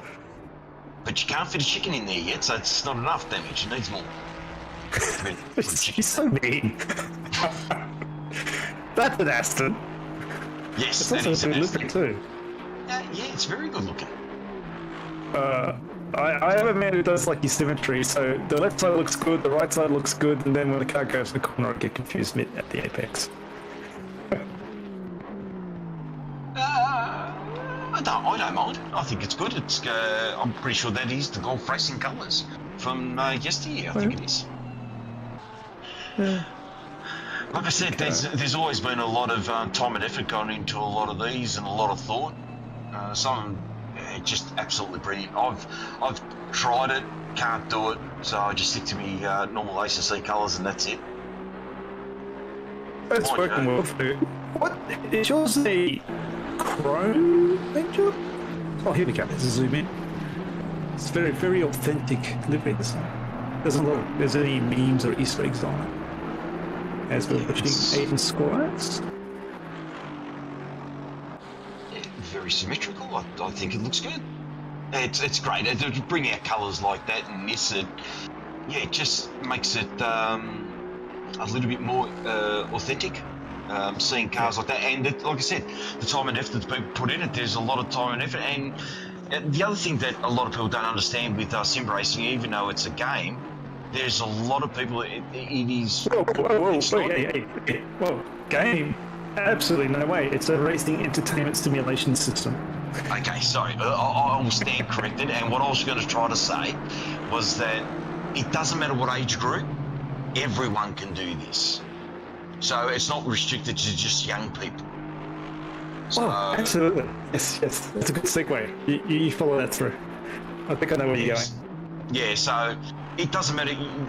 Like some of the kids that might play, a Call of Duty or something like that. Yeah, you need a lot of roof.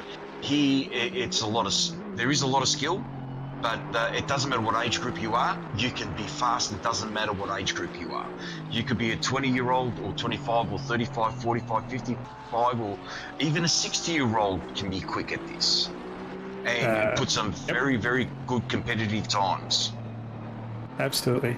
We also, if you at the other end of this, the academy is not for young people, as they're just saying. It's for inexperienced sim racers. But if you're from Hogan. Oh yeah, that's good. Were they far away from Johnson? P10 could have challenged? Nah, too far away. So no P10 challenge there, and definitely not now. What I was leading to was we have our over 50 series. So if you're over 50 years old, we're not going to completely fact check you. And I do say we because I'm also part of that group. But it is a hard 50. So if you're 49, you got to wait yourself a year. And the guys race on Monday nights typically, and some good racing. Our two oldest gentlemen there are 75 years old. And there we go. There it is. With the animation for the discerning sim racer. Yep. Yeah, good racing there. It's the last time I was there was no stewarding and no broadcast. So there was you have oopsie, you address your position and apologise either in game, which is fine for us because we're not hyper competitive most of the time, and or in chat afterwards. But it is a very friendly bunch of people. And we race the same races with a slightly shorter format, 15-minute. The races are 15 minutes shorter than the sprint series, unless of course it's 2x30-minute races where we do 2x25. Otherwise, it's a 45-minute race for an hour. So, if you're just touching on what you said before with the Academy series, to give you an example, I started in the Academy series and I was well into my 50s when I started the Academy series. Yeah, well, you're on the over 50 series, man. Sorry? Yeah, get in the over 50. You have a 50 series. Get in there. You're entitled. Mate, I've got to try to spend some time with the wife. Jesus. Then I won't be able to do any sprint races, enduro races, mate, if I do too much. No, look, I might try to do it. Try to do that, but like I said, with sim racing, it's for everybody. It's not just for the young people. It is for everybody, and you know, there's a lot of people that take it on a lot later in life, like me, and you can get to, you know, you can get a fair way up. A little bit of practice, a little bit of time and effort, and like I said, a lot of assistance from a few of these pro drivers like yourself, which, like I said, I'm more than happy to put my hand up to say that, you know, I've spoken to you once or twice over the last couple of months about a couple of minor issues that I feel I was having, and you sort of pointed me in the right direction, and it's helped me out. It's good. Probably not necessarily maybe quicker, but I'd say it's maybe more consistent, which is more important, because consistency is the big key in this. So absolutely. You know, doing the fast laps lap after lap, and when you start getting consistency, it becomes easier. So it's less tense, I guess, is the word we can use. Yeah, and this is what a lot of these academy drivers today are learning. You know, there's a few of them that, yes, have done enduros, and there's a few that, there's a couple that's in their first race. The amount of information they need to learn from this race tonight is just going to help them just, you know, push them in the right direction to eventually get into a sprint series. They might not be as concerned, because obviously they think that because there's quicker drivers up there, they shouldn't be there. Everybody should be there. It's up to everybody else, you know, around them or themselves to, you know, do the right thing. And generally, as I've always said, I believe that the OR community is very, very good at that. They're very respectable on the track. The odd incidents happen, but that happens. But everybody just likes being together, racing and having a great time. Doesn't matter if it's in academy or sprint. Everyone just loves it, and it just gets better and better. Because the reality is, we are all AM drivers, to be honest, right? We're not pros. We do this as a hobby. There's going to be mistakes. Yeah, well, you put the heart in my mouth in the Silverstone race. Hey, that wasn't a mistake, man. You're the guy broke a bit too soon for my liking. Yeah, the person in front has got right away, hasn't he? Especially when it's from position. I know where they put it in reverse. No, what it was, because we were driving the McLaren, and heaven forbid we weren't driving a Porsche, so it wasn't as quick. Oh, you're pretty quick. Now, what was happening was I was chasing down one of George's teammates, and we're going through Megas Beckett's. Oh, I wasn't going to name drop. Oh, I'm happy to name Shane. Don't you worry. You'll find the funny side of it when he watches the replay, because I was telling you, watch your replay. Oh, dude. So we got to Maggots Beckett's, and the first turn left, he was pretty quick, and the second turn right, I think he had a down change in the gear where I have a lift, and I knew my strength was, again, we talked about strengths and weaknesses before, and so I wanted to get a good run through Maggots Beckett's to get in there and hang it straight. So I'd like to believe I didn't overdrive. I did the down change like I normally do, and I did my lift like I normally do, but the other driver had a down change, and the delta was quite close, and we came very close to making contact. I haven't seen the outside replay, but in the car, it was pretty close. So, but it was a miss, man. What are we complaining about? No paint was swapped. No. But there is a classic example of what you said. Different cars on different corners attack it differently, and different drivers. What's going on here? Is that disconnect? A disconnect? Cool. Yeah. It's in a safe spot. It's gone straight on at turn 12A. Looks like it's a control stop. Did he do it with Fernando Alonso, did he? Just sit on the bank there because the Honda engine would go, even though it's a Ferrari. Well, what was the car recently where the guy just got out of the car and grabbed the steering wheel and the column thing? Oh, I didn't think the Aston could get sideways through there. That's awesome. Good driving for him. So, as I was saying before, different... can we stop? Yeah. Like I said, every car's got their strong points and weak points on all different tracks, and that's where you can use a bit of racecraft to work that out. That if you say, "All right, look, I'm better path through this track," you can line people up. That's a way of overtaking as well. So any of the academy drivers, that's you've got a major problem, Sunshine. Oh yes, he does. I knew what it was. Did you see his fastest lap? It was a 43.6. You know what happened? You drove too fast to the car and got teleported to the future where the race is finished.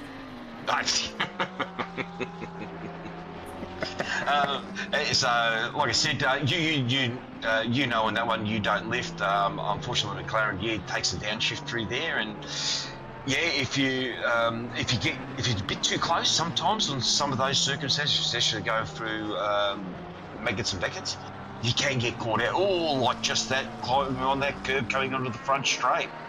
Absolutely, always wants to suck you into that wall. Oh, it's so easy to get 45 degrees there. Just actually, you're right. Oh no, Fahad's got a BT, a 67 Aston. Yeah, that will be for track limits. I know that I know car 720 had been sitting on 3 strikes for the last 2.5 hours. Wow, I reckon those are quick. Sorry. Oh man, I reckon those track cuts up quick. It was ranked up very, very quickly, so I think they've been on their best behaviour for that time, which is a fairly good effort, because I think this is one of the harder tracks to try and, to stay within the white lines. I think this track is probably one of the harder ones, I think. I don't think there's too many tracks harder. Misano? No, Misano will be up there as well, Misano's so bad for that sometimes. The thing that gets you too is that where you think, oh look, I haven't gone that wide, it pings you, and sometimes you go, mate, the car in front of me is over a bit more, but they didn't get pinged. You go, what the hell? Whatever. It could be the notification and the speed delta, because this is the skill for endurance racing, right? When you go wide, and because it's an endurance race, you can make your time up. To be fair, Sean got all cuts. Oh dear. Was that car 720? I'm just looking at. Oh no. Anyhow, it's when you. Oh, the leader. Okay, yep. So Sean got all the 3 cuts. Yeah, it's fair. So, come on, Carl, keep it straight. I did want to say that. I knew who had all the track cuts. I did want to say that. I name drop before. Far out there, blood on your team, mate. Was when you like you say, when you get a bit, you don't need really fast reactions, because it's the racing is quite slow paced when it comes to decision making. We're not talking hundreds of seconds decision makings. You generally get a feeling within tenths of seconds when something's going to go wrong, and to avoid a track cut, generally it's just a big lift, and at best, you drop 0.2 of a second. At worst, depending on the corner, it might be 4 or 5 tenths of a second. But that's much less than drive-through. Even if you're doing... Aidan Squire's making a pit stop late in the race. I always thought there was going to be... Delta's always going to be a splash and dash for somebody. Oh, yeah, because they pitted with an hour and, 40 minutes to go? Yeah, so lifting when you know you're going to get a cut can save a drive-through, and that's cheaper. So it's always just like... And the other thing too, this is the thing I really enjoy with endurance racing. You're not driving for yourself, you're driving for the team.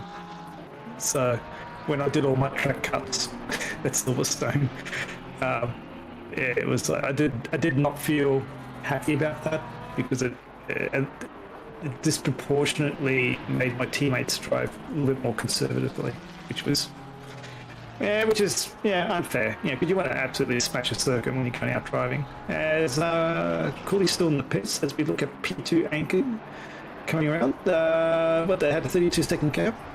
I think it's actually stretched now.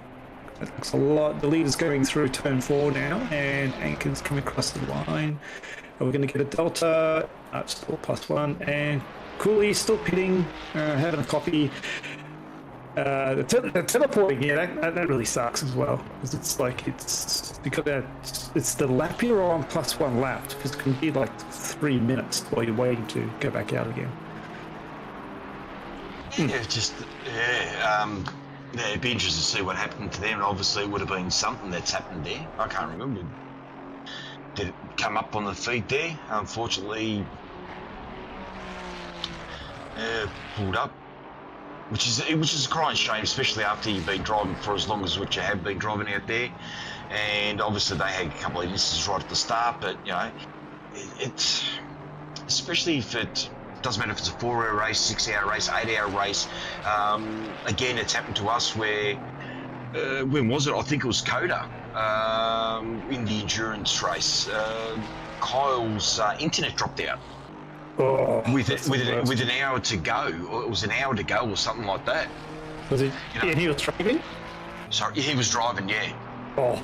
It completely dropped out, and his internet doesn't drop out. He normally bags Australia for having poor internet because he's from New Zealand, and then the internet over there is pretty rock solid. But yeah, he's dropped out, and you know, I think that's one of the downsides. But look, it happens. Everyone's gone through it. Everyone will go through it, and there's always something that's going to happen. I've had it where, you know, oof, that's a little bit wide there.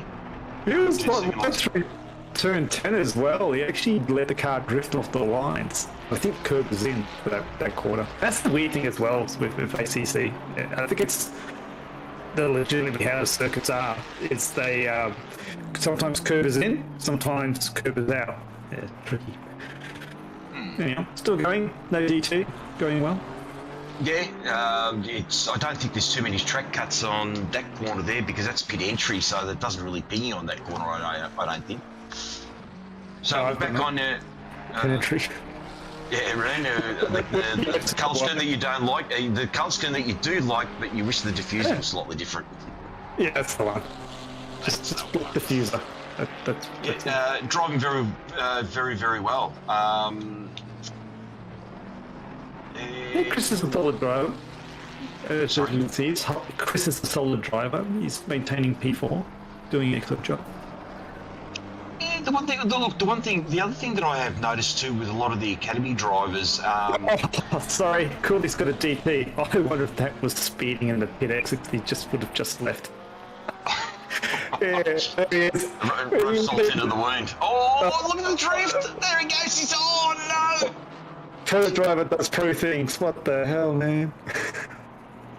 Cold tires? Yeah, absolutely. Too much rear brake bias and it locked up the back end, and he went around, but the bonnet's not up to put the chicken in it. So he needs to do it. That's weird. Hard. Yeah, because he did hit the wall pretty hard. It's not the trifecta. He had to disconnect the drive-through in an incident. There's not much left. I think there's a bit of frustration there now. Because, like I said, they had a few incidents at the start. I just checked the tyres. They're on slicks, so good there.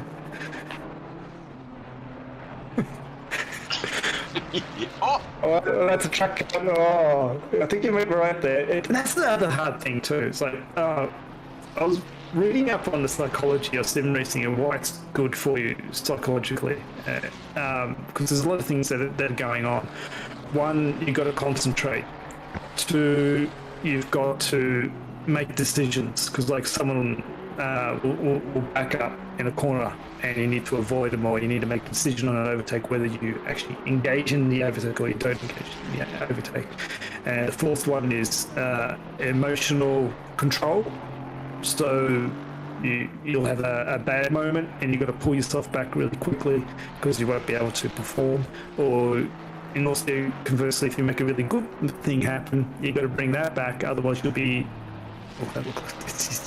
flirting with that car. And you've got to control your emotions, whether they be too high or too low. You've got to regulate that. So there's a lot of things going on there, and the best people will be able to do. The best drivers aren't necessarily the fastest drivers, but the ones that can take on and manage those components. Yes, driving angry definitely doesn't make you go faster. If anything, it makes you a lot slower, more slower.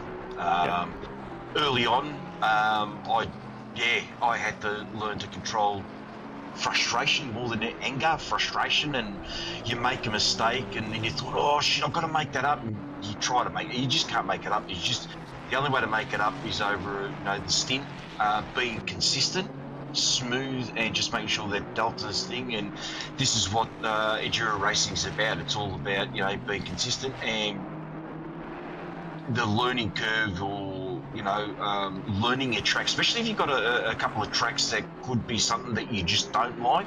There'd be always one track that someone doesn't like, and an enduro race can actually flip it. I'd say Kota was one early on. When it first came out, I've gone, why the hell did they put Kota in? But once you do the endurance race on it, you go, it's another track after that. So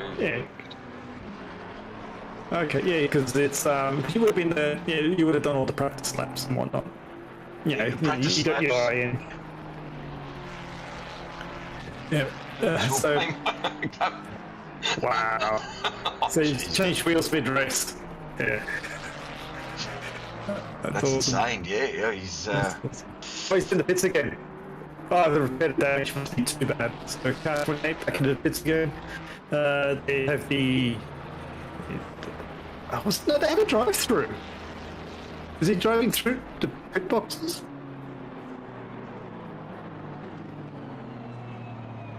Oh. Oh, okay. Okay.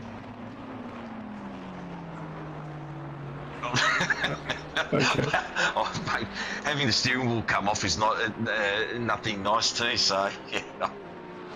Oh, Pit lane reports saying that the sympathy drive-through removal, and but they're back in the pits again. Potential hardware issue corrections or fix that damage up. That car went through the wall, right? Yeah, you can see it on the other side, and I expected more damage. That car. Same happened to me with Zolda. There you go. Did you changing your feeling? Yeah. There you go. Well, this comes back to like you mentioned before. Seat time. The more seat time you have, the better you get. So. Yeah. The only way to learn is to have seat time, and just sitting there thinking that you're just going to turn up, once a week and run, doesn't normally help. You need seat time, and look, if you can, if you do an academy and you're by yourself, you're not in we'll say a group to chat with. Obviously, there's 3 or 4 of us now that I tend to hang out with and all that sort of stuff. If you can find someone to reach out, ask them if you can join them, because to even learn more, it's better when there's someone there, because I do it all the time with whoever I'm in channel. I might sit in the car. If they say they're struggling in a position, I'll have a look to say, look, this is what I do. It's not necessarily the right thing, but I said you could probably gain yourself an extra 1 or 2 tenths just try changing this. And people learn all the time. People have told me what to do, I've told people what to do, and that's how we get quit. So if you're out there and you're an academy driver and you don't tend to sit with somebody else, just reach out. Someone will say, yeah, look, jump in, we'll have a bit of a chat, we'll see what you're doing. There's a lot of guys out there in the pro class that are more than willing to give their time and effort to help people out there. So yeah, just reach out. And we also have a channel in the OOR Discord. We are looking for a team. So nothing wrong with starting your own team, and it can be a team of ants. Nothing wrong with that. I think the Pidgey team, as we see part of that team, Jay Parker behind the correct car, the Porsche, driving through, and this is our closest battle on track for P5, P6. Yes, this is going to be. Oh, here we go. Oh, thought about it. Ooh. Can the Porsche keep him at bay? Don't know. They have it the last 2 laps. I think the Aston's advantage here is the exit from last turn and into the first turn. I think the Porsche's got everything covered. But it comes back to consistency now. Once full stack, and Parker's going to be going through. Yeah, the one thing about a Porsche that it's been a thorn in my side is the acceleration that comes out of out of the corner is pretty good, and it does nice make it a little bit. Yeah, it does make it a little bit hard to overtake because in the first interviews on. No, you're right, Gase. No, look, your second stint was brilliant there, mate. You didn't get another track cut, which is good. So, again, you learn. Every time you jump back in the car, you learn, you adapt. So, anyway. If you actually get the drive-through, the garbage 3995, that's your YouTube name, you'd be a horrible teammate if you actually got the DT, but then did your pit stop. That's happened.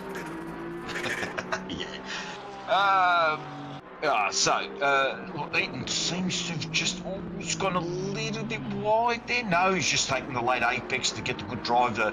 If he can sort of narrow out that corner, yeah. He's under pressure. He's feeling it. And this is the thing, right? So in sprints, I'd say Parker would probably send it, most likely. But endurance racing, it's just pressure. And wait for the mistake or the pit stop. As we see, Eaton get a little bit wide. But he's coming back. He's going to have a look. He's going to didn't need to defend. That Porsche, that acceleration of that Porsche. Yeah, but the other thing with the endurance racing as well, because it's not a 30-minute race, what's the tyres, because the tyres have been on the car for over an hour. They've got 11 minutes to go. They're a bit wishy-washy. You don't quite have the same feel or the same finesse. So this is going to be interesting. This is going to be a fight, I reckon, right to the end. Yeah, it depends how they treat them as well, because Porsche is horrible for its rear tyre wear, especially because it's sliding. Like, sliding is slower. Well, I think it is. Some guys can slide very well, aka Mr. Convoy, and then get the pace out of it. That's not my skill set. My skill set's keeping it smooth and make the tyres last. And so if Eaton's been sliding a bit, he's going to have a lot less rear grip and it'll just slowly deteriorate. It's going to go, bird's eye view here. Obviously, the Porsche is great under the brakes, no matter what. So that's always going to be something hard for Parker to sort of manage as well, because the Porsche is very, very good when it comes to braking, especially when it comes to that extra rotation you get in the back, especially if you trail brake a bit. It does get some good rotation in it, and with that rotation means he could maintain a bit of speed. But later. Yeah, so Parker needs to, obviously, if he's possible without hitting him, put a lot of pressure on him to see if he can get Eaton to make a mistake, say under braking. But again, this is the way you learn, to have someone this close behind you and to learn your racecraft and your skill to handle that pressure, because unfortunately you're going to be in this situation pretty much week in, week out when you come racing. There's always going to be someone that's going to be putting pressure on you. So he's doing a very good job here. He's keeping a nice line. He looks like he's keeping it on the track a little bit better than Parker. Parker's just drifting a little bit wide, but that's a bit of aero wash that's causing the Aston. Front engine cars tend to understeer a bit more, and especially when you're behind another car, you tend to get a lot of aero wash. And aero wash is a big thing in sim racing as well. So yeah, it's especially the fast cars, just mega under braking there. It's what was I going to say?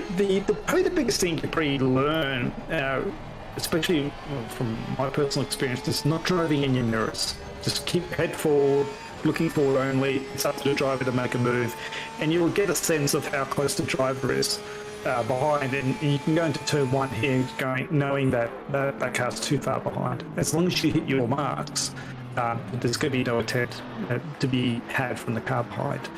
So it really is a case of ignoring the car behind and just driving your own race, and that'll be faster and more smoother. Does look going wider through there. He's very consistently wider through there. Parker getting poked. I think not leg. That is not Parker getting poked. Yes, he is. I had to figure that out. Thank you. Good one. Yeah, you're 100% there. I don't tend to look in the mirror a fair bit. I learnt most of the tracks, and I know basically the overtaking positions where you can overtake. So through here, I know which is a little bit difficult. Don't worry about the mirrors, just drive your own race. But I always make sure that I get the best exit I can, especially on the front straight on this track, and I can have a quick look at the delta between them and then I can work out if they're going to be able to overtake me. So if they're, say, 0.5 behind, and especially when you've got cars evenly matched, there's going to be no overtake. So then I just concentrate on making sure, get the right braking point, get the rotation in the car, able to get the power. As long as you don't oversteer, that's the key. So yeah, you definitely don't look in the mirrors, just really concentrate on all the facets of your racing, which is obviously corner speed, exit speed, rotation, the whole lot, and that's what's the key. That's the biggest key. Now, this is going to be a little bit closer, but again, that Porsche is going to accelerate out of the corner a little bit quicker. Still, I don't believe it's going to be close enough for the Aston, and we know that the Porsche is dynamite under brakes. And you see, just turn it in, there you go, just getting it rotated, look at that. So sorry, but that was a great example of not well driving in your mirrors. There was no way that Aston was going to get there unless they did a proper dive, and it would have caused an accident because Eaton had already started turning into the corner. So someone driving in the mirrors would have given a bit of racing room unnecessarily, and then had a poorer exit, which would have possibly allowed Parker to have a look-see. No, excellent driving, Eaton. You're doing really well. And the other thing, there's a little bit of a tap there, just a little bit, Race on. Settle down, settle down. Turn 1, turn 2 was very interesting to see that over here. I really liked it. It showed you a clear example of a late corner entry where you go, oh no! There we go. Oh, what a catch! Really done by Eaton. Okay, sure, there's a tap there. That came from the chicane. He had a poor entry and exit of the chicane. Oh, race on. Yeah. I'll throw it to the stewards. Race on. Race on. That overhead view of turn 1, turn 2 was a real classic example of a late entry. Yeah. Where he took it late, nice and tight, accelerated, powered out of the corner, because there's always multiple lines on different corners, or the optimal line on specific corners. So, and you can see that Eaton's been doing that late entry, which gives him good drive out of the corners, which makes it pretty hard. Yeah, sort of, in a roundabout way, sort of flattens out the exit. Yes. Alright, so what Parker needs to do now is put his head down again, see if he can, with 5 minutes to go, see if he can try to make another move. But like I said, it's very hard on most of the corners here, and that Porsche doesn't make it easy to overtake, I'll tell you right now. No. It's definitely a track that's pretty suited to the Porsche, because it's really, and also when you were saying you don't watch your mirrors, there is a risk with some cars that can go exceedingly deep under brakes, and the McLaren, I understand, is not super hot under brakes. Is that correct? Yeah, the McLaren isn't the best under brakes, no. So if a Porsche behind, are you a little bit wary? Yes, I have been outbroken a few times by a few people. The McLaren's a little bit. Yeah, it's the late part of the braking where it seems to suffer, in my opinion. Look, there's going to be someone out there in the computer saying, look, I'm full of it. But I do feel that it's the late part of the brake. It just doesn't seem to want to pull up in that last, we'll say, 20 metres or 10 or 15 metres. So you've got to brake just a fraction earlier. Where, there's some cars out there. I mean, I've started driving the Nissan a little bit again, and geez, that pulls up really, really well with about 20 metres to go, 15, 20 metres, where you think, I'm not going to pull up, the thing just stops. So, which has surprised me with the Nissan, but we know the Porsche definitely does that. And there's a few other cars out there that got some phenomenal brakes, which is AKA the Ford. Yeah. Oh, no, I'm unhappy about that. Big engine and big brakes. Come on, man. But the restrictors made a big difference now. Not many people run the Ford at the moment with the restrictor on it. No, we haven't taken down the straight anymore. But I heard it's actually because of the restrictors. Actually made the car nicer to drive because you less pressure on the rear tyres. Yeah, the tyres are lasting a lot longer on that car. I think they were suffering a little bit with the extra power. So, with 3 minutes to go there, obviously we've got car 720 out in front, then followed by 999, 296, then 110, 404, 10, 77, 455. Here we go again. Going to go back into turn 5, turn 6. No, some back markers there that they're catching up to. See if they get through pretty cleanly. Oh, it's almost off the track. What was that? Yeah. 28. That's Cooley again. What? No, oh no, steering wheel's falling off again. Oh, God. Oh, not just the steering wheel, I think it's the whole car now. Yeah. Look, I'm going to say he pulled over to let him through. There you go. Sounds legit.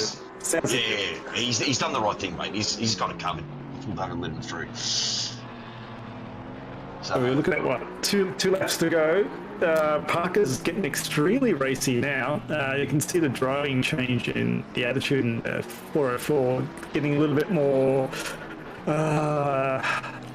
it's not loose, but a little bit more, not as tight driving as it was about 3 or 4 laps ago. I think the tap may have had something. Oh, here we go. This could be pretty close here. Parker getting a bit of a slipstream, a bit far away. I'm not sure if he's going to get a good dive. No, surely not. Surely not. No, not on the Porsche braking. Oh, you got to be careful. Oh, it's pretty tight.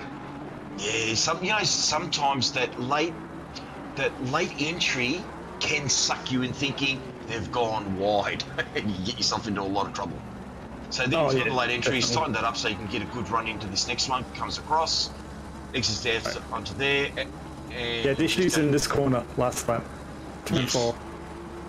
That's the bit, and he went wide last time. Not too bad through here. Parker's got a bit of a run. He should have defended a little bit more just to discourage the. You don't need to do a full defend to the inside the circuit. It's like just down the middle. Run here? Nah. Surely not. Surely not. No. Parker's driving well. He's driving very safe. He doesn't want any more contact, and that's respectful driving there. And that's part of OOR as a whole is respectful driving. And then we have an excellent demonstration of it here. So Parker's definitely a second lap faster. Oh no, that's so close. It nearly took him out next corner and a corner after that. This is going to be the last lap challenge. Where's the leader? Leader's at T1, so it's definitely last lap. Porsche's very strong through. Oh, I thought he was going to go. But excellent drive out the corner. And Eaton's driving very, very well. He's making little to no mistakes. I mean, Parker's definitely quicker, but Eaton's, he's just putting the car where it needs to be. He's driving very, very well. He's hitting all the apexes and all that sort of stuff, and it's not going to be easy for Parker. This is his last opportunity. Can he get the good run? Let's have a look going down into turn 1. This is definitely not close enough to do it under braking. Yeah, remember, try for the fireworks. It's not over yet. Clock ticked over to 0. And just a quick shout out to Pete Chalmers, white ass defender, is Eaton's teammate. So Eaton, learning from the best defenders in the game. Racing Simulator Intelligence System. Oh, here we go. So we're looking at Coles on Hogan. That's all right. That was McLaren's a bit tricky to see. Oh, here we go. There's big more ideas. Come on. Don't do it. Oh. Let him through. He straightened him out. He felt sorry, so he straightened him out. I thought that was a bit poor form because he was 4 wheels so that he shouldn't make a move. That was Correct. Oh no!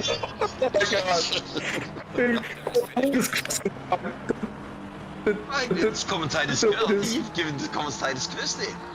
Oh, you give me it. Anyway, the leaders crossed the line. P2 was not too far, and we're completely focused on the smash up that's happening here. Oh, it's been. He's going to have a dive here. He's going to dive here. He's going to go. He's going to go. He's not through there. Can he get through to the next one?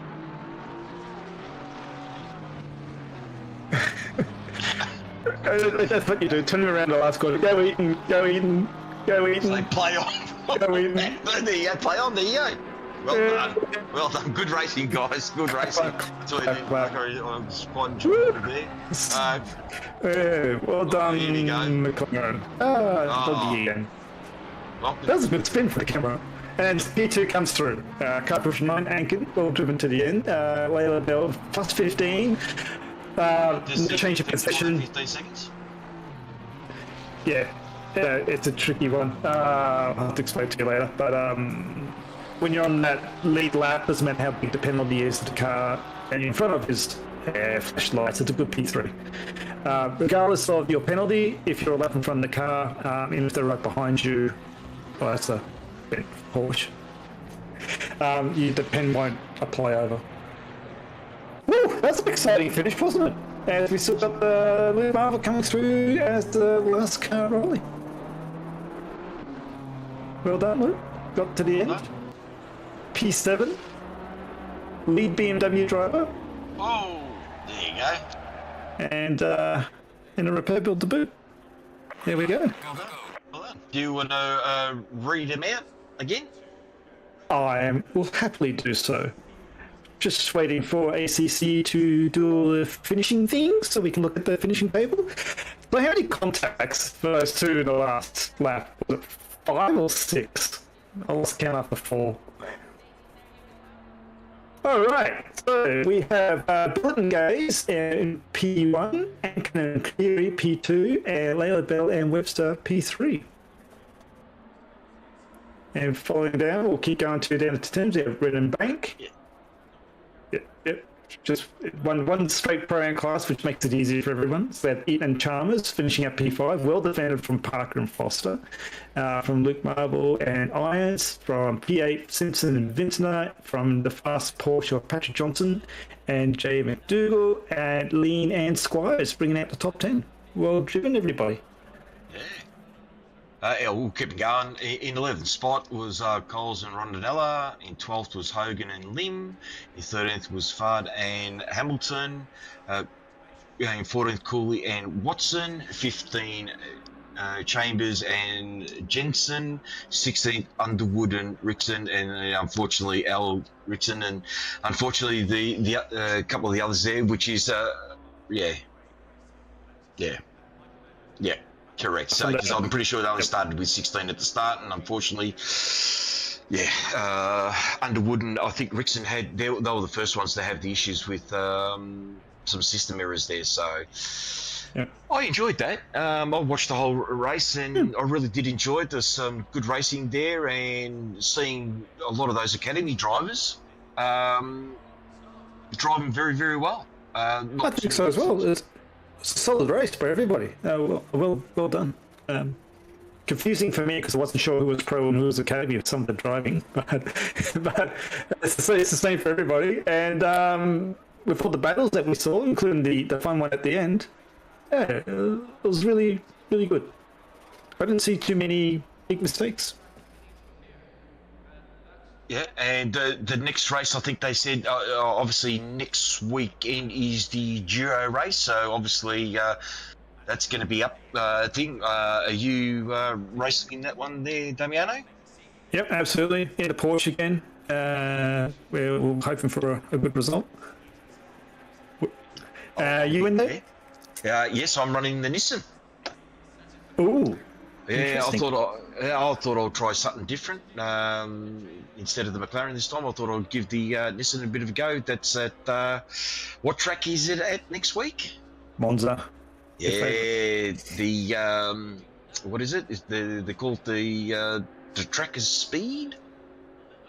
Temple of Speed. Temple of Speed, that's it. I had a brain fart then, I couldn't remember. And definitely got to watch Turn 1 because Turn 1's always very interesting.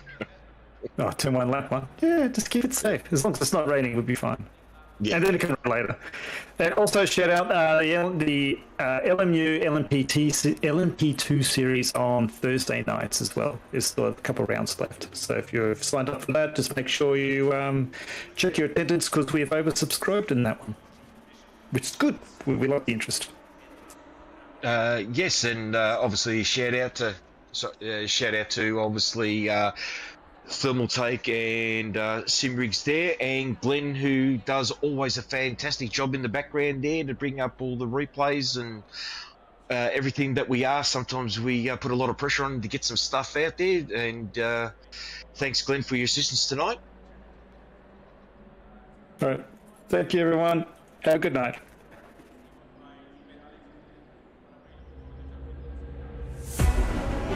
Jeez, I like to talk at the end, don't I?